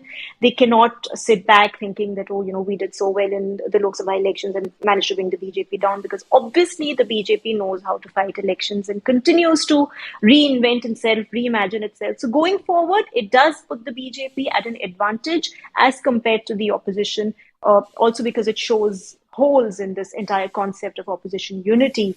And all of that coming together, I think this gives a fillip to the BJP. Very true, yeah. Javed, looking ahead, impact of this result? Well, it consolidates the BJP's stranglehold over Indian politics.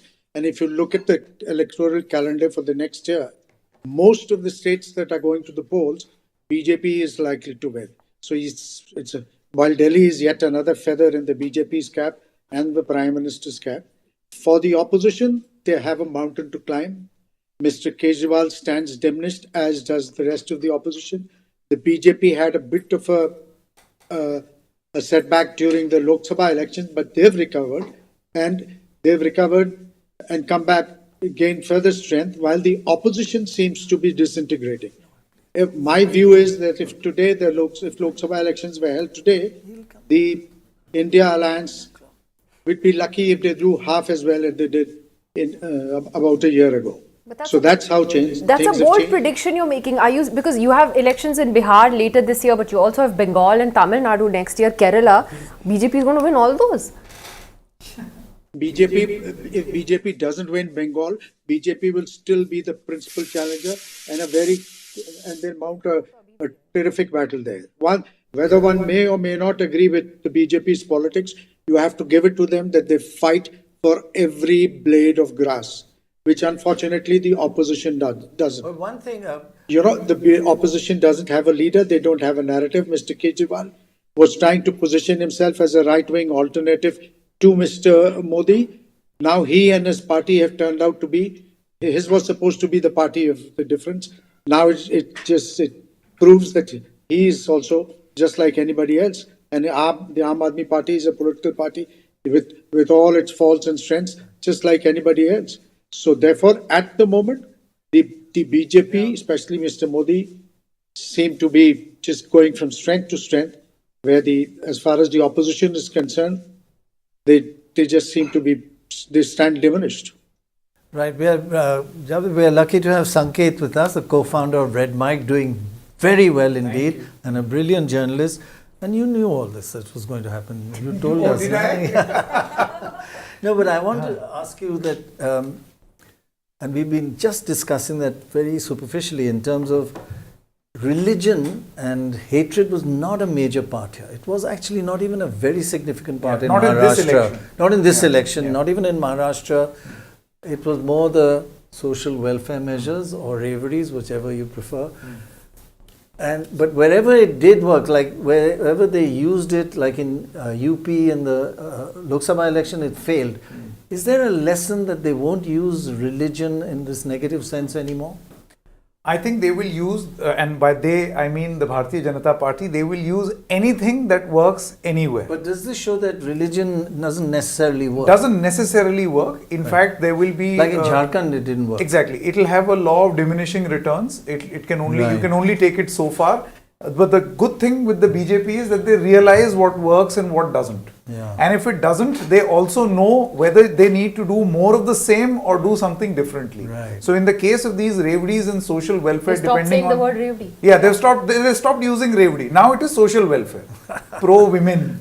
No, on Hindutva, I think there's a method in the madness. They use Hindutva when they know they're losing an election.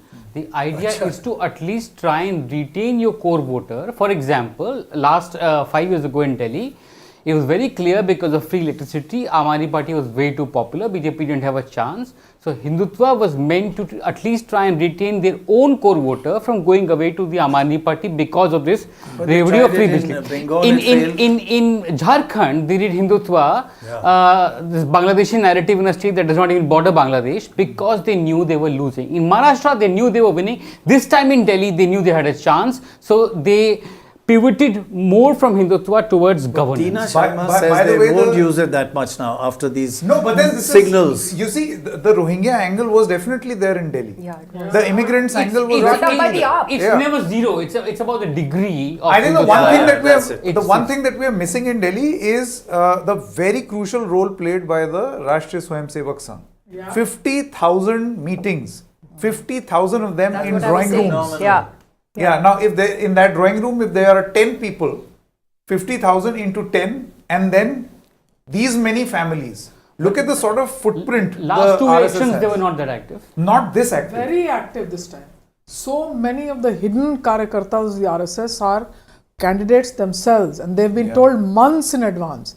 They've been staying in Jhuggi Jhopdis, they've been residing in those areas. So a low-key campaign. And this is despite an organizational weakness in the BJP in Delhi. It doesn't really have a face, right? Like someone versus Kejriwal. There's been a lot of infighting in the BJP in Delhi. So they've overcome all of that. So the RSS has overcome what were the local satraps basically. Yeah. And you don't hear a Harshvardhan having done whereas this the or done Congress, that. of course, was completely absent from this campaign. I think I'll tell you that, you know, the parties which has ideological power, 500 people leave, 1,000 people join them. I'm telling you, and that's what I've realized in my, you know, tenure. That, you know, I was, you know, part of Mahila Morcha. I was General Secretary for Mahila Morcha and spokesperson. I realized that, you know, if 500 people are denting our party, there are 1,000 people standing in queue to join BJP. So that's the power you have, in spite of some people being arrogant, some people not being accessible to those workers, but the party has opened doors. So I disagree with some of the. Or is it also that because you're in power in the center, No, more people are it's attracted? people have a, you know, it's because of the ideology, of course, and the kind of training And we money. have, the kind of, not really money. I mean, Dr. Roy. You've got 5 times the money of any opposition. Dr. Roy, I am the karyakarta. I don't get paid. Apart from my, you know, assignment with central government, I don't get paid. There are less people who get appointed by central government. It doesn't happen that way. I mean, the middle class is a stuckatariat in India. It's No, not the fact that proletariat. you've got so many more donations and collections than any other party, and that's you for can you use to- it for machinery, for ads, for vehicles, all that. It does Dr. matter. Roy, you'll have the it's Access not only anywhere in BJP. the system is possible if you have that visiting card. If you don't have it, you are key coded outside.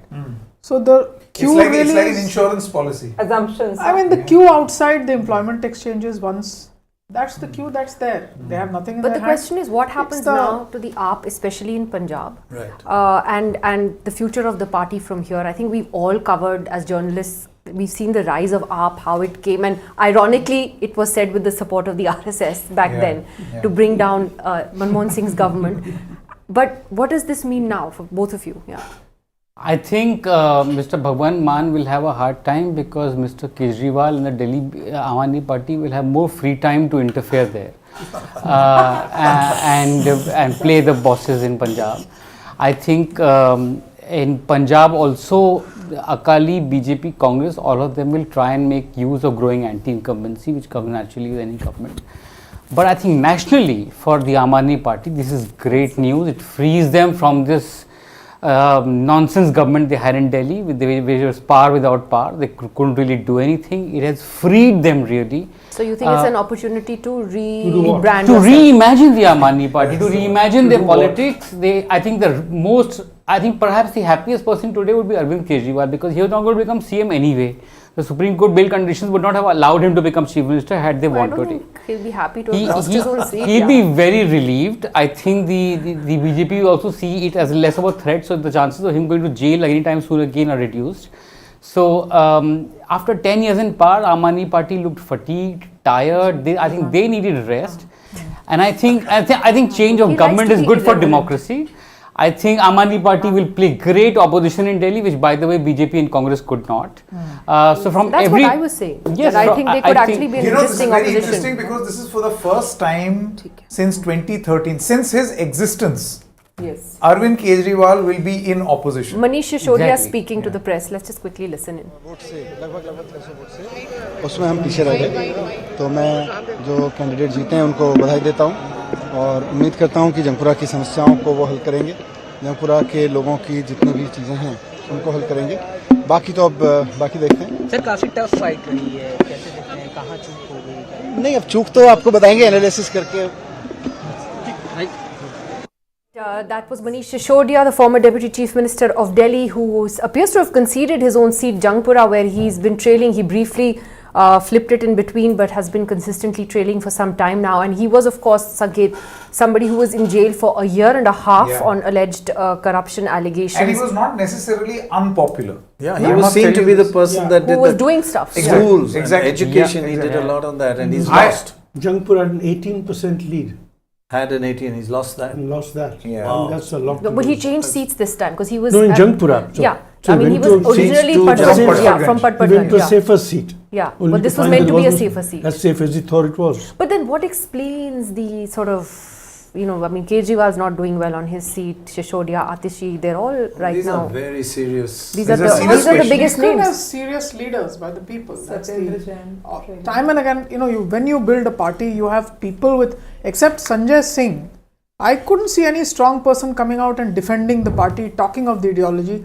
How do you put someone as an elder statesman, woman in the Rajya Sabha who you are not even sure of?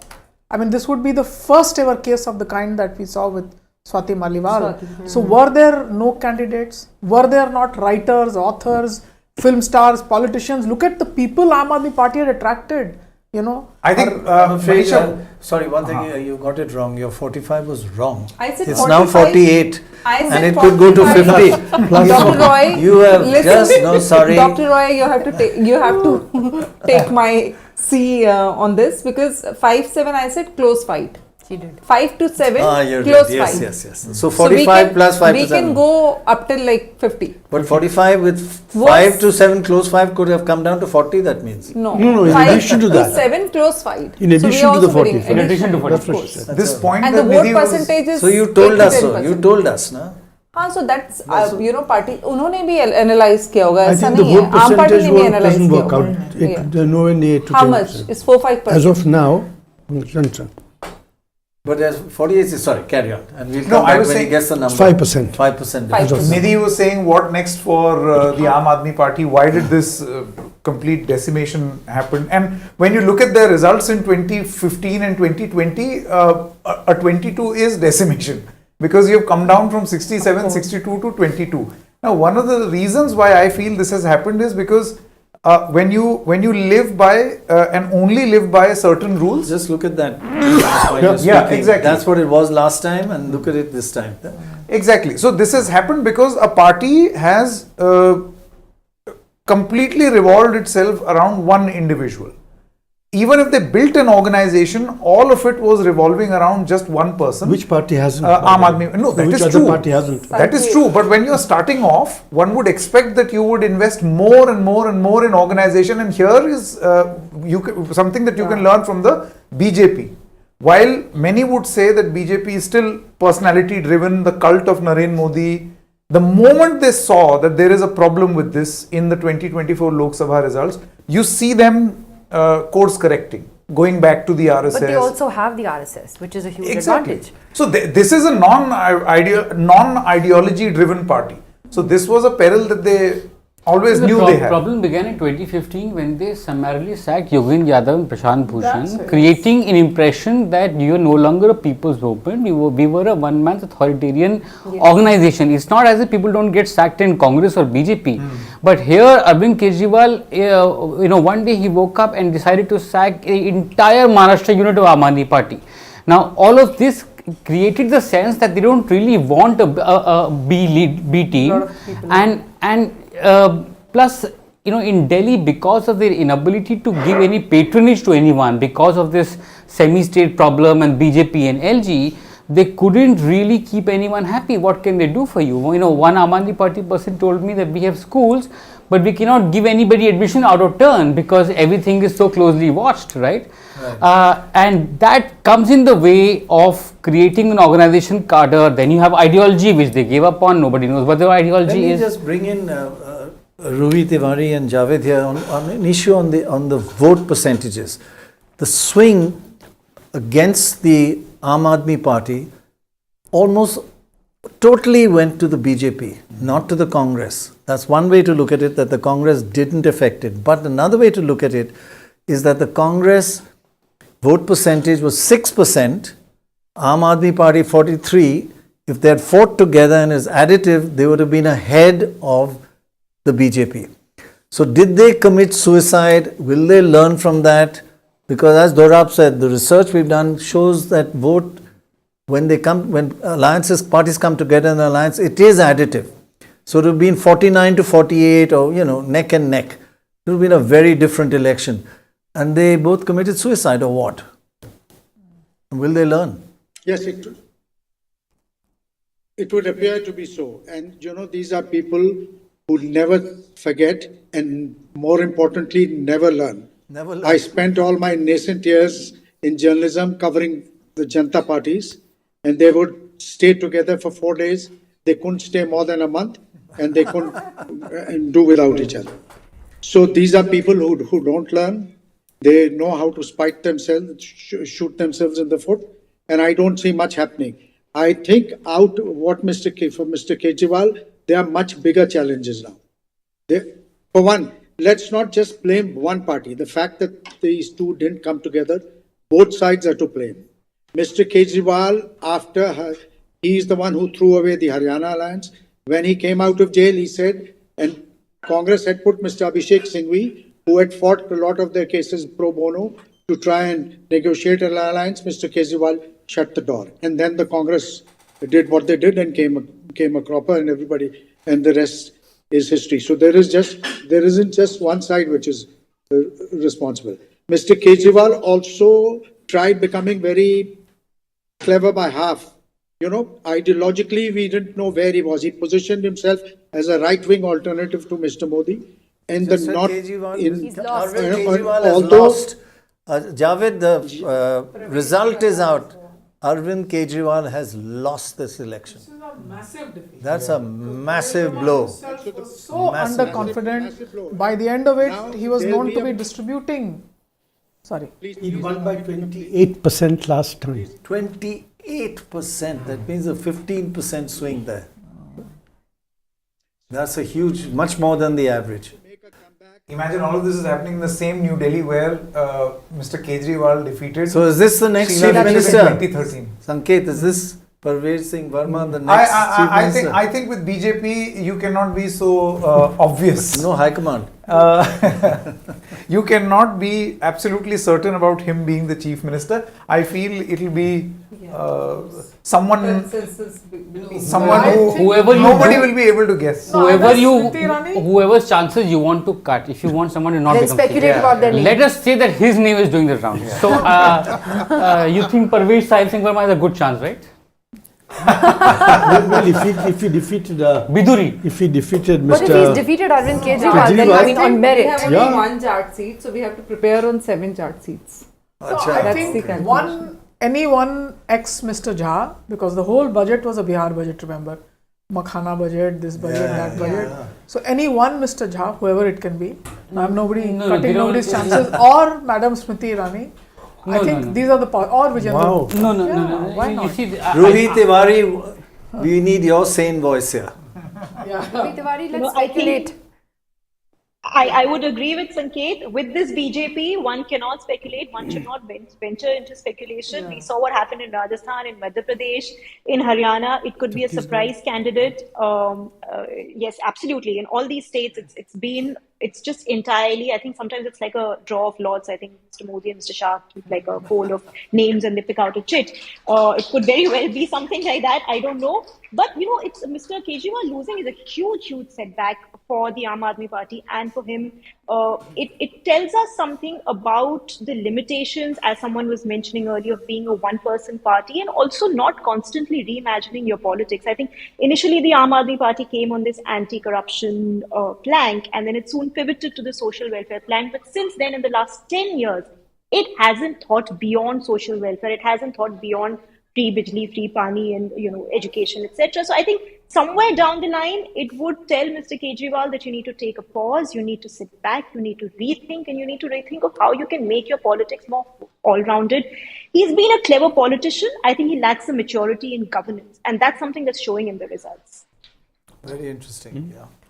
Right. I mean, actually, now you look at the two top leaders of AAP have already lost. Manish Sisodia and Arvind Kejriwal. I think Atishi is also still training. So, I mean, it's phenomenal. While you may say that this is an opportunity to reimagine the AAP and be an effective opposition, when your top leadership loses their own seat, that becomes an even bigger challenge. Then the challenge of defections and unraveling it stares into the face. In Indian politics, these wild swings happen often No, in state that they elections. do. In South India, it's so normal when in Andhra, Jagan loses everything. But those are also when he's back, he's back completely. Those are also cadre-based parties that have been rooted in those areas for a long time. If 5 years from now, people of Delhi are fed up with BJP, who will they go to? You see, the Congress is still at 0.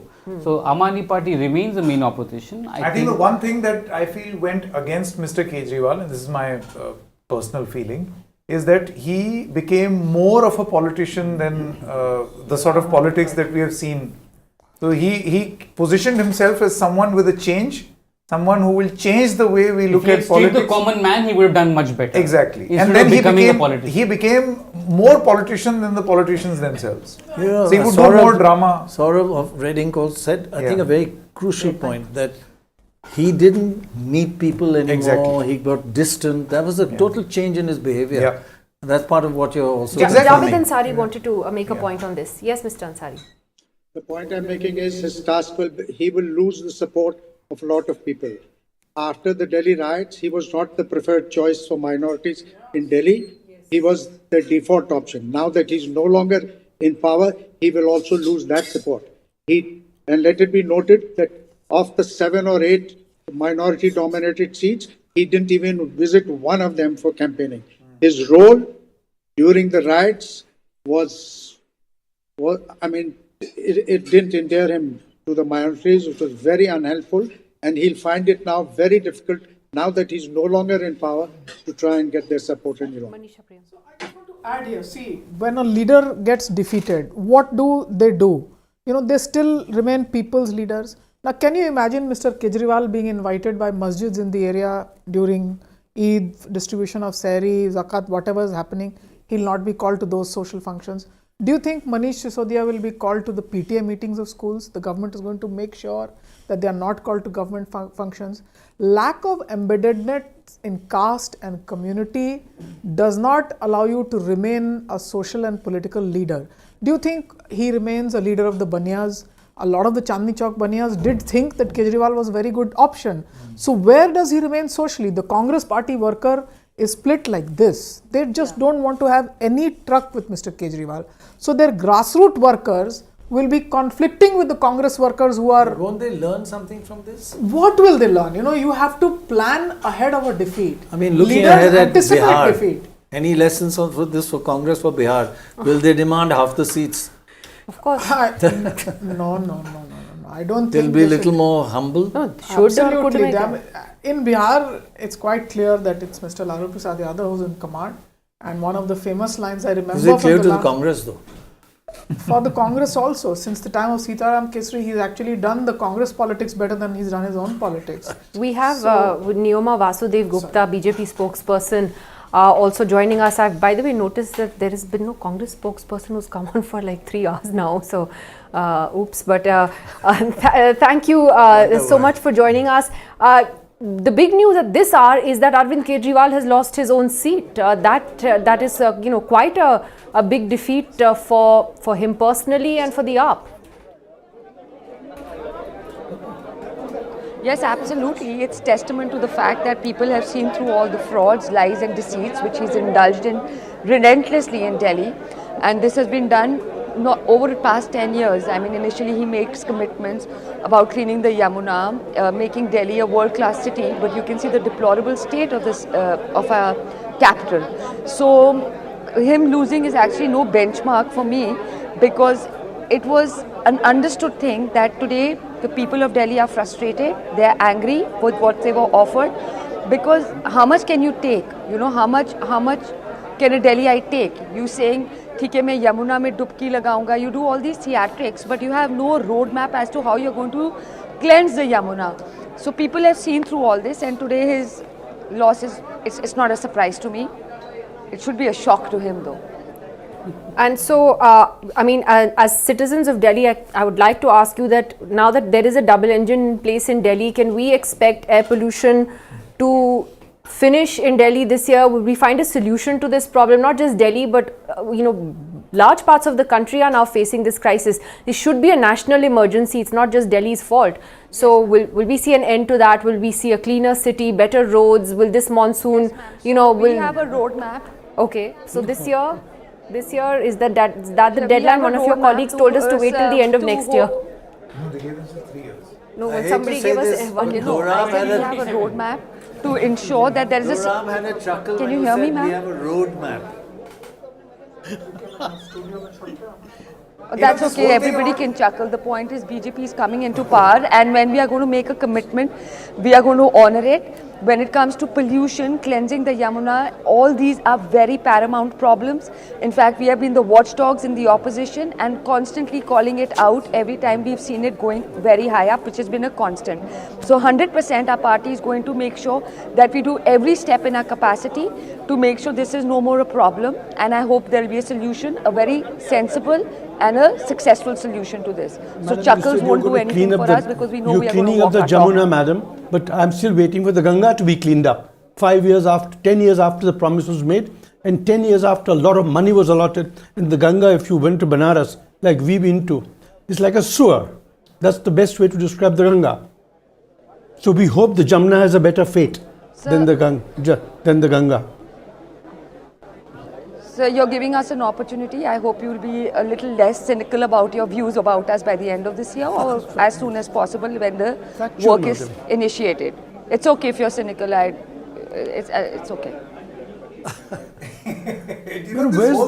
Where's the cynicism? I'm telling you a fact. No, this is a fact. The Yamuna is basically a drain. All its tributaries are a drain. As the Ganga is. And the BJP has given itself a timeline of 3 years to clean up the Yamuna and build like a riverfront. I can stick my neck out and say it's not going to happen. It cannot happen so soon. For that, you will have to install sewage treatment plants on all the small factories. And this is a long drawn process. But Will the process at least begin? At least that is the hope. What about full statehood in Delhi? So see, the intention is very clear, and they're going to have specialist experts to do this.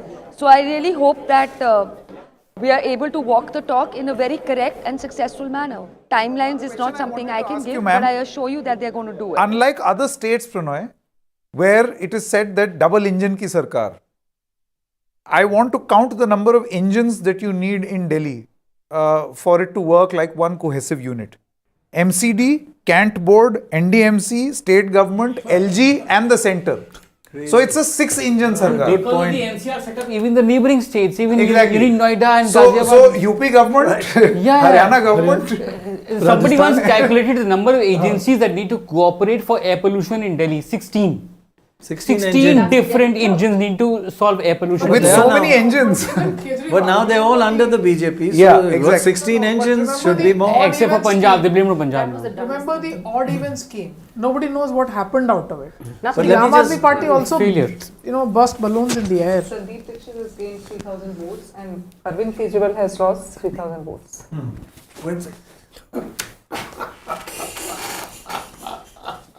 But this map is fascinating. This Delhi map. What are we actually going to see? The question I want to know, what are we going to see in the future? Looking ahead now. I must congratulate you on winning this election. It is a phenomenal, and defeating the Chief Minister is just no joke, or the former Chief Minister. Did you expect this kind of a result, or has this also come as a bit of a surprise to you? Pleasant surprise.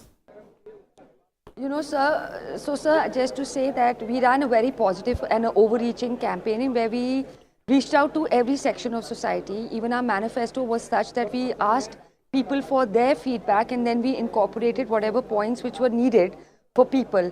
So this is not a surprise for me. I'm not a very overconfident person ever in life, but my confidence peaked when I knew that we are going to deliver whatever we've planned to deliver.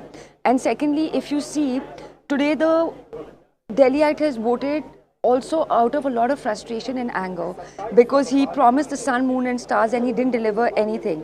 So that tipping point has been a positive campaign versus a negative campaign, a progress path versus a negative halt stop where you blame everybody.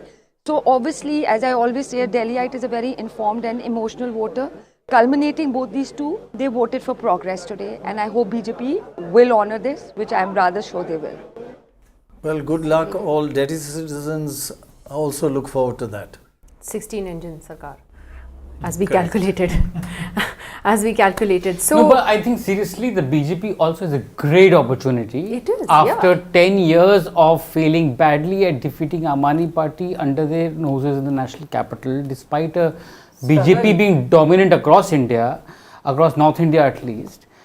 And now they've finally got a government in Delhi. Now there is no excuses of any double engine not working. And as Varun Kohli was saying, Delhi gets disproportionate attention across the country and the world. So if the BJP can show some governance wonders in Delhi in the next 5 years, it will actually do itself a lot of good. And that is why the choice of the Chief Minister perhaps matters a lot. I think the choice of the Chief... Sorry. It will be a downgraded government, it will be a muted government, because it's in the interest of the current central government not to have a very visible government. Yeah. Even so, somebody will be running the show. Or a visible Chief Minister. No, it will be the Home Ministry that will basically... Well, but that is the case right now. Home Ministry is only law and order, right? I mean, posting of all officers. Yes, but... The budgets are funneled. Yes, but the Urban Affairs Ministry, the LG's office, the NDMC, there's so many people. So there's somebody has to be running the show, and the BJP has to ensure that there is somebody in charge of actually delivering also in Delhi. Municipal corporation for that matter. Yeah. No, municipal, I think the biggest challenge for the BJP is really show of all the agencies you named, except Urban Affairs, almost all are with the run with the thing of the Home Affairs. Right. It's really the MCDs, how the BJP will run it. And they've had a history to win the elections, they've had to change over 90% of the corporators. All the infighting, we know the corporators by name, who fist fight on the streets. That's what they've got to control, and that's going to be a challenge. Now, will the Congress pick it up from the streets here or the Aam Aadmi Party? I still see the bigger challenger will be Aam Aadmi Party than the Congress on this front. You see, voting preferences, a lot was said about how Delhi is voting.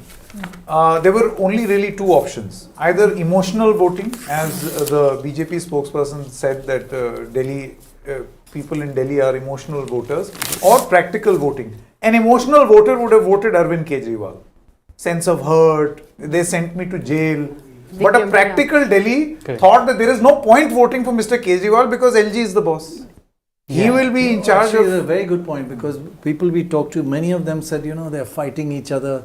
Just vote for BJP so they don't fight each Exactly. other. Just that kind of antagonism. So practical voting, not emotional voting. Just a quick question then to Javed Ansari on that. What does Kejriwal do with his party having lost his own seat? He can still be very much a political leader. This in no way marks the end of anything. But he'll have to reposition himself, rebrand himself. Yeah, first there needs to be some clarity in his mind on where he wants to be, where he wants to place himself ideologically, on which side of the fence he is.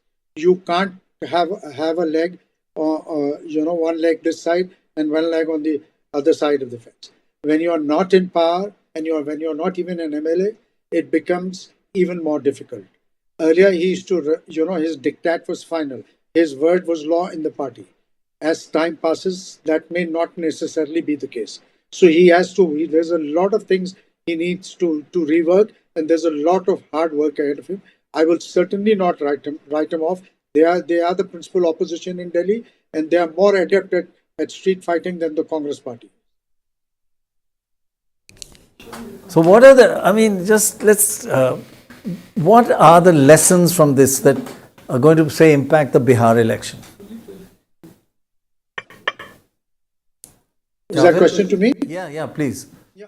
For one, whatever is left of the India alliance, the Congress party must come to its senses. Will it strengthen the India alliance? Last time, defeat? Will it strengthen it or weaken it? Well, it depends. It really depends on the kind of lessons they draw.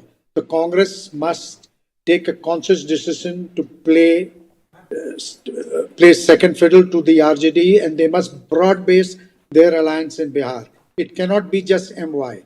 MY has its limitations and you can't go beyond that. So take a leaf out of what Akhilesh tried to do in the last Lok Sabha elections in UP, broad base it, make it a PDA or whatever name you may call it, and give everybody a chance. Perhaps then they stand a chance. Otherwise, look, one thing is clear. No political party in this country is in a position to defeat the BJP on its own. The only way they have a semblance of a chance is that if they all hang in together. So they need to be clear in their minds whether the priority is to defeat the BJP or to win one MLA seat more or half a pradhan somewhere. That's the thing. They need to first decide what their priority is. Will they learn that lesson or not? If I was a betting person, I would not bet on it. It's the said about the Bourbons of France. They learnt nothing and forgot nothing. I think it will be very difficult for Mr. Arvind Kejriwal to operate as the leader of opposition in the Delhi Vidhan Sabha. But he's not. He's not there. But he could be elected by somebody dropping out. It's actually. Oh, sorry, I completely forgot he's lost. Yeah. But he could. What does he do next? Maybe it's a good thing he's not being reduced to a Delhi MLA. Correct. You're right. So it's exactly the point. What does he do next? Does he then position himself? Does he follow a Mayawati model where she was either the chief minister of UP or a Rajya Sabha MP? No, he's not that kind. I think defeat is humbling, and maybe I'm being too optimistic, but I think Arvind Kejriwal will want to reinvent himself. He'll want to hit the streets again. He will want to play a bigger role in national politics. It's not just the loss of Arvind Kejriwal. It's a loss of face for all those who supported Arvind Kejriwal also. Akhilesh Yadav, who himself has a defeat in Milkipur today. Yes, by-election. Yeah, loss of face for TMC. These people were insignificant in Delhi. I think, but I think we're being harsh and overeating one election. He won 2 elections in a row handsomely. He lost the 3rd one. The others you're naming lose far more elections. I mean, Akhilesh Yadav has been out of power in UP for 2 terms. Yeah. Is anybody calling him names? No, he's a major leader of the India Alliance and a major national leader, right? Rahul Gandhi has lost 3 elections in a row. But you know, What is the big deal here? And Rahul Gandhi was established. He came from nowhere like a comet, and he's gone down. The others were established leaders, win, lose, etc. So they can take it better. It's not any different, but they can take it better. You see, when they lost the first Punjab election, Pandits, Aam Aadmi Party, in 2017, Pandits like us said, oh, but there's a rural state, there's caste and all, it's not Delhi, Delhi is a different urban thing, Aam Aadmi Party cannot ever succeed outside of Delhi. But they won Punjab second time round, becoming the only party other than BJP and Congress to have 2 chief ministers. I think you can never write off any party, not least one that has been in power in Delhi for 2 terms, is still the main opposition party. I think the Aam Aadmi Party but to still what has a extent lot. will it be diminished is the question. To what extent will it be diminished? A little, a medium, or a lot? That's the issue. Of course he'll last. He's been around so long. I think yes, the big test of that will be the next Punjab election. So it's interesting that the one heavyweight that survived is Atishi. She's won. She's won. Fantastic. So she has defeated Ramesh Biduri of the Bharatiya Janata Party. She's a giant Alka killer. Lamba. She's a giant killer. Yeah. She's proven, and this increases her stakes in the Aam Aadmi Party and her stature. She'll be the leader of the opposition, obviously. Yes. She could be the leader of opposition. The BJP candidate he also lost, he was, in fact his ticket was cut in the Lok Sabha because of the utterances in the Lok Sabha against Mr. Danish Ali. And now he has lost, so it's a loss of face for him. And it says a lot about the electorate. They won't take this sort of... Atishi had done good work. I was on your channel when I spoke about the schools, etc. And it seems to have finally paid off. And really motor mouth, big man, strong man image, being voted out. So Atishi really emerges as a very important leader of the Aam Aadmi Party. One interesting thing is that the voter does not seem to have sympathy for leaders who are put in jail. Unlike Hemant Soren, there's no sympathy factor about Kejriwal and Sisodia being put in jail. I think Hemant Soren there was. Yeah, Hemant Soren there was. Hemant Soren there was. Definitely among the... So I have asked the Aam Aadmi Party this. When Manish Sisodia was put in jail, given the fact that the underclass that's overwhelmingly again voted for the Aam Aadmi Party, I had asked why they have not whipped the sentiment around your leader. He was referred to as Manish Sir. So to maintain the supremacy of the chehra of Arvind Kejriwal, when that could have been reaped, that emotion and sentiment, they did not do it. So I think I want to be very open about this. The chehre ki rajniti, kuch bhi ho jaye, किसी को भी निकालना पड़े हम निकाल देंगे. No, but when Kejriwal himself also went to jail, the Kejriwal who himself went to jail, the Kejriwal who himself has been a national leader, has lost his seat. तो वही तो मैं बोल रही हूँ कि जो whipping of sentiment होना चाहिए था, वो नहीं हुआ. अब मनीष सिसोदिया पे आप जिन लोगों को लेके you could have hit the streets, वो आपने नहीं किया. नहीं, we want to underplay this. So this whole thing that we understand, this political consultancy model, that we understand what it means to be with people, etc. We will deliver this, as I have told you today. Partly because of lack of organization. Mr. Lalu Prasad Yadav, for example, even in defeat, there are weddings he will be called for. There are social and community functions he will be called for. He's been a people's leader.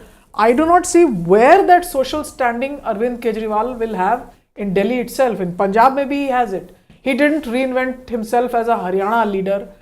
And the other thing, this bickering with the Congress party, for example, he should have allowed. In politics, there are primary contradictions and secondary contradictions. If he knew well in advance that he was going to lose this election, his strategy should have been of greater alliance with the Congress. At least the two of them together would have been a force to reckon with socially on the ground against the BJP. Okay, let me quickly introduce two more guests. Zainab Sikandar is with us and Shazia Elmi of the Bharatiya Janata Party is also with us. Ms. Shazia Elmi, good afternoon and congratulations. Your party has won. Now you seem to be in a sort of at some sort of a vantage point where you have worked in both these parties to be able to tell us what worked in the case of BJP finally and where did Mr. Arvind Kejriwal go wrong?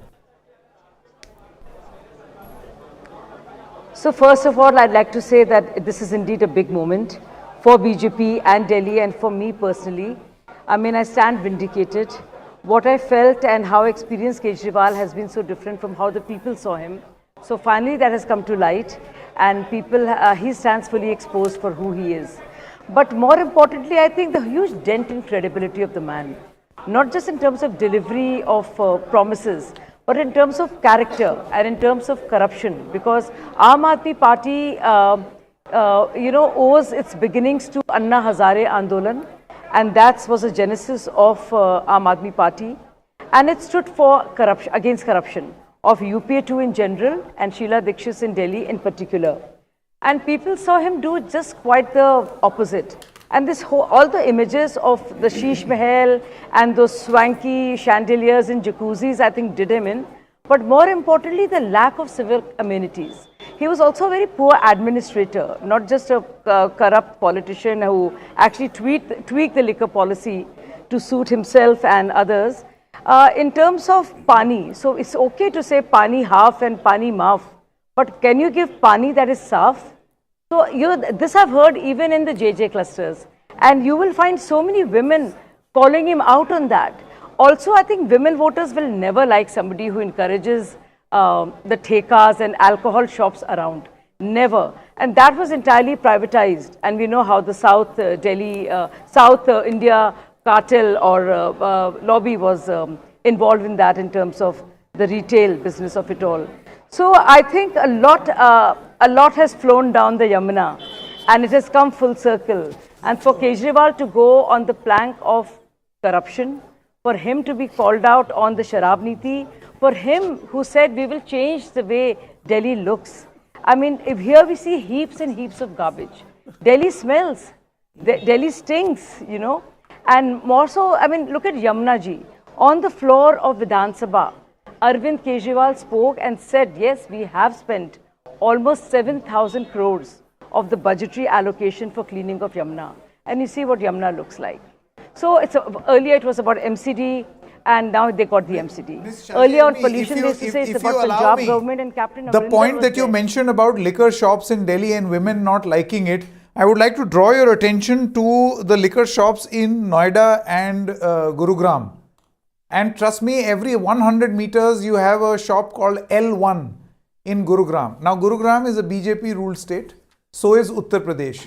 And these are private thekas. So I think you're missing the point. What works for Haryana, why does that not work for Delhi? I got it. No, and Madhya Pradesh. I want to tell you. I tell you why. Have you? Yeah, you can say whatever. But do you know? Have you heard of a man called Anna Hazare? Do you know who he is? Of course. Do you know his work in Ralegan Siddhi? Have you heard of Anna Hazare? Yes, Whoever's speaking, because I can't see you, I don't have that advantage. So Anna Hazare was one person who spoke against corruption, just to jog your brain, because clearly you have amnesia. So let me remind you, Anna Hazare spoke particularly against alcohol, and in Delhi there was a certain liquor policy that worked, which ensured that within certain meters of, within a certain distance of temples and mosques and schools, there would not be this. During COVID, this policy was tweaked. And people, and I've heard women say this, whoever you are, sir, I've heard women say this, that instead of giving my husband ek sharab par ek aur sharab ki botal, I wish you'd given water to us, I wish you'd given milk to my son and another packet. So just to clear your mind and whatever you're trying to insinuate, we are talking about Delhi and what Aam Aadmi Party stood for. Why did Aam Aadmi Party win? I'm asking you, sir. No, sir, whoever you are, I don't know your name and I don't care. But whatever you're trying to say, do you know what Aam Aadmi Party stood for? Do you know Aam Aadmi Party? Have you heard of Anna Hazare and the Andolan? So Aam Aadmi Party spoke about being anti-corruption. It spoke against the Congress party, and there were pictures including of Prannoy Roy and Sonia Gandhi and Rahul Gandhi and Farooq Abdullah and Lalu Prasad Yadav and Mulayam Yadav and all of them and Akhilesh Yadav and all the ministers you can think of, that they are corrupt. And the same Kejriwal then apologized when it came to defamation. This is the same Kejriwal who said he's going to do different kind of politics. If he has to do BJP Congress type of politics and you're saying it's about liquor, then I'm sorry, that is not why Delhi people chose him. And also it is not, and I said it's not about just liquor and Sheesh Mahal. Can you imagine during COVID, the worst time ever that Delhiites in India saw? This man was tweaking the liquor policy. This man was using violating the financial rules 2019 of the Delhi government and was ordering jacuzzis for himself, massage chairs and recliners. and using more than 60 crores of that on his personal, wealth and to live for his lifestyle. That's shameful.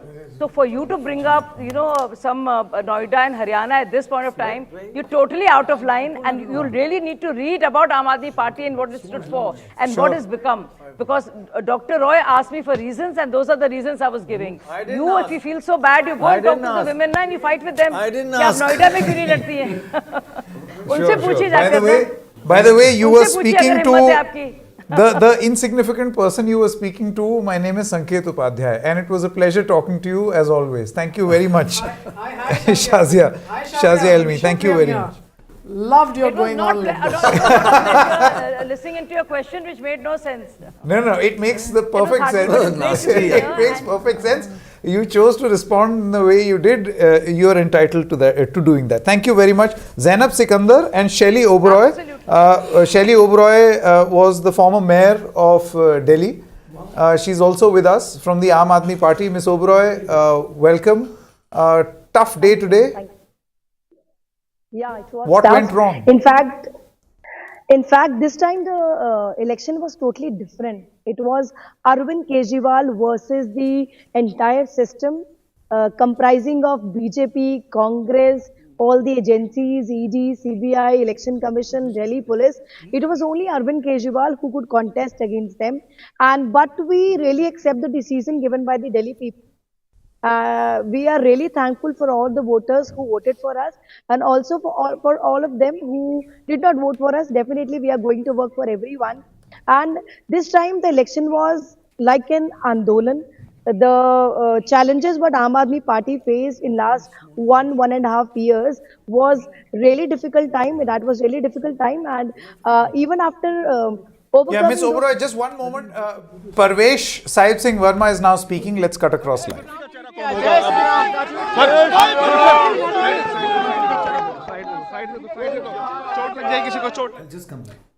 So this is Parvesh Sahib Singh Verma, who has won against Arvind Kejriwal from the New Delhi seat.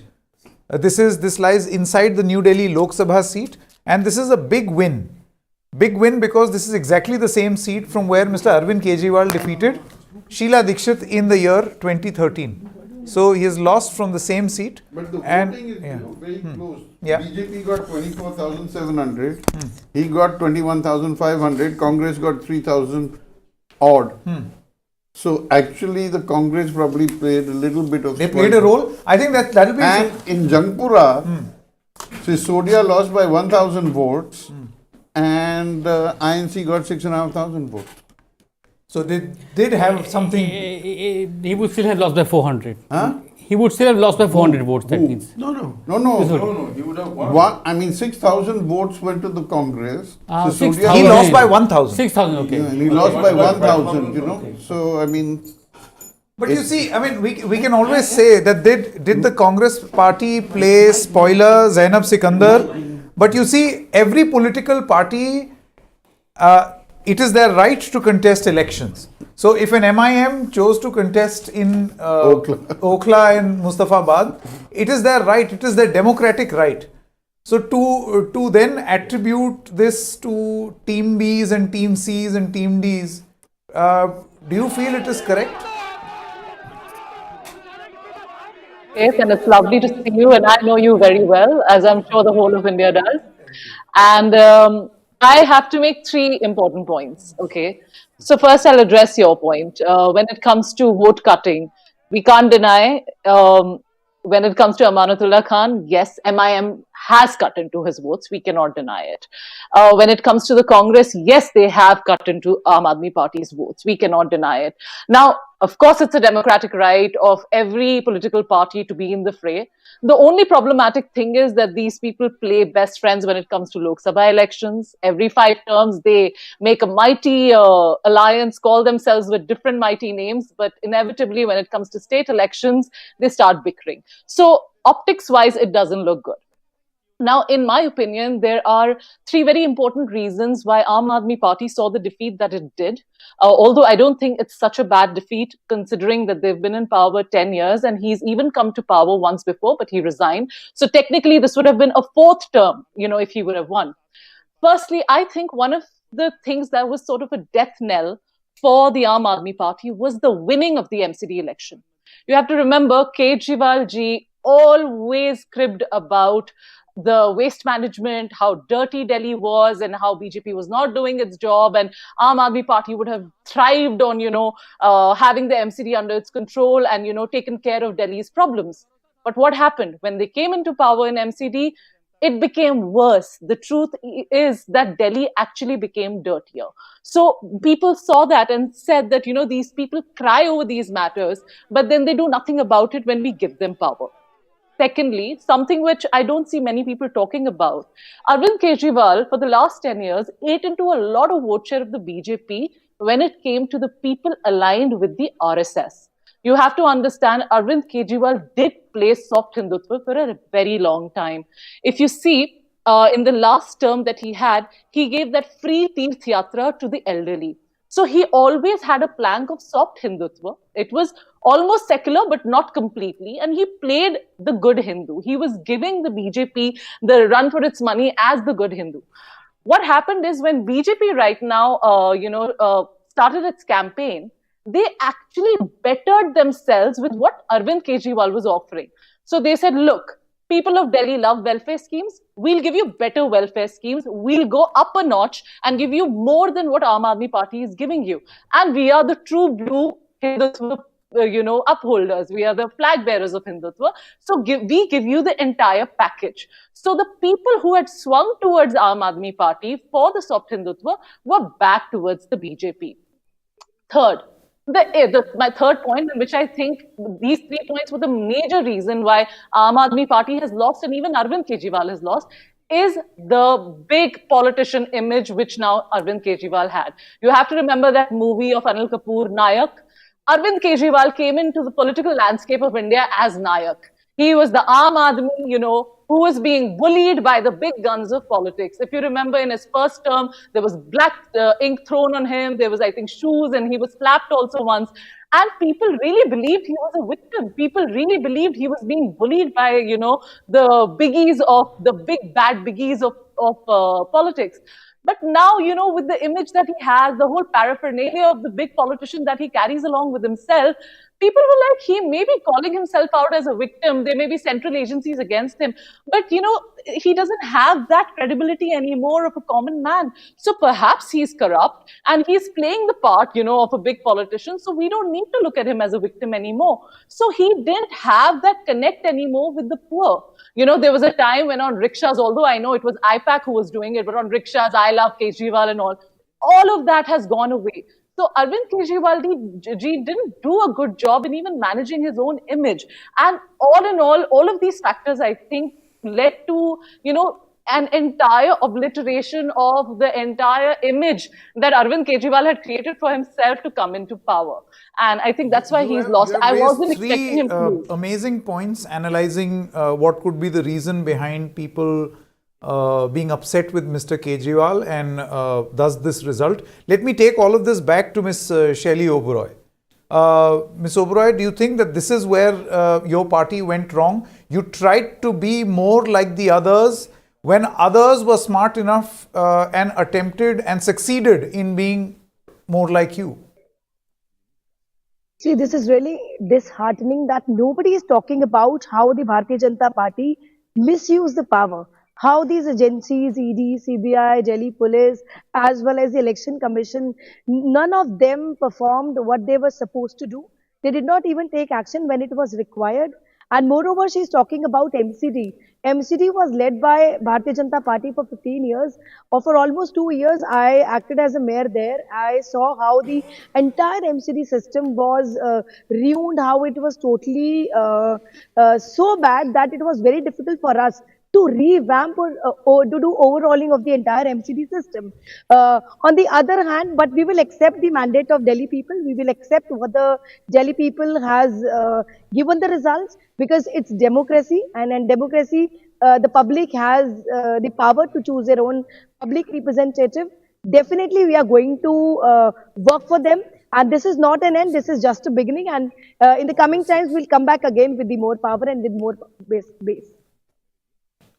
Very interesting. Thanks very much. I just Sanket, kind of big question is who's going to be the chief minister. Yeah. Of course, there are two possible contenders. One is Parvesh Verma, the giant killer, defeated Kejriwal, and the other is Vijendra Gupta, who even won when they won only 3 seats. He was one, so it's the third election in a row. And during our run-up to this election, we asked both of them, who will be the chief minister? Are they going to be the next chief minister? Let's hear what they said.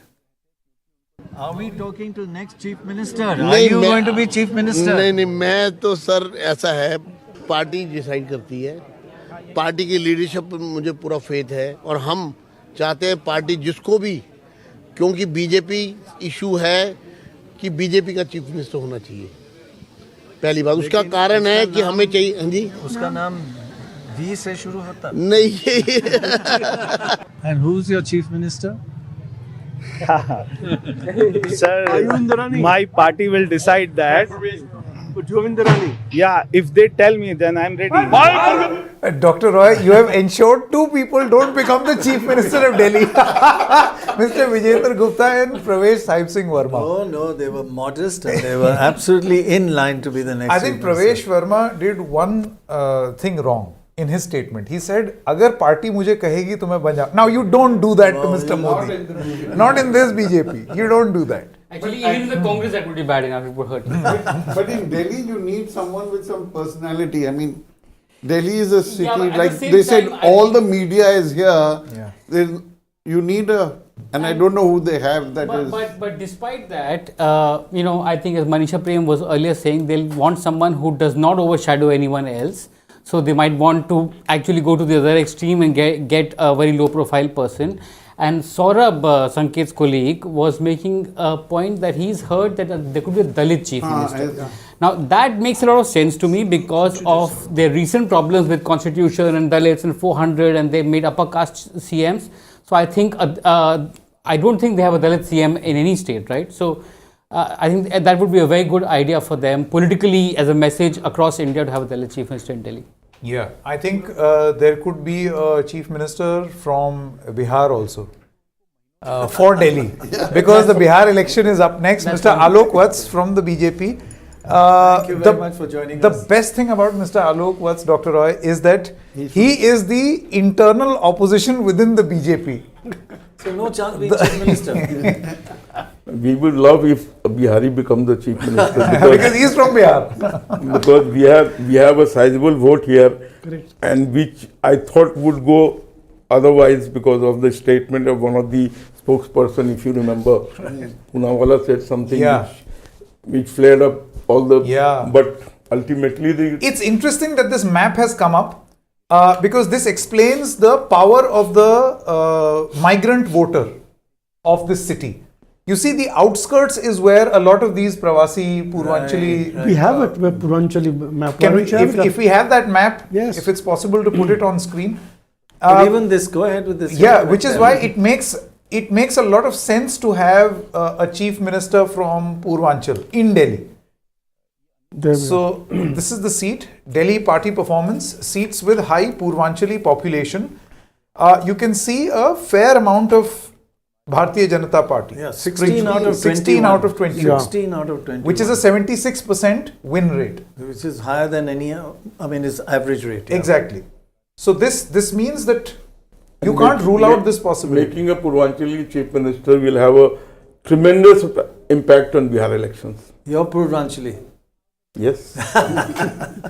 He conducts one of the biggest Chhat Pujas in Noida. In NCR rather. In NCR. Wow. Yeah.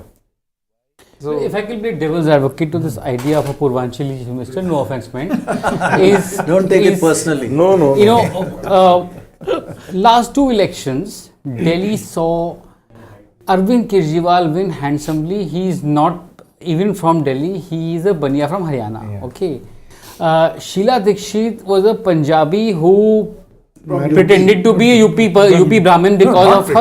I mean, people thought many people thought many did not know she's a Punjabi because she was married to a Brahmin from UP. So I think in Delhi, this community caste identity is not as important as in other states like Bihar, maybe. You know, Delhi, you need a No, I don't agree good with faith this. that people can The rally around. The Bihar and Purvanchalis have a big impact on the elections. Well, so You why did see, Manoj last Tiwari time experiment not when succeed? AAP won, they had Yeah, but- almost 16, 17 Bihar Purvanchali MLAs.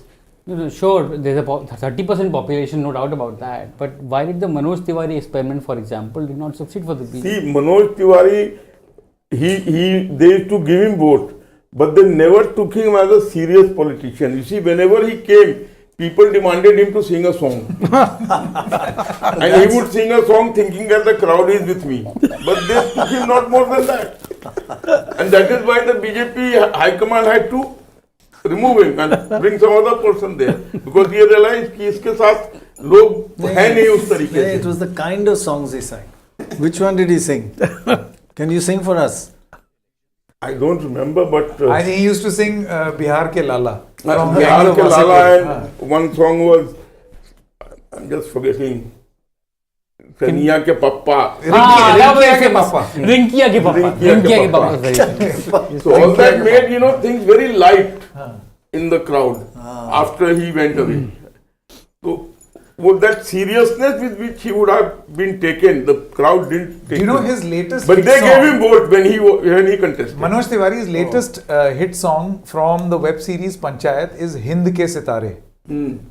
So will he be the Delhi ka Sitara? That is going to be very interesting. Now, if we discuss him, his chance will also. Let's discuss more. So, seeing the background of projecting chief minister, he could be anybody, जिसको हम जानते भी नहीं होंगे. Lot of chief ministers have become people just. Purvanchali Dalit. I don't think we have a Dalit in Purvanchali. Because I know the crowd well in Delhi. Right. तो मुझे नहीं There might be लगता- a reserve seat in one of those 12 or 21, I think they were leading, something, 17. I think one point that Baj mentioned here needs to be revisited of what damage did the Congress, if at all, do to the Aam Aadmi Party this time. Right. And had they not been in, I won't say What serious... is the percentage of votes that Congress has? 6%, right? 6%, yeah. Up from 4% last year. But it is only in certain key seats like Kejriwal and Sisodia and all that they would have made.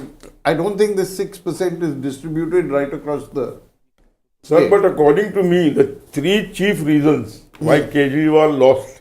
One was he was not able to understand himself whether his party is a nationalist party or a regional party. Wherever there was election, he ran there and he got his candidate lined up. Whether That's a it very be good point. So he didn't have the time. Even Goa. And second is repeatedly telling the people that the LG is not allowing me to work, हालांकि बहुत सा काम उन्होंने किया, free buses, free बिजली, free पानी. That was before this LG came. Sir, right from the other LG also he was singing this song. The LG doesn't allow me to work. So people thought, let's bring a party in tune with the center, जो work करने थे. Exactly. So this was a very big point he himself made to the people that I'm not allowed to work. So in a way, his own campaign went against him. Yes. And what's the third point you said? I just lost track. I don't know. No, we'll come back. You can sing us a song in between. But the Congress potentially damaging Aam Aadmi Party's prospects. A cursory glance will make it appear as if AAP's loss is completely BJP's gain. So there is no Congress at play here. 39 lost, 39 is the gain. No, even But if you look at the vote percentages, we bring up the vote percentages. It's 1.5% goes to the Congress. 49 to 43 and 6% to Congress. So 49 it would have been. See, this 2% that Congress has gained, Baj is making the point that in some seats this has been the factor deciding in favor of BJP key seats. And I think it is quite likely that in many places this extra Congress vote 2% is the Muslim vote. This is the vote that the Aam Aadmi Party behaved like we don't need you. And 12-13% Muslim vote in India. In Delhi, 13% is quite significant. In 2013, when the Aam Aadmi Party won 28 seats but did not get a majority, The key missing thing was the Muslim vote. And when the Muslim vote saw that the Aam Aadmi Party is willing to form a government with Congress against the BJP, then in 2015 they came with them in a big way. So I think the enthusiasm of the Muslim vote towards Aam Aadmi Party going away is reflected partly in the increase for Congress. I think in 2-3 seats AIMIM might also have Mustafabad and Okhla. Yeah. So but Okhla they won. Or they're leading Aam Aadmi Party. Aam Aadmi. Yeah. But the other interesting thing is 49% if you add Congress and AAP, which is higher than the two together in the general election. When they were allied, they got 42 or something. And in MCD, AAP got 42 on its own. So they've established that they have a base which is around 42. Yeah. So that's a very good point. Just like the BJP, they always had a base in Delhi. Now, who added that extra cream on top is the one who has Aam won. Aadmi Party's performance today is better than the BJP's performance 5 years ago in Delhi in terms of vote share. BJP was 38%. Aam Aadmi Party is at a good 44% right now. No, even in seats. I mean, BJP only got 8 seats. Exactly. Yeah. The third point now I remember is asking for MCD. That with MCD comes, I'll be very powerful to do everything that I promised. And he got MCD and he could not do anything. The most pertinent thing was the landfill sites. He said, I will Jamindos kar dunga main. They are still standing there. I don't think people are concerned about landfill. People are concerned about... He had made those promises also. I know. They are concerned because of the rubbish and the smell. It was a big issue. It was a big issue in the election. That landfill sites are still but there. You know, sir, I believe the LG did not allow the MCD council to be formed, and that's why they can't do anything. Projects worth more than 5 crore cannot be signed. That is what the Aam Aadmi Party spokesperson That is true. So you can have a mayor, but if the council is not with you, the council is all powerful in the MCD. So, and you see, actually, the MCD has not functioned ever since Sheila Dikshit broke it into 3 pieces, which was in what 11-12. So that's but now they merged it for this election. They merged it, but then and it's still not functioning. Yeah, I mean, even now, I think now not functioning and highly corrupted. And this is the state of municipal governance across India. This is I think now the BJP will. They're about 5 seats behind or 6 seats in the MCD. And the best I think you'll see that change in the next. BJP now, Baj, it becomes easy. It's a foregone conclusion. They will capture MCD within 1 or 2 Can you 1 month? He represents 1 week. He tells the truth. Yeah. What's wrong in that? Tell me one thing. If the BJP had fallen short of 1 or 2 guys, they would have sat quietly. No, even if they'd fallen short of 7 guys, they would have. You people know everything. Somebody says it, then you point finger at me. And the thing with MCD is that there are no anti-defection rules. So an individual councillor can decide and vote. Yeah, but there are no. Even one can vote. Even one can. I think 10 have already moved from up to. Does a body like MCD need to exist? I mean, isn't one government enough? Delhi, after all, is a city. Yeah. I mean, the local government is like a municipality. We have Why to the provide hell jobs. put this and that MCD? We have 250 municipal You separate NDMC if you like, because central government moves. And this doesn't include NDMC area and Kant. And their budget is also very big. Delhi is a city of 2 crore people. That's 20 million people. The country is that size. I think part of the problem here is that nobody is making the case of full statehood. The BJP used to make that case, Madan Khurana. The BJP today in its manifesto, I believe, has not even promised full statehood. And the Delhi government should be making laws like in other states, and the MCD should be doing municipal governance. But why the difference between the two? They both are in the same area. Delhi government and the MCD's area is geographically different, widely different. No, it's almost the same. But their functions are. In Maharashtra, we have a central government sitting in Bombay, but that doesn't rule Bombay city, does it? But the functions of the Delhi government and the MCD are different or should be different. Why? Because I think you need a different kind of a governance system for the mohalla level of governance for cleaning the streets.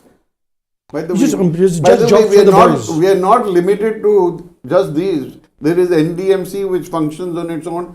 Delhi Cant Board does its own thing. DDA, which has its own area, and then there's something called LNDO, which nobody knows what they do. Actually, that's not a bad idea. Let's merge them all. Let's have Delhi government, MCD, It's like everything. a city-state.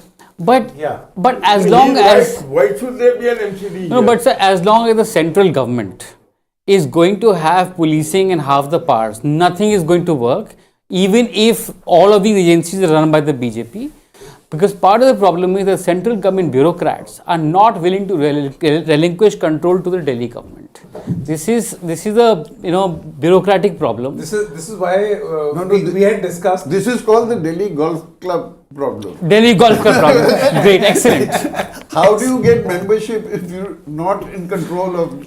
Excellent. Something or the other. You know, we were discussing that while in other states there is talk of double engine sarkar, in Delhi between MCD, Cant Board, NDMC, state government, LG, center, there are 6 engines already. DDA 7 engine. So I think mentioned LDMC, whatever it is. So about 10 or 12 engines. And then there is the NCR to collaborate with on various issues like traffic and air pollution and so on. So with so many engines, Delhi doesn't have any bogie. It's just a train full of engines. Pulling in different directions. Yeah, pulling in different directions. Actually, most of them don't even bother to pull. They stand there. Zainab Sikandar is still with us. Zainab, would you like to weigh in on this, the train joke that we are cracking? I think it's an excellent joke and it makes total sense. There are just too many bodies operating in Delhi, and to be fair, seeing some of the things that I've personally seen, they are majorly corrupt, and there needs to be some streamlining that needs to be done. And and even for Aam Aadmi Party, one more point I wanted to make, they did spread themselves thin. With Arvind Kejriwal's aspiration to be everywhere and be this national icon, he spread himself so thin.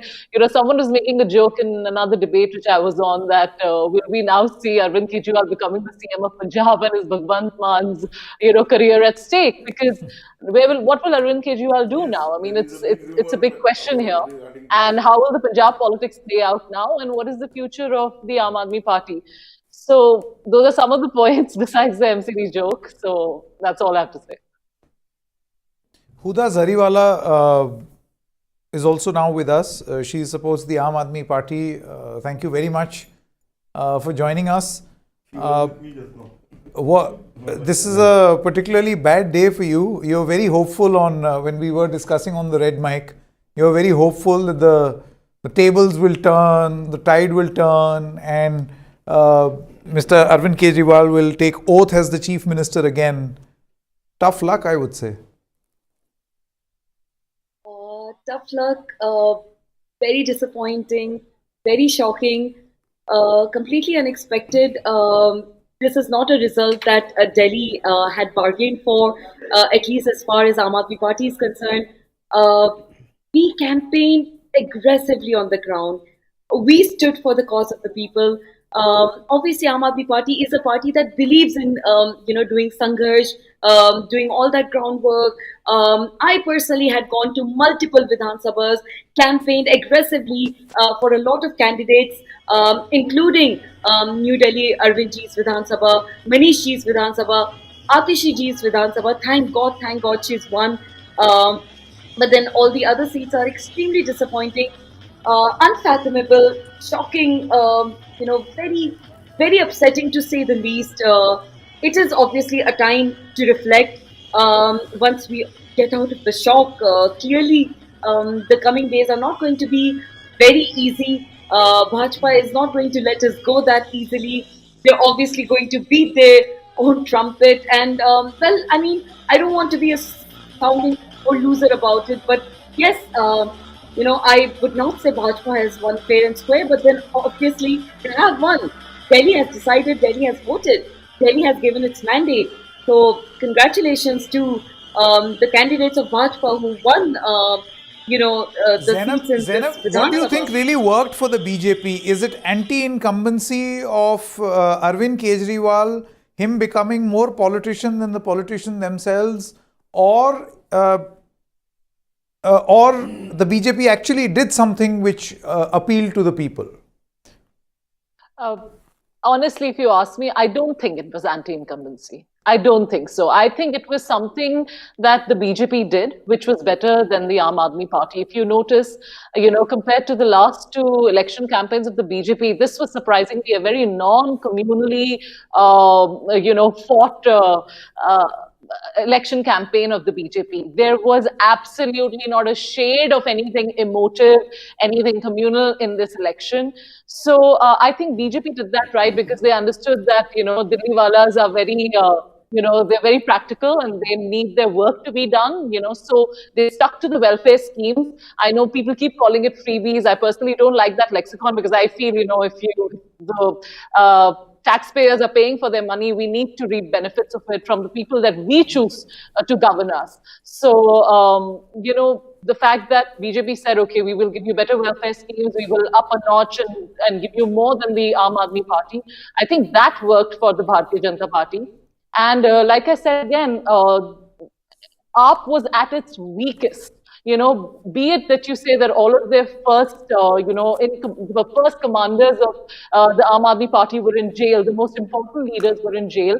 And in fact, credit should be given that although the second rung of Aam Aadmi Party leaders were taking care of the party, and if you look at it like that, they did a pretty good job in keeping the house in order and, fighting the spirited election. But the party was at its weakest. And I also feel that within the party now, there is no real ideology that is left. Aam Aadmi Party has sort of lost its color. So they need to introspect a lot. And I think a lot to do is the alliances that they made. I really think that the Mahagathbandhan India bloc intrinsically is a very flawed alliance, So, because you can't be friends at one point and then bicker at another. I know political compulsions make you, come into such alliances, but it doesn't look well, the optics don't play out well. So, there were a lot of factors, that it was sort of a domino effect for Aam Aadmi Party that, they saw this fall. I don't think it was anti-incumbency. I think they did a good job in the last two terms. But the last 2 years were very tough for Aam Aadmi Party, especially with the liquor policy scam, everyone going into jail, the image of the party and the main leadership taking a huge hit because corruption was something that the India Against Corruption plank was how they came up and became what they did. And suddenly now they're such a corrupt party and the main leaders are so corrupt. It was just quite a sad demise of the party's image. Shivam, do you agree? No, I just think that their image took a beating. Yes, but I do think that with 44% vote share and better seats than BJP and Congress won in the last two elections together, Aam Aadmi Party is not obliterated. I think words like demise are a bit exaggerated. I think that the Aam Aadmi Party is only 4-5% vote shares behind BJP. I think the fact that they've done this well despite having gone to jail, despite, attempt was made basically to destroy the Aam Aadmi Party. And with the whole machinery against whole machinery was against them, right? Just think of campaign finance. Think when you're a political party, how much money you need to contest elections. And with ED, CBI, income tax watching over you, you find it so difficult to arrange money to contest elections, right? And then you have this kind of performance. I think is quite remarkable. I think there was definitely anti-incumbency, there was fatigue, there was tiredness. In the best of politicians lose after 2 terms. People get bored of you, if nothing else. I think the LG did not let them perform. So it's purely anti-incumbency. And success has many fathers and failure is an orphan. Now that the BJP succeeded, everything was right. They did a great campaign, maybe not having a CM face was great strategy. Oh, what a Chanakya thing to do, right? I mean, Jo jeeta wahi Sikandar, exactly. So, but I think the BJP campaign actually had a number of flaws. I think if there were things that were better than the BJP campaign, they might have been looking at 65 seats with this kind of anti-incumbency. No, but how does AAP survive for 5 years or next municipal election if that is earlier? Right. With no money. Right. Okay. And a leadership which may again end up going to jail because that kissa is not over. Right. So how do they, and is the BJP happy with 47 or are they going to want to increase the size. Oh, it doesn't matter whether you're very right, sir. The party survival is going to be at stake in the coming 5 years. It might become another Mayawati's party. Or the other possibility is that this can actually be the opportunity for them to rise like a phoenix, for them to reinvent, for them to get some humility, go back to the ground, go back to the people, reinvent themselves, right? Like he said, the top leaders are under surveillance. They are still, the matter is still in the court. Entire opposition. Suppose they go there. Hemant Soren came back in Jharkhand. And if there is a stricture on him, then what happens to the party? Suppose there is a stricture on him from the court. Then what happens to this party? Not having a strong second rung is a problem, and with Manish Which face they can sell to the people. Huda Zariwala is still with us. Let me take this question to her. Do you think that the Aam Aadmi Party stands to lose now that they've lost the Delhi elections? Do you feel that the party runs the risk of disintegrating, the lack of a second rung of leadership, over-dependence on Mr. Kejriwal? Not really, not necessarily, because you must have noticed during the time of the ED and CBI, doing what it does best, which is being a cage parrot, in this case for the Bajpai. The party did not get disintegrated then. The party cadre did not break then. Despite of all our big netas back to back being in jail for that many months for for the charges and allegations that are not even proven to begin with. The trial still hasn't started. At the end of the day, our constitution states that a person is innocent until proven guilty. In the case of the ED, the burden of proof lies on the accused, which in this case was all of these netas who were in jail and then got a bail finally from the Honorable Supreme Court. The party did not break then. We did not lose our manobal, our bharosa in the party then. Clearly, it's not going to happen now. Yes, it is a tough time. Yes, it is a time for introspection, a time where in these trials and tribulations will obviously define the future. Do you feel that as a party you needed to see this this crisis as well? First of all, do you consider this a crisis-like situation or just an electoral loss? Number one. It is definitely a major setback, but not something that is going to define the future of the party in the long run. See, Arvind Kejriwal ji is now a very well-established neta. People have seen his work. People have seen his determination and grit. People will vote him back to power, whenever the next elections are. People have given their popular mandate to him time and again. This is a setback. Yes, I agree.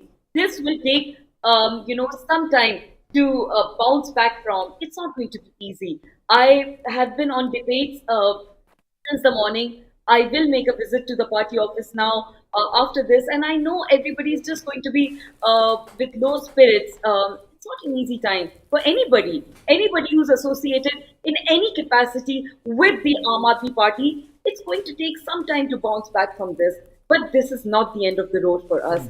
In fact, if anything, this will serve as a learning experience. This will serve as an experience that perhaps possibly will get us to introspect on maybe things that could have been done better, A, and B, that probably needs a little more, tawajjuh, a little more, consideration, a different perspective perhaps. Sure. Let's quickly take a look at this this graphic that you see on screen, the vote share.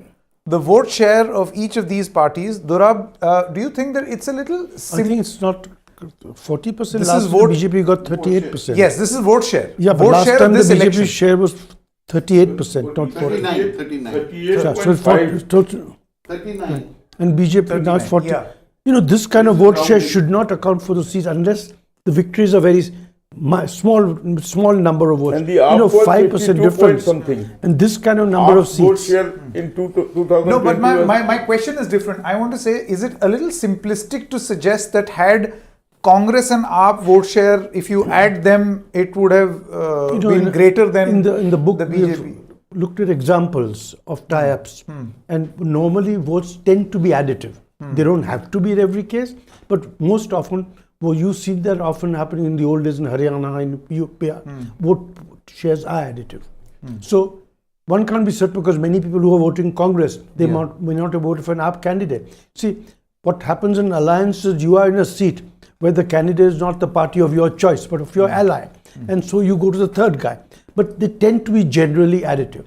In fact, it would have been a tough fight. Let's put it that way. No, there would have been differences in seats also. Yes, that's right. The difference in votes mean difference Where in they seats. have lost by 1,000, 1,500, those seats they would have clearly won. Whether they would have made BJP it. would have been stopped from getting a majority is a separate thing, but they would it would have been. At present, the Congress, certainly AAP would have been 30. If you talk to a Congress person, at present, if you talk to any Congress person, his satisfaction is that Kejriwal has lost. As if he was fighting to only do this particular thing. But they were. So they were. You don't hang together, you hang separately. That's the law. And they were trying to say that AAP is aligned with BJP. Lot of debates we got to hear this. But then I used to ask them, who was married politically in Lok Sabha and who is divorced politically in Vidhan Sabha? That is the tension between the Congress AAP at the national level would want to ally, would benefit from an alliance. But at the Delhi state level, the Congress and the Aam Aadmi Party are an existential threat to each other. You know, Aam Aadmi Party replaced the Congress. So there are similar tensions elsewhere also. In Bihar, the local Bihar BJP is not as happy with Nitish Kumar as the Delhi BJP, the central BJP is, right? So that center state tension is present in many places. But I think how many seats exactly has the Aam Aadmi Party lost because of Congress vote cutting? We'll have to actually look at that the we'll know only by night, and that'll be fascinating. Yeah. Just by remembering some of the seats, I think 4 or 5 to सामने नजर आ रहे हैं. But it could be more also. So particularly could the it be big 15? I don't know. I think also what they did was it tied down people like Atishi, Kejriwal also to some extent in their own constituencies that they were not able to campaign. Sisodia, I don't think, moved out of his own constituency. He was constantly there. Only. Yeah, so you know, who was leading this campaign for them? You see, this point is very interesting. The role of the Congress in having stopped the Aam Aadmi Party, particularly the big guns who have lost today. Their vote share has not increased dramatically. It's just 2% for the Congress They party. have not even won one seat, which would be a face saver for them. Look, we opened our account finally. Correct. Right? And I agree with you that Delhi Congress is very happy that Aam Aadmi Party has finally lost. Yes. But it makes sense. According to them, their purpose has been solved. But this makes sense for them only if the Congress can use this now to revive themselves, which I doubt. In Delhi, is the Congress now going to revive itself now that Aam Aadmi Party has lost? I don't think so. No, what does this mean? Which state has the Congress revived themselves in? Except for Telangana? Yeah, Telangana is a complete revival story.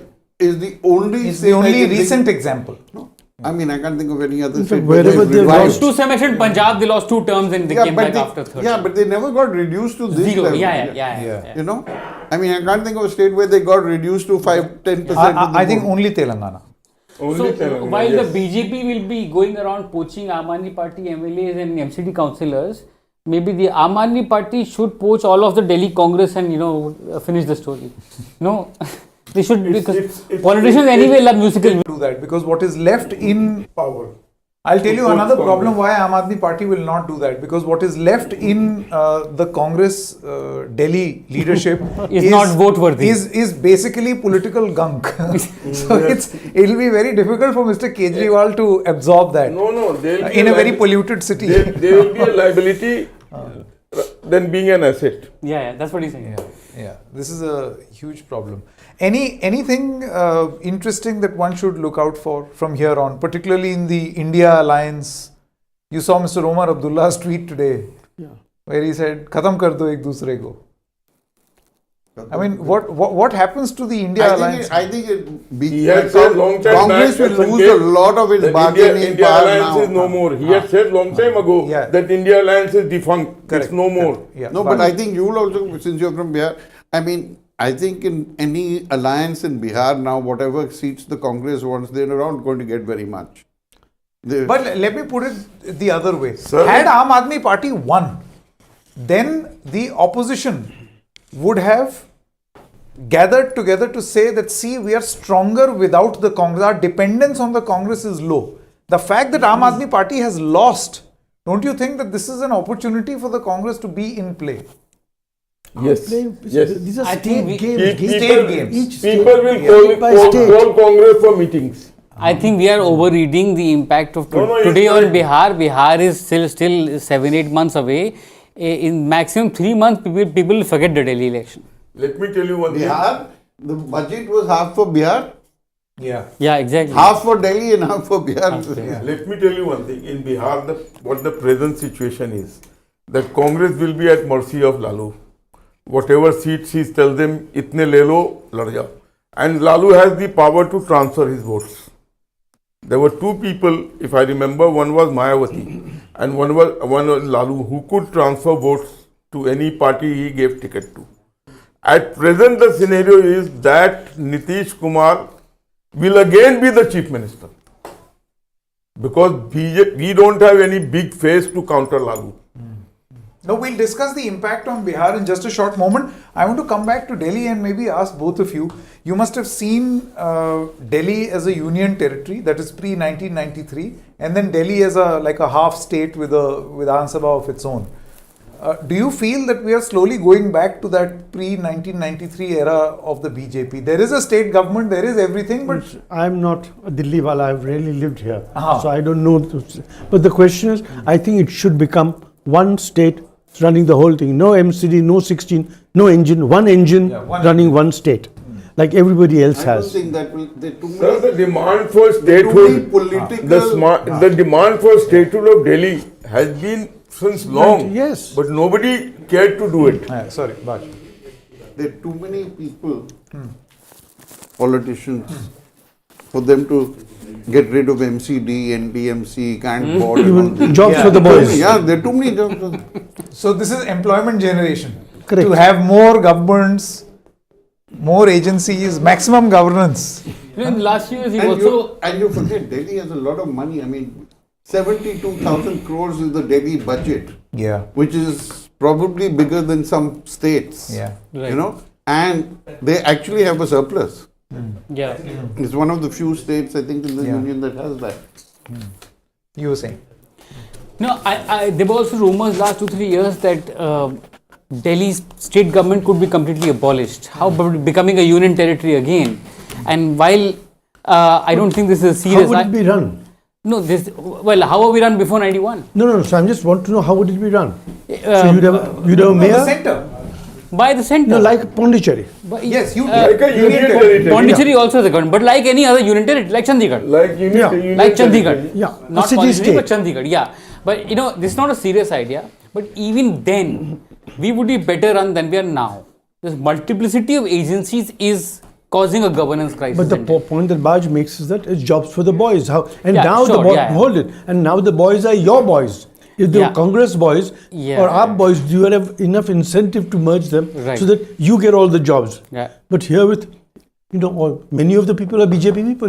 What will you do all the MCD guys? I don't think that the central leadership will now transfer more powers to the Delhi government.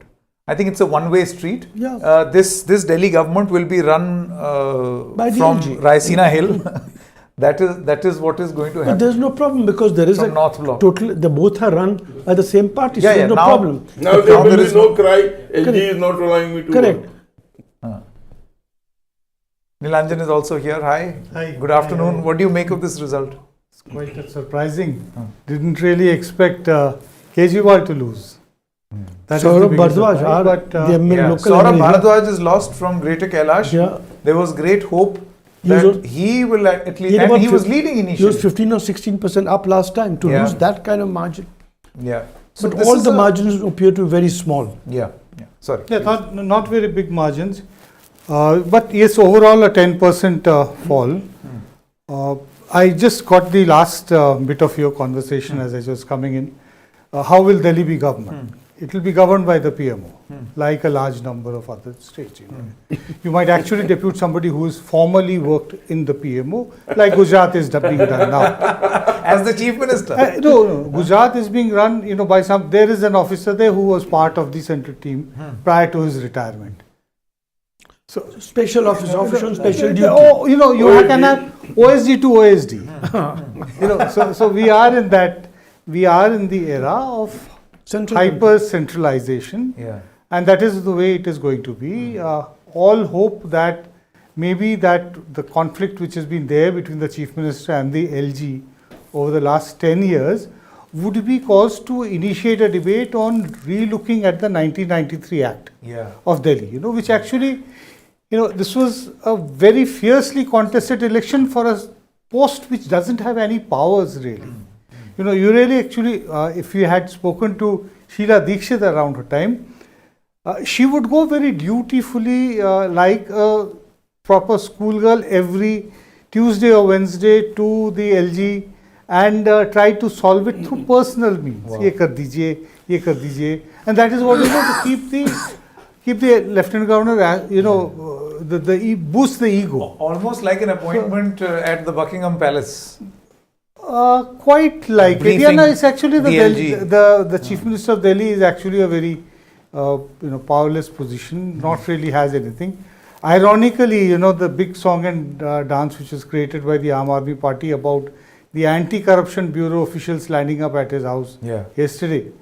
What started it, right in the beginning, if you remember, in 2014, in that short period which he was there, Chief Minister, 49-day government. 2013 the Anti-Corruption Bureau is the one which actually filed all those FIRs on the complaint of the Delhi government, against the Reliance company and various other things. So that's how also change, that we have seen that the Anti-Corruption Bureau used to be under the Chief Minister, but was taken away. But possibly, Kejriwal could have chosen a slightly more different kind of a route to try to work out things in his behalf, not be confrontational all the time. But that is his brand of politics. Correct. This is what has made Arvind Kejriwal. That is what has made Kejriwal always try to project himself as somebody that the centre is not. He's not capable of any other kind of politics. He can't. Always been ahead of it. Now it's a big challenge. I really do not know. Who do you think will be the chief minister? Does it really matter? That's a good answer. It doesn't. Actually, no, we were actually thinking possibilities of a Purvanchali chief minister to have an impact. There should be. In fact, this is something which I have argued for a long time. That I came to Delhi in 1979 and I was told by people in my small town कि दिल्ली में अगर survive करना है तो थोड़ी बहुत भैया पंजाबी सीख लेना. Now I grew up in North India, so Punjabi came to me by default, at least the understanding part of it. Slowly Delhi started changing, and it was the case in 79, early 80s, till 84, 85. Punjabi, you went in autos, you invariably you had somebody who was speaking in Punjabi to you. Started changing post liberalization. More and more people started coming from Bihar, Eastern Uttar Pradesh, Lucknow, that entire part started coming here, and the dialect changes. BJP was very strong because of right from the 1940s, the work done by the RSS, the work done by the Jan Sangh. So it had been there. We cannot forget the fact that Mr. Advani was the chairman of the MCD in the late 60s and early 70s. That was the strength of the Jan Sangh at that time.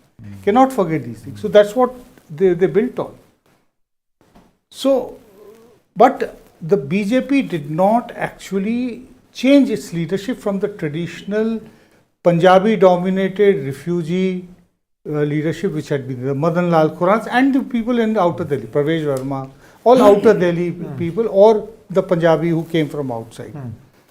From the 90s, they needed to have built a alternative leadership reflecting the changed demography of the state. Manoj Tiwari, and why that didn't work? He had a great answer which you missed. Let me hear that. That he was asked to sing Bhojpuri songs. No. Yeah. And thus came across as... Yeah, he came across as what I meant was when he went to give his speeches in various parts, people were more keen to listen a song from him than to listen to his speech. Manoj Tiwari was essentially trying to fill in the break period when the real political discussion was provide taking place. entertainment value. That was the problem. So now let's see what. But you see, he was the only MP of the BJP who was not changed in 2024 Lok Sabha. Because of the domination of the Purvanchalis in So that means he is not only entertainment, no, he is not just song and dance. There is a very big Okay, I think Mr. Piyush Goyal is speaking on the election results. Let's cut across live. Kejriwal, Manish Sisodia सहित तमाम उनसे विधायक बहुत नजदीक है, वो सबकी हार हो गई है। ये स्वाभाविक था कि जो कुकर्म किए, जो अराजकता, जो झूठे वादे, जो भ्रष्टाचार, चाहे वो केजरीवाल जी हो, मनीष सिसोदिया जी हो, आपके सभी नेताओं ने जो धोखा दिया था दिल्ली की जनता को, ये उसका जवाब दिल्ली के मतदाताओं ने।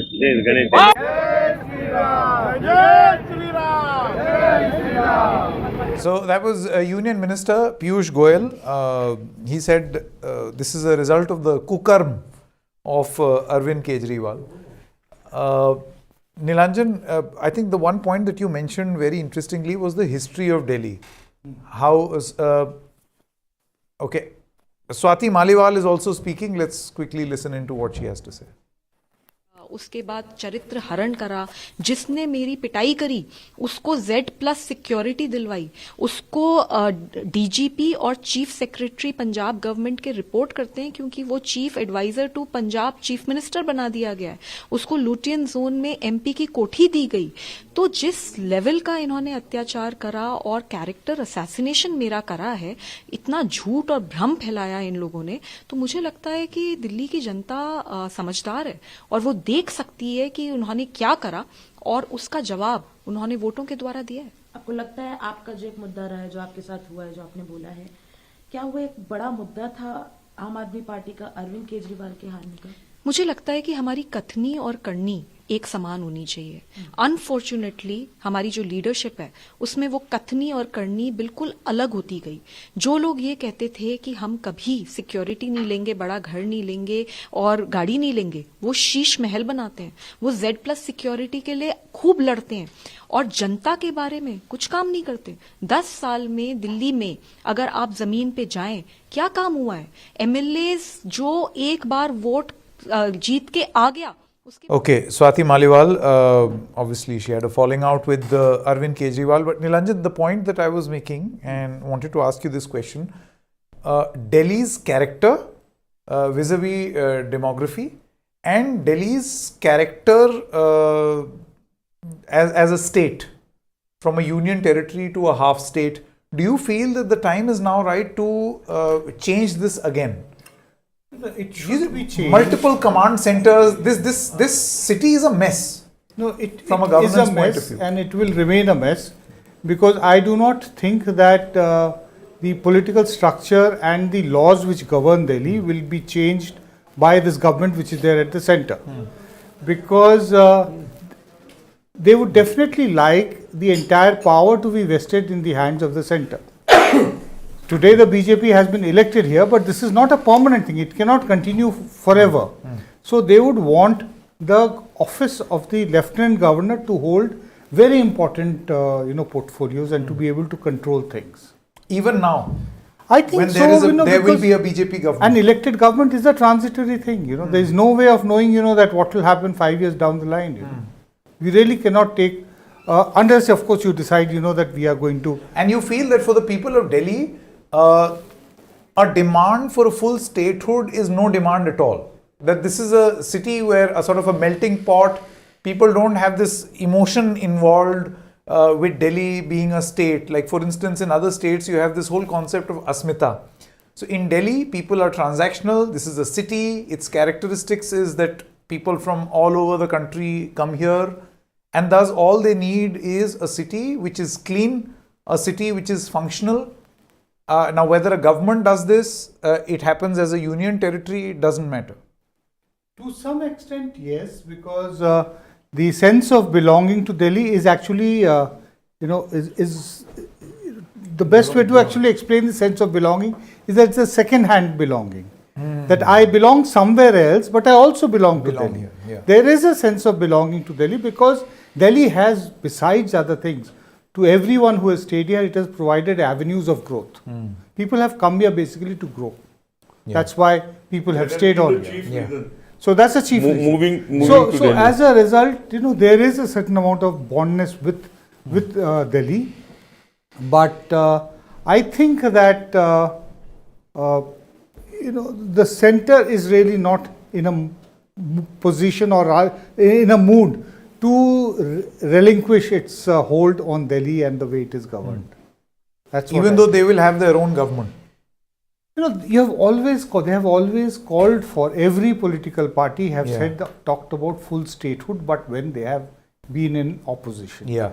When the Delhi became a full-fledged state, with a legislative assembly, Madan Lal Khurana was the chief minister. At that point, you had a Congress government at the center.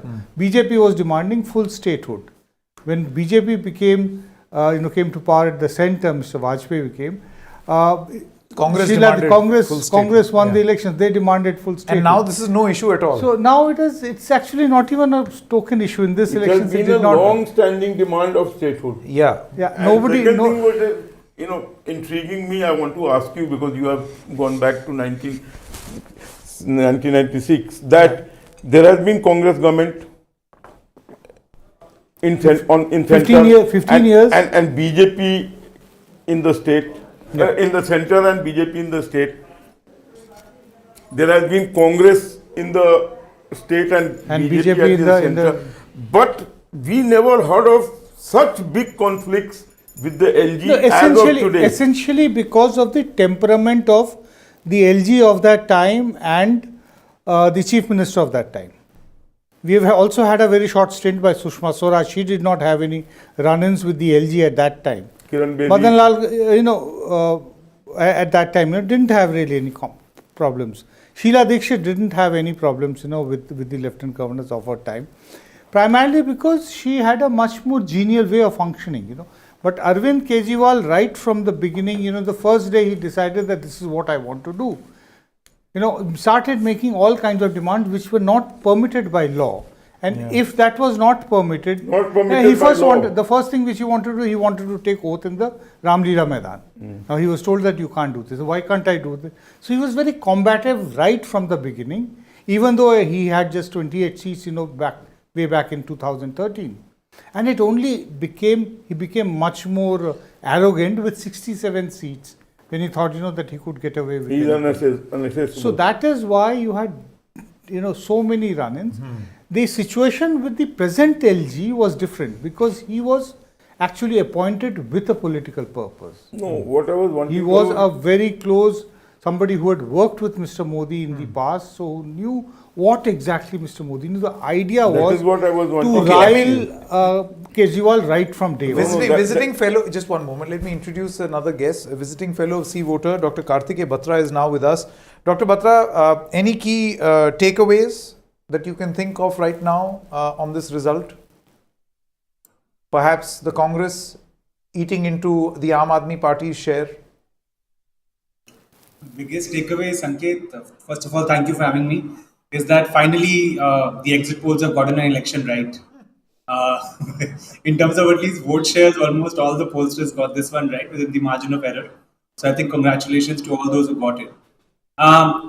Congress has registered a marginal increase in vote share, which is roughly 2 percentage points. The final difference between the BJP and the Aam Aadmi Party is roughly 3 percentage points or 4 percentage points. So it might seem that the Congress has spoiled the party for the Aam Aadmi Party, but I think that was just the icing on the cake. The Aam Aadmi Party suffered from several structural deficiencies in this election. And the BJP mounted a pretty decent campaign. I mean, I think the last two campaigns mounted by the BJP were just too shrill in the communal tone that they followed. This time it was a multi-layered campaign focusing on issues where the Aam Aadmi Party was weak in terms of delivery, in terms of governance, whether it's pollution, it's Yamuna, They took away the halo of anti-corruption and the Aam Aadmi-ness of Kejriwal's own personality. And I think for the first time in an election in Delhi, the Aam Aadmi Party was not in control of the narrative. That is the biggest takeaway. And the BJP, having decoupled itself from the face of the Prime Minister Modi, sort of focused more on the organization and issue-based narratives. And I think that kind of multi-pronged strategy worked for them. Of course, they had the cover of the LG. Of course, they had the cover of the institutions. Of course, they persecuted the leaders, the Aam Aadmi Party leaders, and we all know that. But the trends are huge, right? It's a 10 percentage point drop for the Aam Aadmi Party. It's an 8 percentage point increase for the BJP and a paltry 2 percentage point increase for the Congress. But the Congress, although gaining, not doing enough, I think, probably could have done much better, especially given that this election was about the middle class to a large extent. And given Sheila Dikshit ji's legacy with the middle class and their issues, I think the Congress could have done much better. But for whatever reason, they chose not to. Or they did not try enough. But this time was a much better election than what they fought in 2020. You see, from 4% to 6%, the Congress's vote share, do you feel that they have played an important role in what can be called the Aam Aadmi Party's disappointing performance? Had the Congress been with the Aam Aadmi Party, would things have changed? I think you are being kind when you say Aam Aadmi Party's disappointing performance. I think it's a huge loss, I would say. Because coming down from 62 to 22 is huge, right? In terms of vote share, also 10 percentage point loss is pretty big. But to your question, right?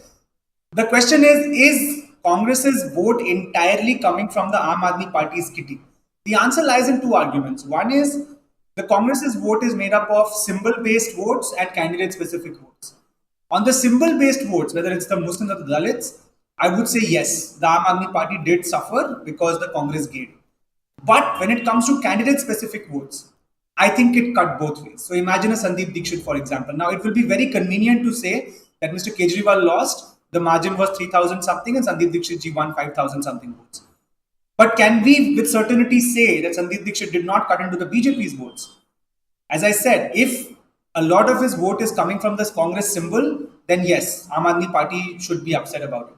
But if Sandeep Dikshit is getting votes on his own name, then he's also getting the upper income, upper class, upper caste, middle class votes, which might have otherwise gone to the BJP. Or some angry middle class voters who had voted for the Aam Aadmi Party who would have otherwise gone to the BJP went to him. So it's difficult to say. But if you just put 2 and 2 together and say, would this alliance have worked? Of course, the mathematics works out. But would the chemistry have worked out? We can't say for sure. Nilanjan, what do you think are going to be the big challenges for the Aam Aadmi Party from here on? I think the big challenge is going to be the vacuum at the top. You know, you have Kejriwal and Manish Sisodia, both have lost. So they do not have any moral position to continue running the party in the manner that they have, that at least Arvind Kejriwal has. Manish Sisodia essentially has been the second in command, you know. So, you know, it's actually been run by Arvind Kejriwal as if, you know, his writ runs large over everything, you know, the final word. Mind you, you know, it started out as a platform, Aam Aadmi Party started out as a platform of alternative politics. So here I think, you know, that there is an opportunity for all those who were part of the idea of Aam Aadmi Party, but who deserted it because of the way that Kejriwal came and hegemonized it. It's worth considering that whether this provides an opportunity to restore Aam Aadmi Party to the kind of politics that it promised. A party with a difference, actually a party with a difference, not the BJP's slogan earlier. Because India requires, you know, a democratic polity. It requires leaders who are not autocrats. It requires people who are not either Kejriwals or Modis. We require a consensual kind of politics in this country, you know, given the kind of political and social diversity of this country. So, I do not know whether that is going to happen or not within the Aam Aadmi Party. The second big question is that what happens to Punjab? You know, Punjab is, I think, very important for the state unit there to insulate it from this defeat. But saying it is very easy. I do not know really how they will be able to do it. One way is possibly for Bhagwat Mann to emphasize now only on governance or nothing else. No political, jingoism, but only work. That is the only thing that it is going to, get re-elected in the next elections. Otherwise, Congress is going to make a very strong bid in Punjab to regain power.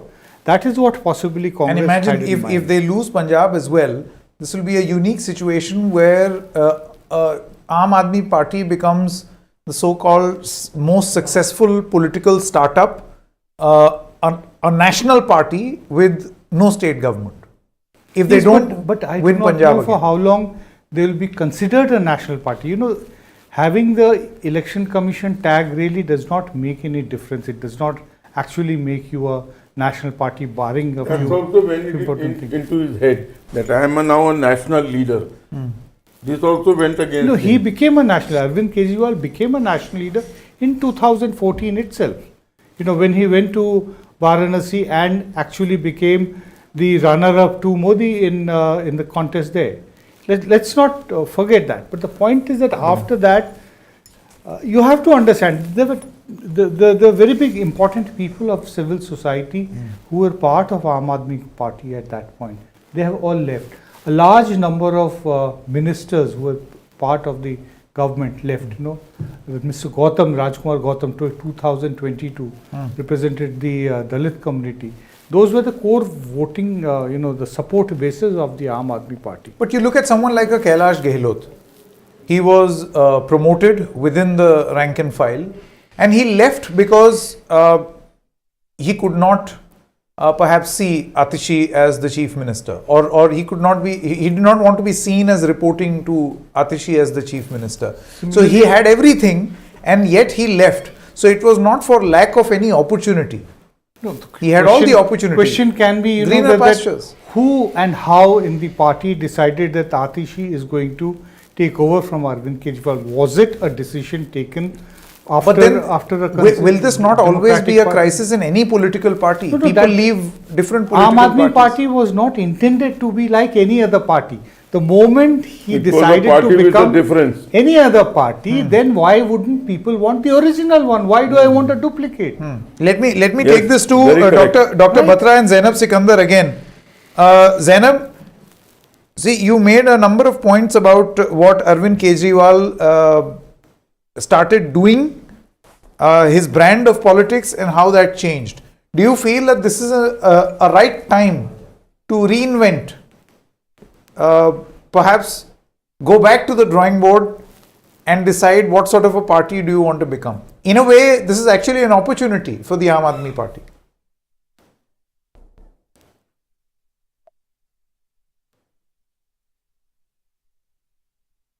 Okay, is Dr. Batra with us?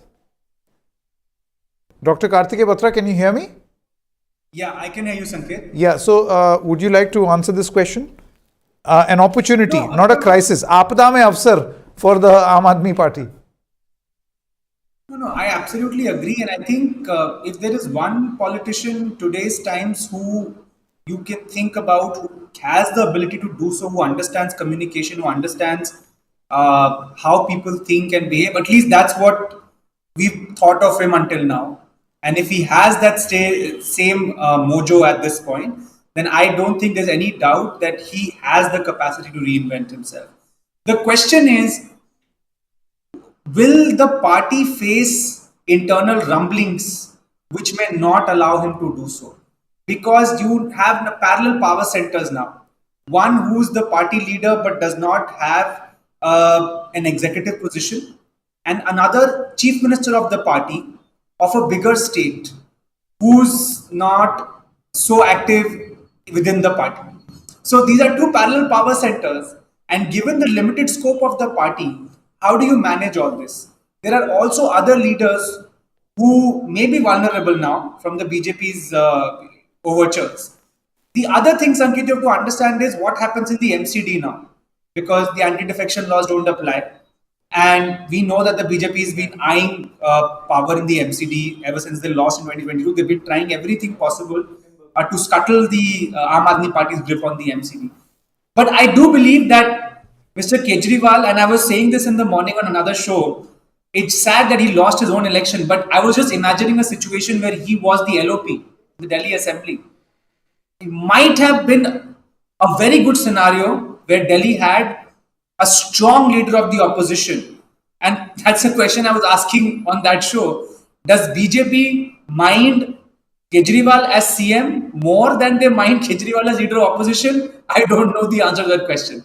Because the gentleman definitely has it in him to be a very strong leader of the opposition.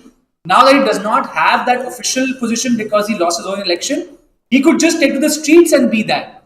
He still has 22 MLAs in the assembly and they could guide the agenda. So we never know.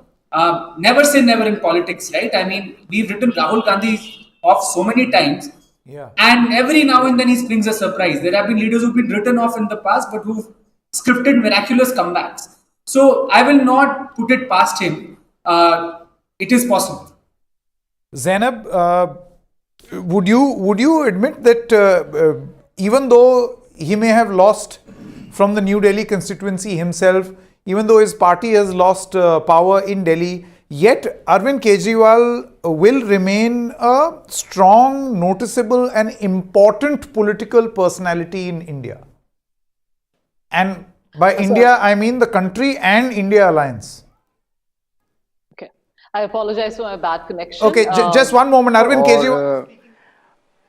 जनता का जो भी निर्णय है, जनता का जो भी फैसला है, उसे हम पूरी विनम्रता के साथ स्वीकार करते हैं. जनता का निर्णय सर माथे पर. मैं भारतीय जनता पार्टी को इस जीत के लिए बहुत बहुत बधाई देता हूं और मैं उम्मीद करता हूं कि जिस उम्मीद के साथ और जिस आशा के साथ लोगों ने उनको बहुमत दिया है, वो उन सभी उम्मीदों और आशाओं पे पूरा उतरेंगे.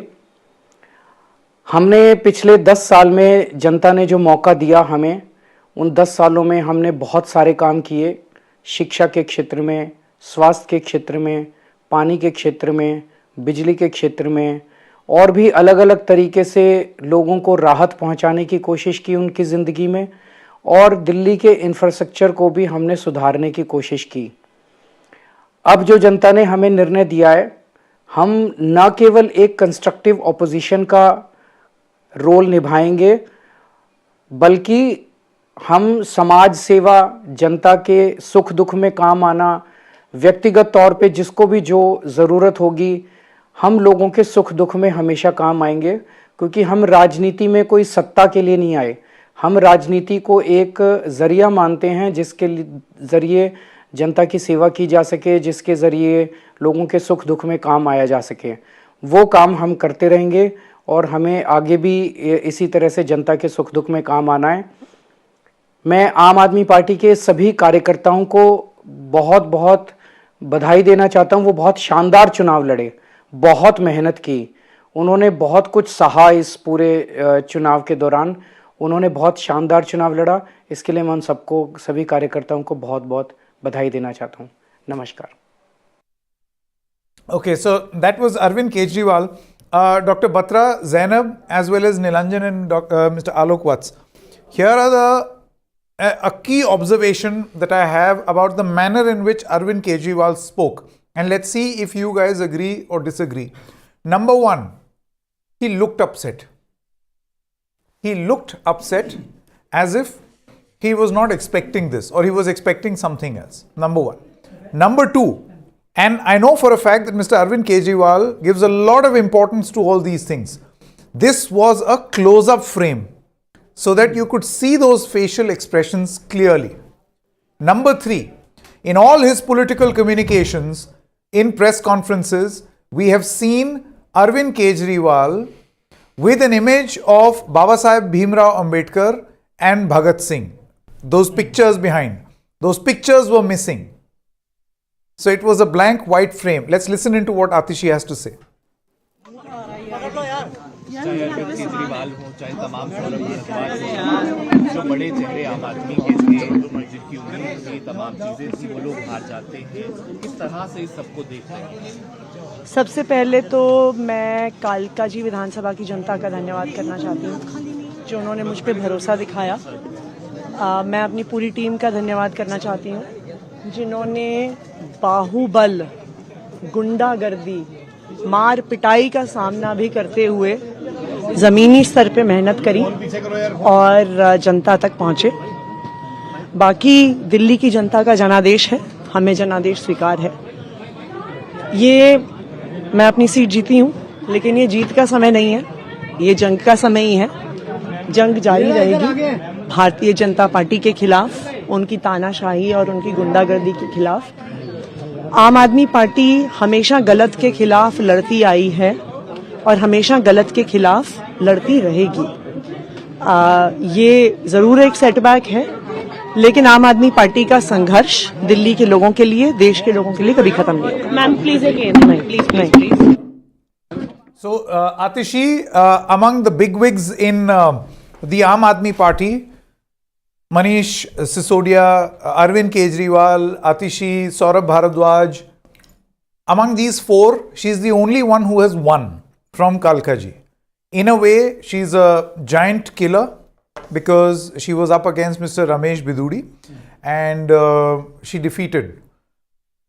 We can safely assume that she is going to be the leader of opposition in the Delhi Vidhan Sabha. In all probability, yes. In all probability, yes. Now let's quickly come back and dial back. Let's see if we can actually bring out that frame of Arvind Kejriwal speaking. We'll try getting you that frame and see these things in terms of political messaging are very important. The background was white, Dr. Batra. The background was white to show that this is a somber occasion. It's tough luck for us, but we'll keep fighting. Those images behind were missing. His facial expression was that of I'm a little sad and upset today, but we have to keep going. Don't worry. So, Dr. Batra, do you think that for Mr. Arvind Kejriwal, these things are very important, and he is trying to send a message, even in this loss?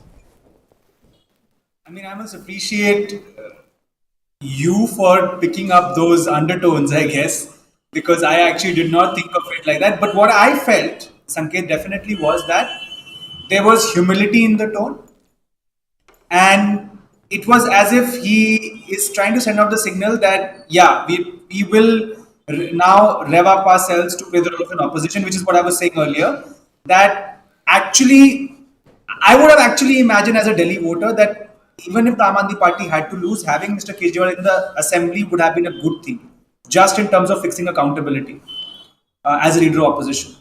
But in the absence of that, the second best that one can hope is that he plays an active role in playing the role of an opposition outside the assembly, whereas his MLAs can do that. So as you said, all the big names, I mean, I call them the podcast team because that was the whole team that Mr. Kejriwal was carrying to all the podcasts. Everybody's lost, except Atishi. Interesting. So she's a survivor that way. But interesting times ahead for Delhi. Honestly, as Nilanjana was saying, that the governance structure, will it be the same? Will it change? Honestly, Sanket, Delhi is crying out loud for governance, like all other big urban establishments in India. The advantage of Delhi is, which probably we will understand, appreciate more, is that whereas in a state like Haryana, Maharashtra, Gurgaon and Mumbai, you can't actually pinpoint who's the person responsible for the mess because they're running the whole state. In Delhi, the exclusive work has to be done in Delhi itself. Because in the larger states, the governments have to do other things also. Rural areas, other smaller cities, it gets diluted. But Delhi is just for Delhi. So I think that governance structure needs to be observed very closely. The BJP has promised the moon, but let's see how much they deliver because their own track record. They've been in power in Delhi as the union government for 11 years. They've had all 7 MPs for 3 terms now. The LG has been their own appointee. How much have they done to clear up the air pollution mess, which is a North India problem? How much have they done to clear up the Yamuna, which is not just Delhi's problem? It is disheartening. One can only hope that with a government of their own, aligned with the center, they will deliver on some of these things. The Aam Aadmi Party plays the role of the opposition because the other thing one has to understand is after 10 years, you have an opposition with double-digit numbers in Delhi. Otherwise, for 2 terms in a row, we had 3 and 8 MLAs in the opposition. And the job of the opposition was outsourced to the Lieutenant Governor. Now you have 22 MLAs. That is something. But it remains to be seen what the power of the Delhi government and legislative assembly will be. So, interesting times ahead in Delhi from a lot of perspectives. Yeah, Zainab, quickly coming back to you. Sorry, I had to stop you short there because Arvind Kejriwal started speaking. You may want to continue or perhaps comment on what Kejriwal has said. So Kejriwal ji evidently looks very downtrodden, and it's very obvious because not only has the party lost, but he's lost himself. And I think that's where he's taken the big hit, because if he was in the Vidhan Sabha, he could have carried the work forward. And I don't think Aam Aadmi Party would have felt so sort of removed from power, because whatever said and done, he's the commander-in-chief. But now Arvind Kejriwal ji will have to do work on the ground, which is what he said here. I think he's going back to his roots, because he specifically said ki hum jan seva karenge, which is what he started off as, you know. So I think there's a lot of introspection that Kejriwal ji needs to do, because, you know, I used the words demise and obliteration, which was pointed out, you know, as being too strong words for Aam Aadmi Party. But please know this, that politics is all about timing and opportunity. And Kejriwal ji has a long time, you know, to prove himself, because the next opportunity for election will be 5 years later in Delhi and also in Punjab a few years later. So what does he do till then? And don't forget, there will be multiple defections which are very obvious to happen, because nobody wants to sit like idle at home, you know, politically. So when the defections will happen, how will Kejriwal ji keep everything in order? What work can Aam Aadmi Party do, because they are contained only to Delhi and Punjab? Will they try and go forward? He tried to enter Goa and Haryana. He couldn't do much there. So what will be his next thing to do? Will he be out on the streets protesting? You know, that would be something interesting to see. We always wanted Congress to sort of take that mantle and protest on the streets, because they have a huge cadre, but Congress could just never get that done. The only time we saw them on the roads is when there was the EDI, you know, thing against the Gandhis. So it's interesting to see how Kejriwal ji now will move forward politically, because now he's also not in power. Yeah. So how will he keep himself as a legitimate and credible and sincere, you know, leader of the party? How will he be that? Because now in the Vidhan Sabha, we'll only be seeing Atishi ji, you know, taking that mantle. So it'll be interesting to see how he goes forward from here. Vidhan Sabha, yes, but outside the Vidhan Sabha, there is a whole host of possibilities. And speaking of exploring that possibility, here is a comment from Congress leader Jairam Ramesh. And he says, party may not be in assembly, but it is definitely a presence in Delhi. There will be a Congress government in 2030. What do you make of this? I think it's just a statement you're making it to keep your flock together, you know, even though you don't have much of a flock together. But you know, there's this this word came, you know, defection. The BJP would like to decimate the Aam Aadmi Party further. Yeah. 22. So effectively, you require about 15 or 16 people to come over to your side to be able to destroy the Aam Aadmi Party and ensure that it has as weak a opposition as was there earlier for the last 10 years. So that's something, you know, which the but BJP this is not a weak opposition. No, this is not a weak opposition. What I'm saying is the BJP will try to bring together, you know, force a split within the Aam Aadmi Party. That is something which the Aam Aadmi Party leaders have to be very careful of that kind. That they might already, you know, MCD was talked about. 22. That already the MCD, the issue of crossing over in the MCD has been talked about. MCD will be done away with very shortly. That's because the numbers are very small. Yes. But here it might take some time. Maybe not immediately. And if they are able to pull a big chunk out of his 22, then Kejriwal has big problems further. But otherwise, now that he is not the chief minister, he has a vast opportunity to go across everywhere and, you know, talk about his governance and everything to, you know, flare as a big leader, because there is a big vacuum in the country. You think and like you said, we need somebody who can deliver out of. Okay, Dr. Batra, do you think that here lies a pre-2015 opportunity for Arvind Kejriwal? Remember in 2013, I think he was what, 28 MLAs? 26 MLAs back then. 28 MLAs. So right now he is much closer to that number. So do you feel, Dr. Batra, that this is that opportunity, that post-2013, 49-day government, resignation, and then a long period of limbo, suspended animation in the Delhi Vidhan Sabha? So he can reinvent himself. Of course he can, and as I said, I will not put it past him. I was raising my hand, Sanket, because even before the 2030 Delhi Assembly election, I think the next big election will be the MCD election in 2027. So I think that is a good, and the good thing is it comes just between two successive assembly elections in Delhi. So that's a good checkpoint to assess where the Aam Aadmi Party is. See, at this point, we can speculate as much as we want. I mean, just going by ability, we all know Mr. Kejriwal has it in him, right? What has changed from pre-2015 to now is that the halo is gone. The differentiating factor is gone. The first thing he'll have to do is to find a new differentiation, product differentiation, right? He used to stand for two things, primarily. Anti-corruption crusader, which brought him to power. And then the second term came because he was seen as a welfarist. Today, the anti-corruption halo is gone. The Aam Aadmi halo is gone. The welfarism has been co-opted by almost every party, right? So what is the product differentiation now? That is the first challenge that he will face. And then, Sanket, we can debate, right?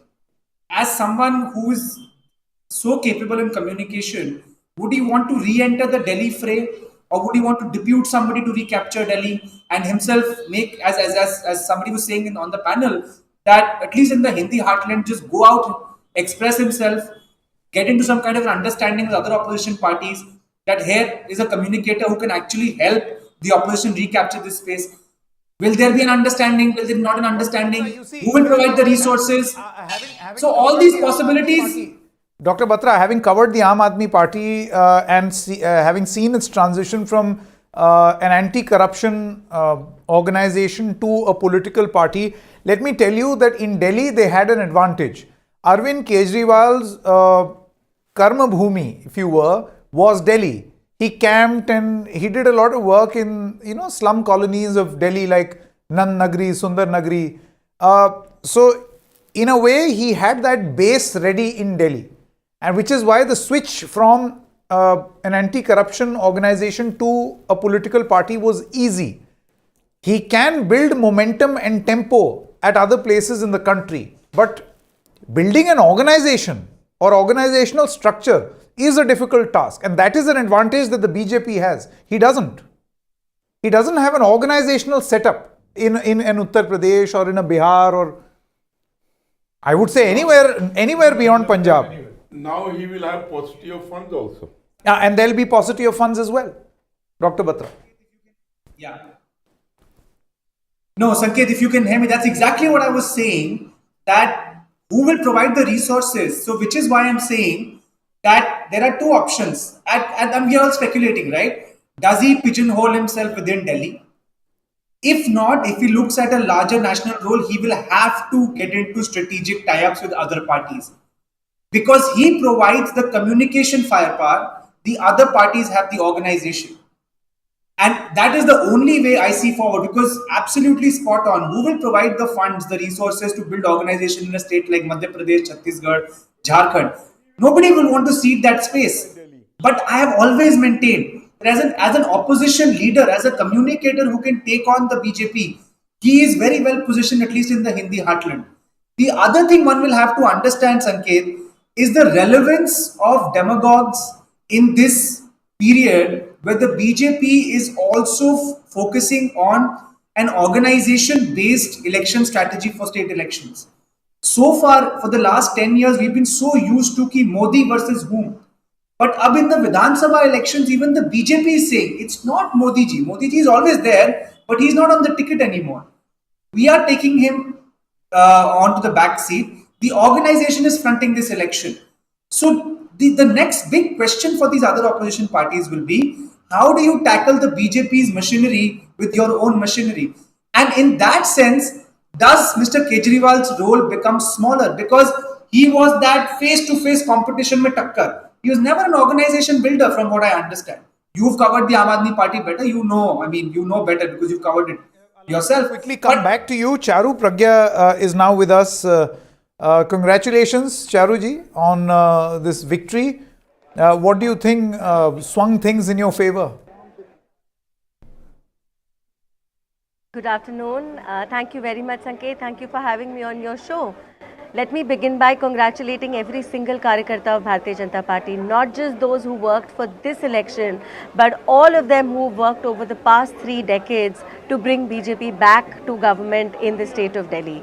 This has been an incredible historical day. I'm still in party office. There are celebrations all around me.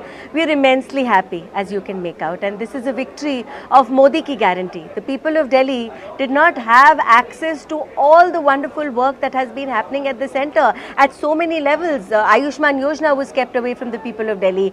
Funds which were allocated for important things like cleaning of the Yamuna did not actually reach the people of Delhi. In spite of spending over 27,000 crore in the name of clean water, we are still struggling to get clean water in our taps. All of that is set to change. We are going to have a Viksit Delhi very, very soon, and I couldn't be happier. I couldn't be happier.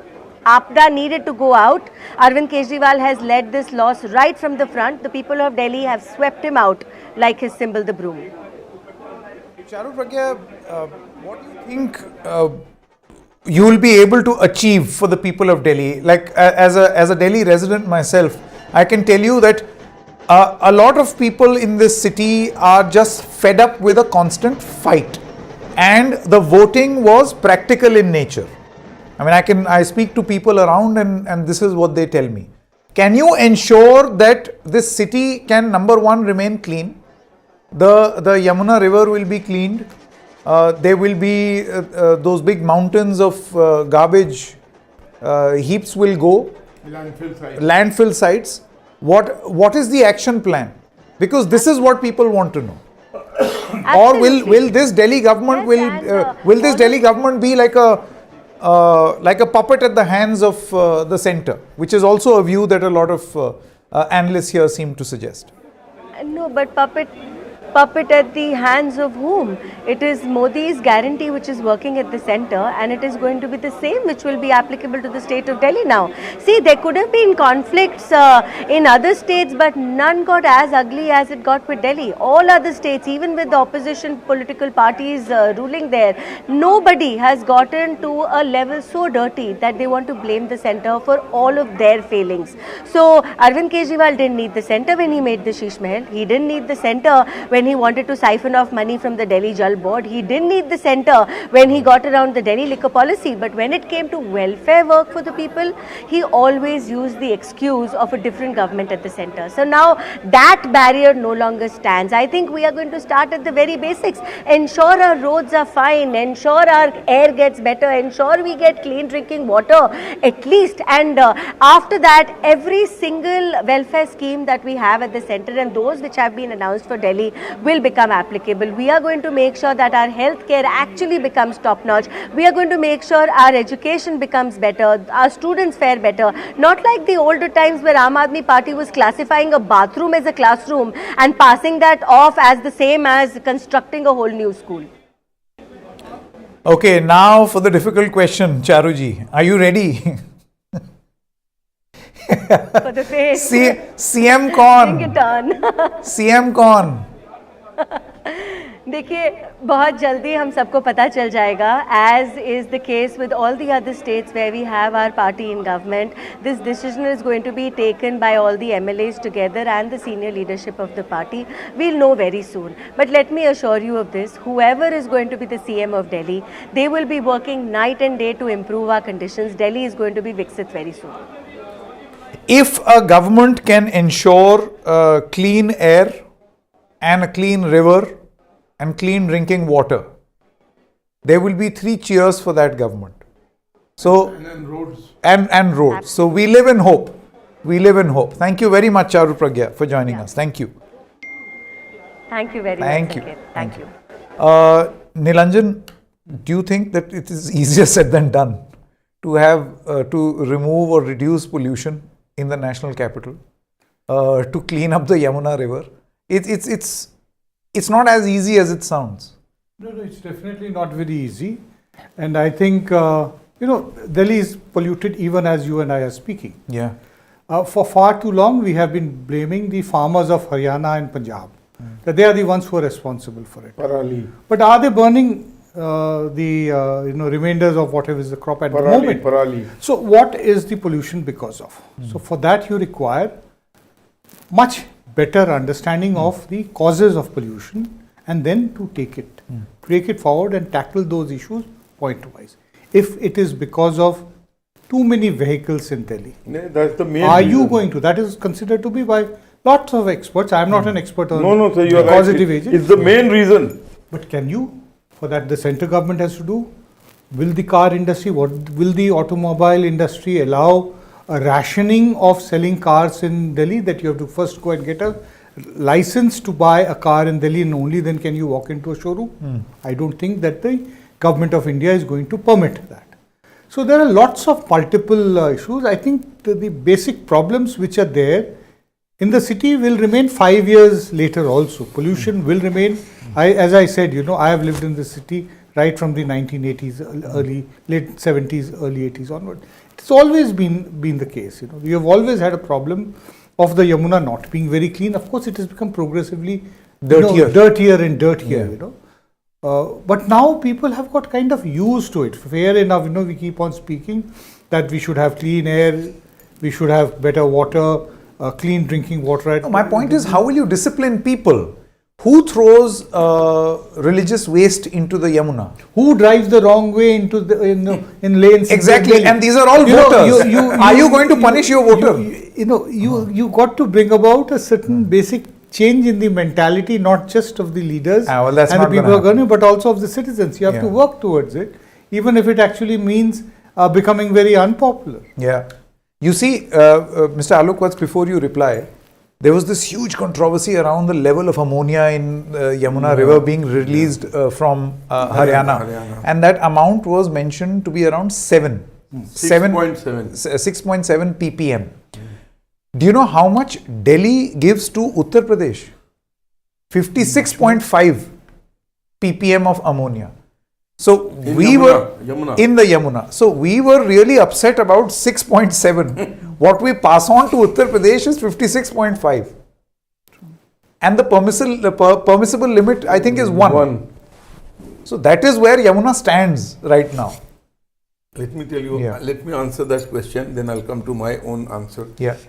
Charles Darwin said survival of the fittest.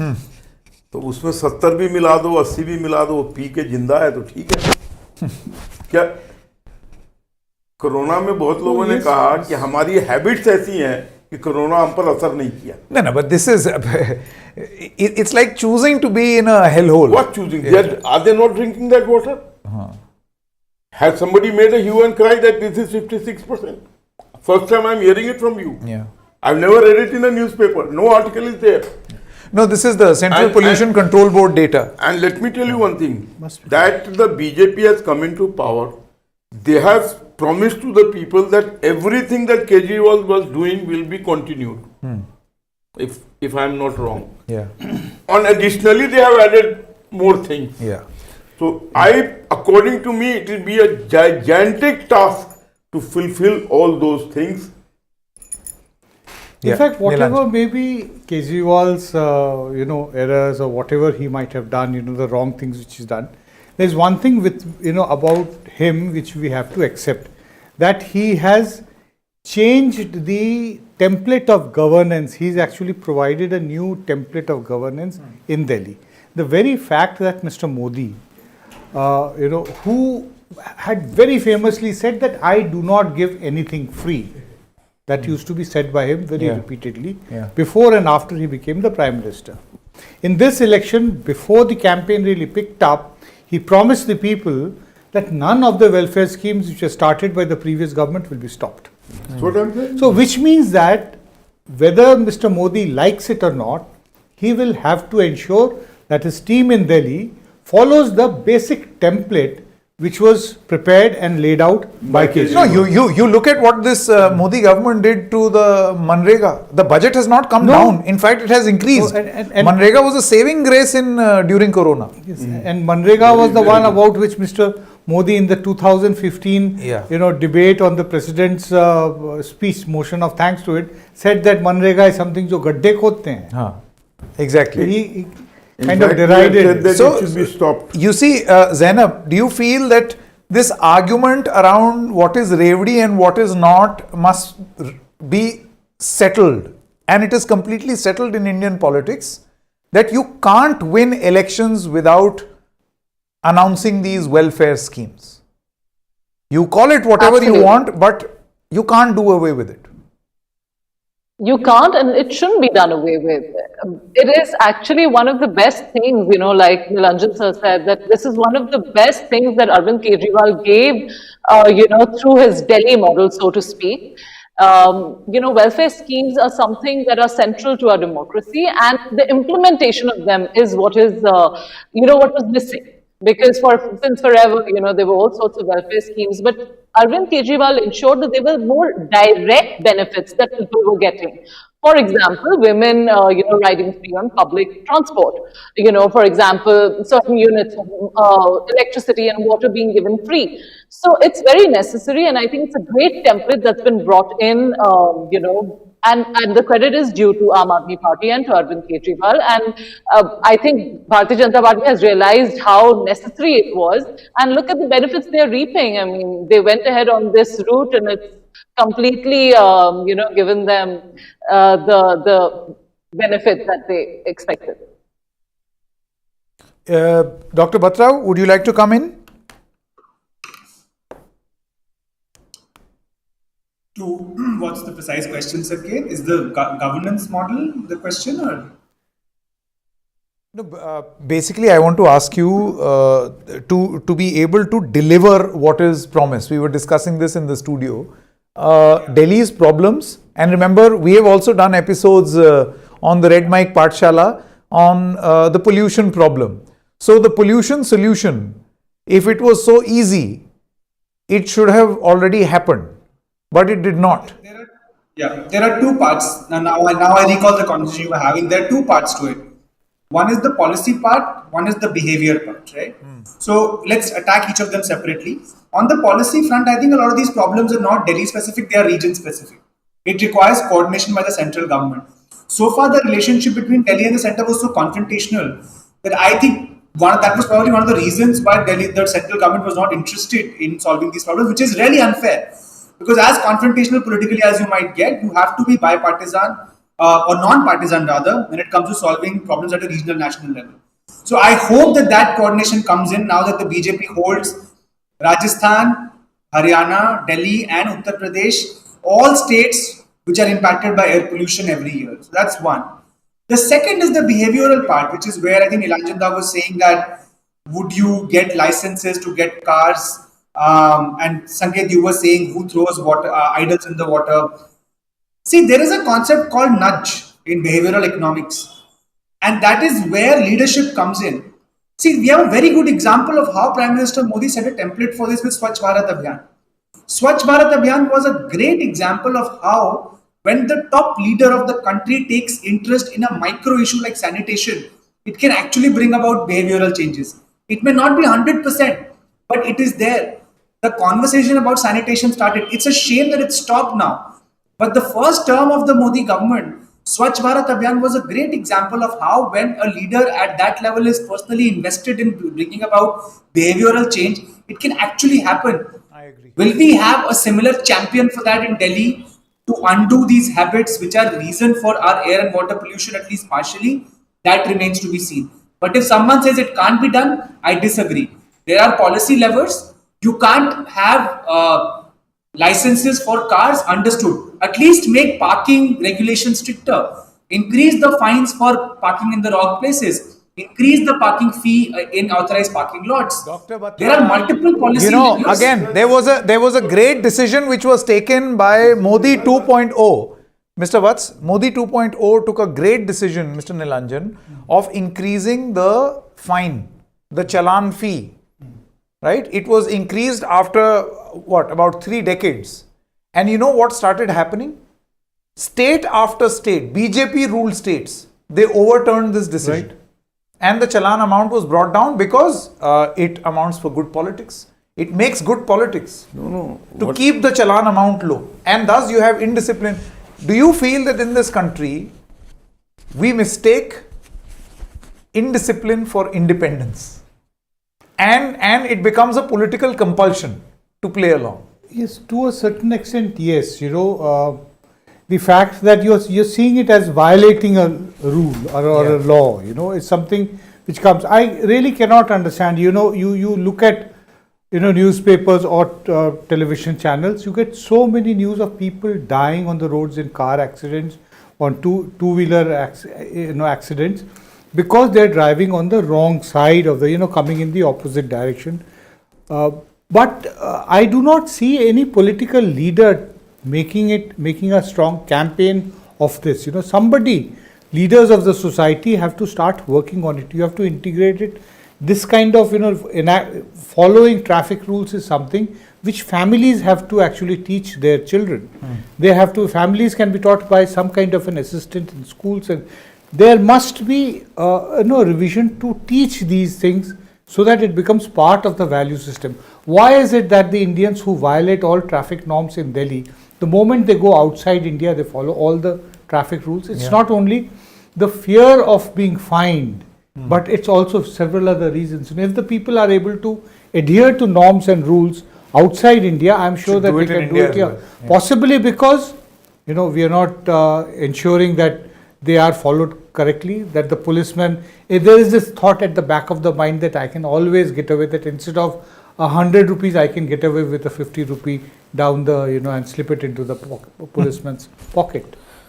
So there is another reason that you see here. Sanket has said that the price was inflated for parking, 3,000. So earlier one used to get away with 100 rupees. After this 3,000, that 100 become 500. Right. And you still got away. You still got away, still paying less than what. So the purpose of that thing was defeated. Hardly 10 or 20% could be challan. No, there is this justification also that why bribes are taken. Look at these poor policemen; they have to spend almost 24 hours on duty, which is true. There are cases. So there is a justification for every wrongdoing that we can do. Yeah. And then what Dr. Batra was saying, that Modi made a move regarding parking. Does parking solve the pollution problem? Pollution is the amount they are emitting on the roads. So that has not been stopped in any way. Let me bring in the other important point, Dr. Batra, and that is Revdi versus welfare. Now, do you think that no politics in India can be done? It could not have been done earlier, and it cannot be done even now unless you have welfare schemes at the very fore of your politics. I'll answer, Sanket. Let me correct. There was something misinterpreted. I didn't say that Modi ji increased parking fees. I said it can be done, and the rationale behind it is, if you have regulated parking and the parking fee is high enough, you will have less incentive to take your car out. You will take public transport. That's the theoretical reasoning behind it. Anyway, so keep that aside. I agree with you that I think welfare schemes and doles have become common denomination now. A basic minimum denomination has to be there.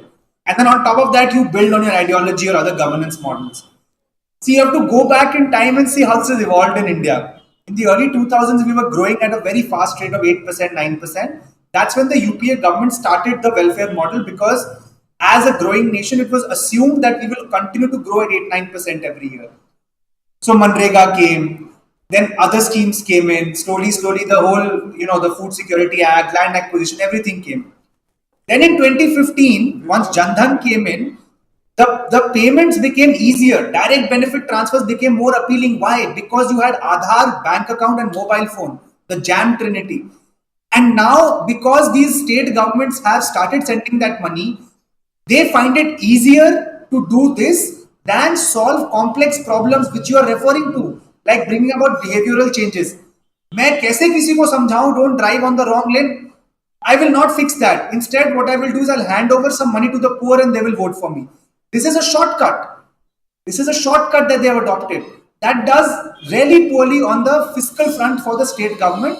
It drains money out. I'm not saying it's all bad. Some of these are very good policies. Like I think giving money to women is a very good policy.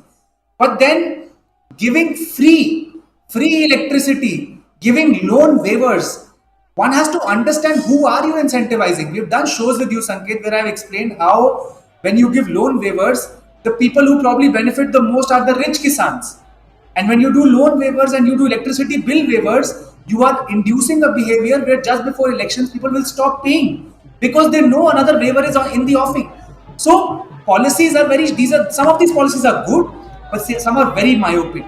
So one has to understand how this will play out. My only hope is that once one round of elections is done and all this gets integrated into the system, people will demand more. They will demand better governance. And when that demand comes, these governments will be forced to act on those issues as well.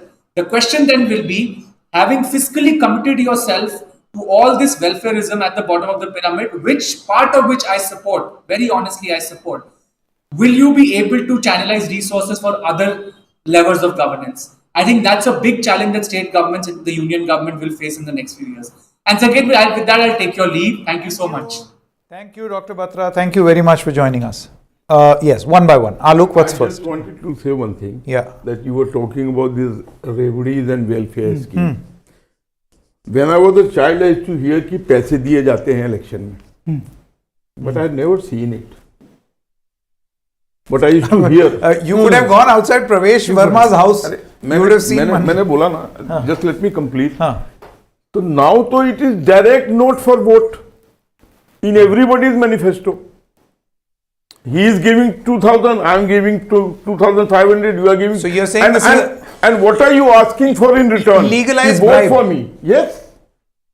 You know, I am not an economist. It's a vote for not direct policy. Oh, by the way, your own party is doing this. Everybody is doing it. It's hammam mein sab nange hain. Because Kejriwal has made it imperative. If any party... No, but why are you accusing Kejriwal? No. If any, you did it in Maharashtra. Let me conclude. If any party says in his manifesto that I will not give anything that you have promised, I will not give that anything you have promised, I will give a good governance. तुमको गड्ढे में फेंक देगी जनता. Go to hell. You know what you say. वो तो manifesto में देखते हैं कौन क्या दे रहा है. अच्छा ये इतना दे रहा है, इतना दे रहा है, इतना दे रहा है. Nilanjan. No, what he is saying and what Modi said, Revdi, the entire discourse on giving money, I find a certain amount of laziness in this entire thing. I am not an economist, I have not been an economic journalist. But I do remember from the time that I came into this profession, which is in the 80s, 1980s onwards, from that time at every election, every political leader of any substance, any future, would always promise loan waivers. Karza maaf has always been the norm. I think what we need to do is we need to understand the history of the so-called welfarism. It has possibly been there embedded and it needs to be made better. Instead of making it better, we are possibly debating still that was this necessary and not necessary, but now that everybody is doing it, so it has become, it's like a, like an albatross. Yes. So, so it has to be done. Neck, but the point is, you can't do away with it. This is how can you do away with it? How can you do away with it with the kind of disparity levels which are there in India and which has actually widened so much in the last 10 years? Do you remember, very broadly. Nilanjan, do you remember in the 2024 Lok Sabha elections, the Prime Minister accused the Congress of wealth redistribution. Yes, right? And they'll take it and give it to more. No, here you have to complete because this is something which we must say the second part of it. They will take it from you and give it to those people who have more children. Yeah. Not just Muslims, those who have more children. Who have more children. So they're not only being Muslim is being targeted, but also they are being accused of a crime. So now in the election manifesto, everybody is indulging in wealth redistribution for votes, for winning elections. Let's now quickly move on and give you a perspective on various colonies and the point of significance in those areas and Vidhan Sabha regions in the national capital. First, the JJ colonies, where the Juggi Jhopdi vote is of great significance. Now, here's the thing. Last time, that is 2020 and 2015, this is where the Aam Aadmi Party had completely championed their political fortunes. They got it, a majority of their share came from the JJ colonies. This time around, the situation has changed. Between the BJP and the Aam Aadmi Party, though Aam Aadmi Party has continued to maintain its position, between the BJP and the Aam Aadmi Party, the BJP has managed to win 10. And they have a win rate of 53%. So the BJP has been able to make inroads into that core vote bank of the Aam Aadmi Party. This used to belong to the Congress earlier, then shifted to the Aam Aadmi Party, and now it's equally divided with a slight edge to the BJP in this election. So that is one fortress which was breached by the BJP that led to the result that you see. Then seats reserved for the scheduled caste candidates, SC candidates. There are 12 such seats out of 70 in the national capital. And of those 12 seats, the Aam Aadmi Party won 8. They're leading in 8. Of course, the official declaration is yet to come. And the BJP on 4. So the Aam Aadmi Party still has a win rate of 67%. Now, these two key constituencies or key areas, they were the core voter base of the Aam Aadmi Party. So while the BJP was able to breach the JJ colony votes, they have not been very successful in the SC seats. Now, seats with a Muslim population of higher than 25%, there are 11 such seats.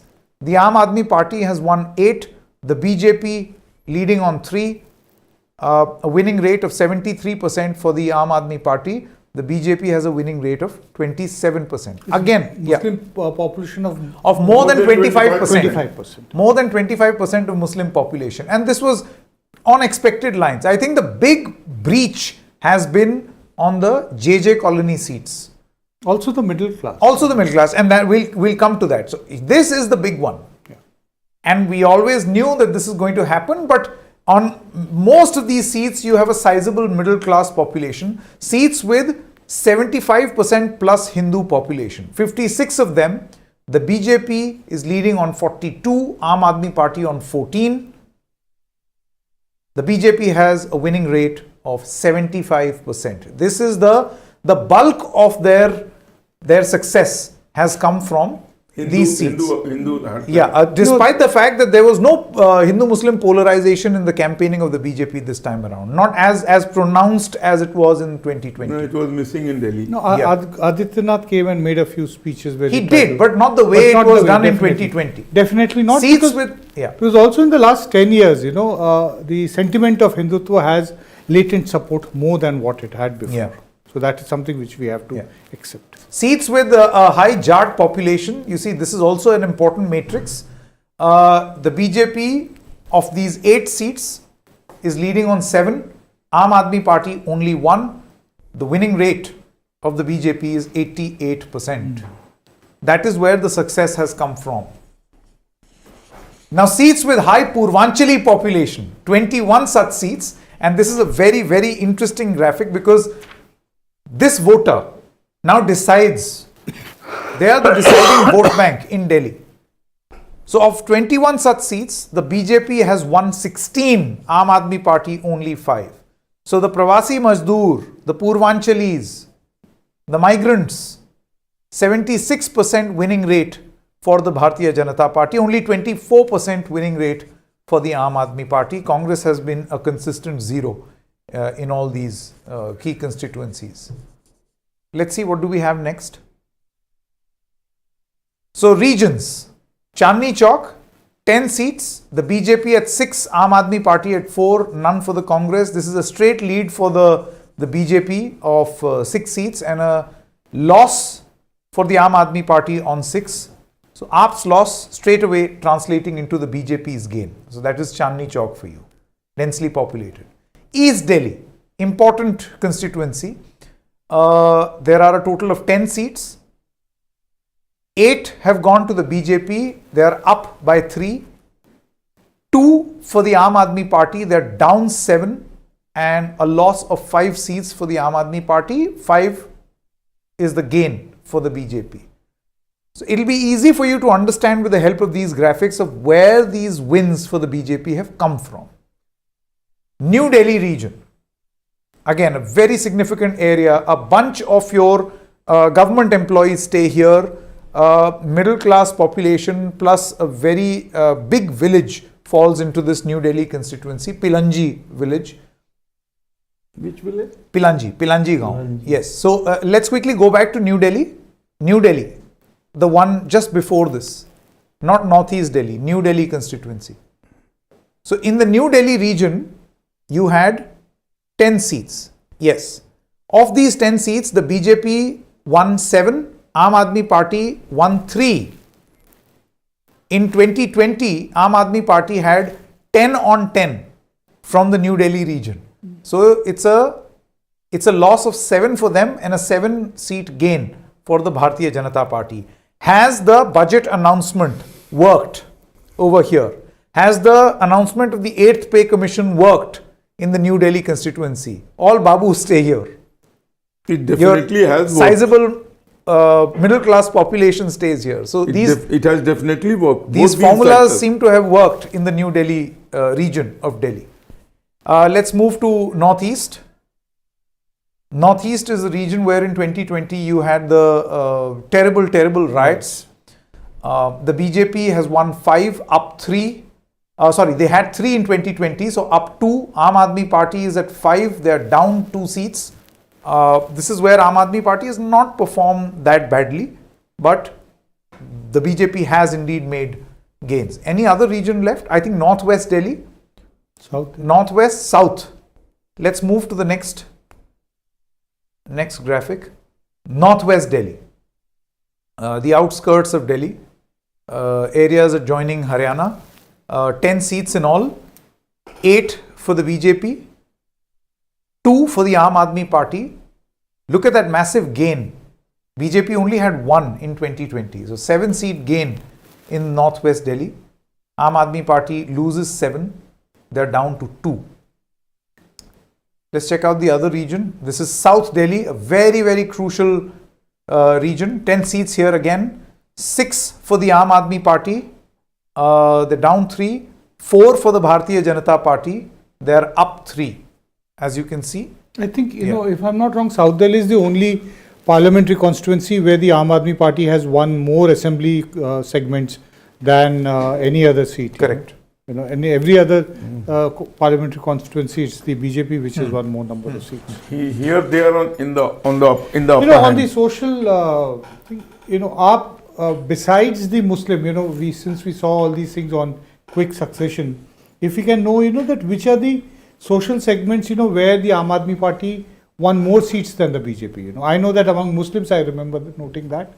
Where else did we actually see that? That would be very interesting. Nowhere else, except scheduled castes, maybe. Nowhere else. Among the Muslims and the scheduled caste. Among the Muslims, scheduled caste, they were equal, and in South Delhi, they had an upper hand again. Let's quickly take West Delhi as well. Of the 10 seats, BJP, a straight gain of 9, Aam Aadmi Party on 1, Congress and others are 0. So, obviously, you see, when a party moves from 8 to 47, so they have made gains everywhere. All over. And across all social groups, barring possibly the Muslims and the scheduled castes. Yeah, and they've made inroads there as well. Some it's not, yeah, some they gained some seats in there. Yeah, they've made some inroads there as well. What do you think really worked? No, I think basically it's so people fed up of this fight in Delhi. I think that this is essentially an election that the Aam Aadmi Party lost. That's the way I look at it. That people got ki do your work. Why do you keep on, you know, this complaint about everything? Quietly work. You know that the powers of the Delhi Chief Minister are less than Chief Ministers in other states. Get down and get us what really has to be done. All the time being on a confrontational mode with centre does not really help. And publicizing it. Unless you are backed by the only place where it works is when you are backed by an ideology. Yeah. It did. Mr. Modi was always confrontational with centre through all the years that he was the Chief Minister. But it worked in his case because there was a solid ideology which was backing him. So this is a very interesting map. He's 100% right. This campaigning of speaking against the LG by not allowing him to work went against him. So people thought, let's give it to somebody who can work with them. You see, I think chief ministers like Omar Abdullah have taken a cue from the Delhi model, where they've decided not to be on a warpath with the centre. If you see that Omar Abdullah hardly fights with the centre. He has not made any such statement. He does not make any comments. I would not be surprised if makes more some kind of a formal peace with the BJP also. Hasn't he already? Isn't it obvious? To some extent, yes, but not formally declared. This is a very interesting comparison. Of course, nothing that we don't know already. But 2020 assembly looked somewhat like this, where the gains for the BJP were largely from Northeast and East Delhi. But look at the way the map has changed.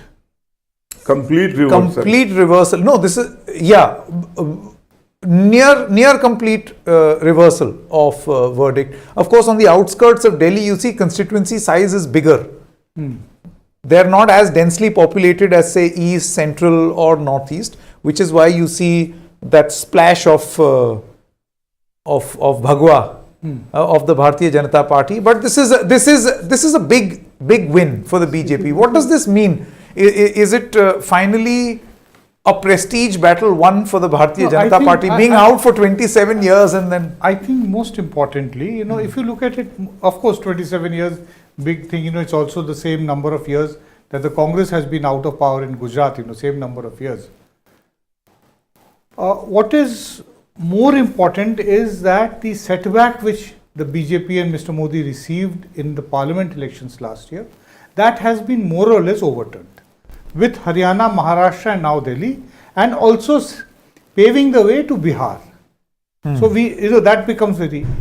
So if by the end of 2025, if even Bihar is won by the BJP and its ally Nidhi Razdan, as things stand of now, so then BJP will win Bihar and the NDA will win Bihar. So then it would mean that they have been able to recover completely. Don't you think that these are two totally different states? I mean, how does a Delhi result impact No, Bihar? I'm talking about the general impact, the thinking, what works, what did not work. It does impact. You see, people think that it's a... They were ruled by Kejriwal for so many years. Why the people have turned against him? So that means the governance is there under Then Modi. Bihar can also think like this. We are ruled by Mr. Nitish Kumar for so long. You have to understand that in Haryana, and you yourself said Haryana and Maharashtra, we actually saw very little of Mr. Modi. In Delhi, there was a bit more of Mr. Modi.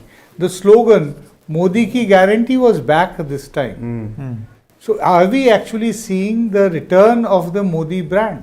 That is something which is actually important for us to ponder. But we saw very little of Mr. Narendra Modi in the Delhi elections. Very little. Slightly more than Haryana and Maharashtra. Slightly more than Haryana, I agree. And then, of course, the dip in the Sangam on the day of polling. I found a story somewhere which was actually very interesting. You think that there have been since 2000. I don't know. You tell me. Since 2014, there have been 11 instances where Mr. Modi has gone on a pilgrimage, including 2 outside India, Bangladesh and Nepal, on the day of voting somewhere or the other in India, in assembly elections. Mostly he has gone to temples. All temples, all the temples. On the polling day? On the polling day. So you tell me, does it make an impact? Surely, they think it does. That is why he keeps on doing it. It does make an impact on some people at least. Has it so happened that he has gone to a temple on the day of polling and has lost the election? I haven't. I don't have any memory of that. Bengal, yes.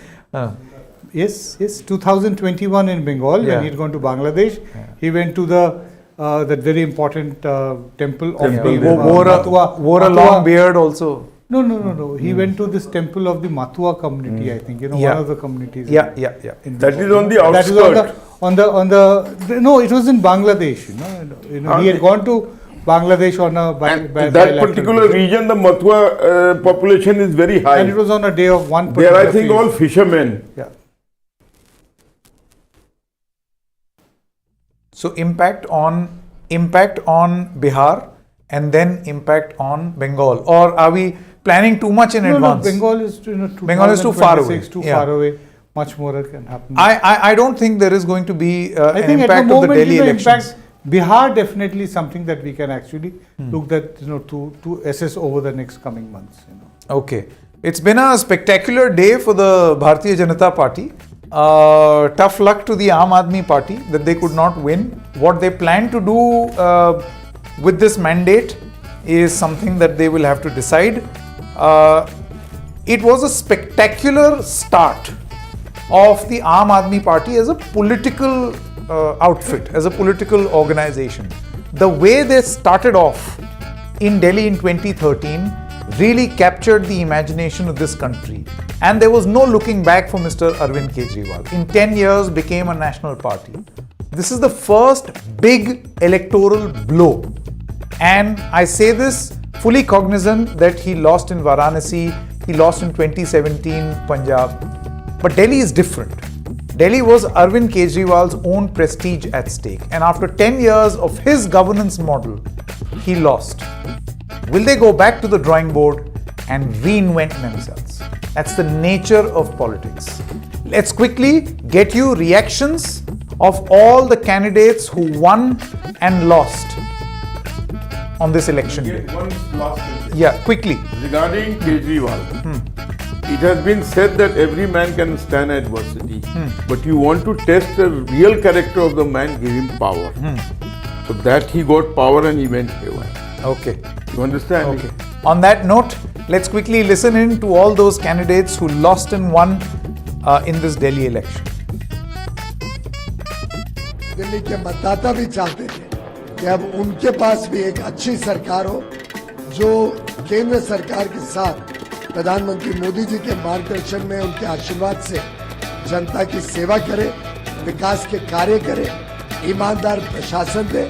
Arvind Kejriwal जिन्होंने 10 साल अराजकता, भ्रष्टाचार और विकास से वंचित रखने का काम किया दिल्ली को, उनको उखाड़ के फेंकने का निर्णय दिल्ली की जनता ने कर लिया।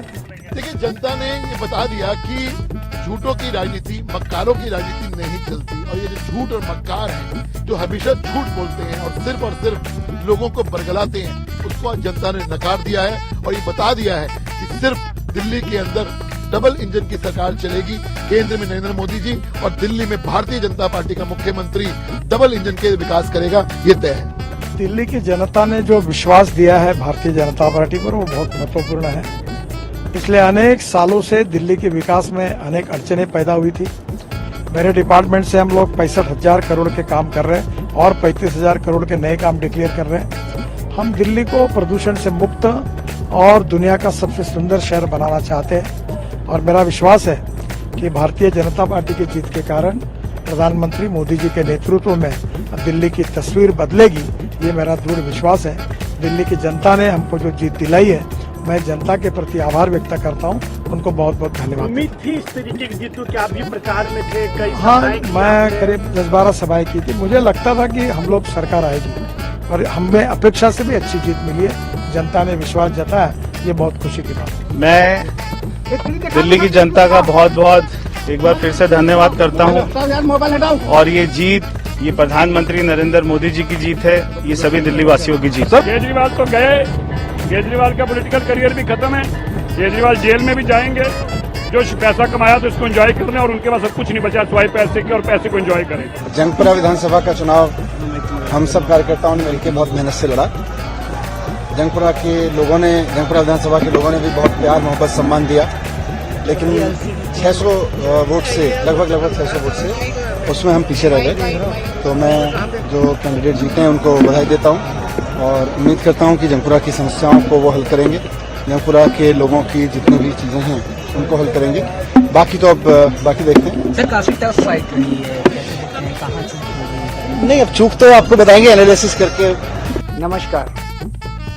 आज दिल्ली के चुनाव के नतीजे आए हैं और जनता का जो भी निर्णय है, जनता का जो भी फैसला है, उसे हम पूरी विनम्रता के साथ स्वीकार करते हैं।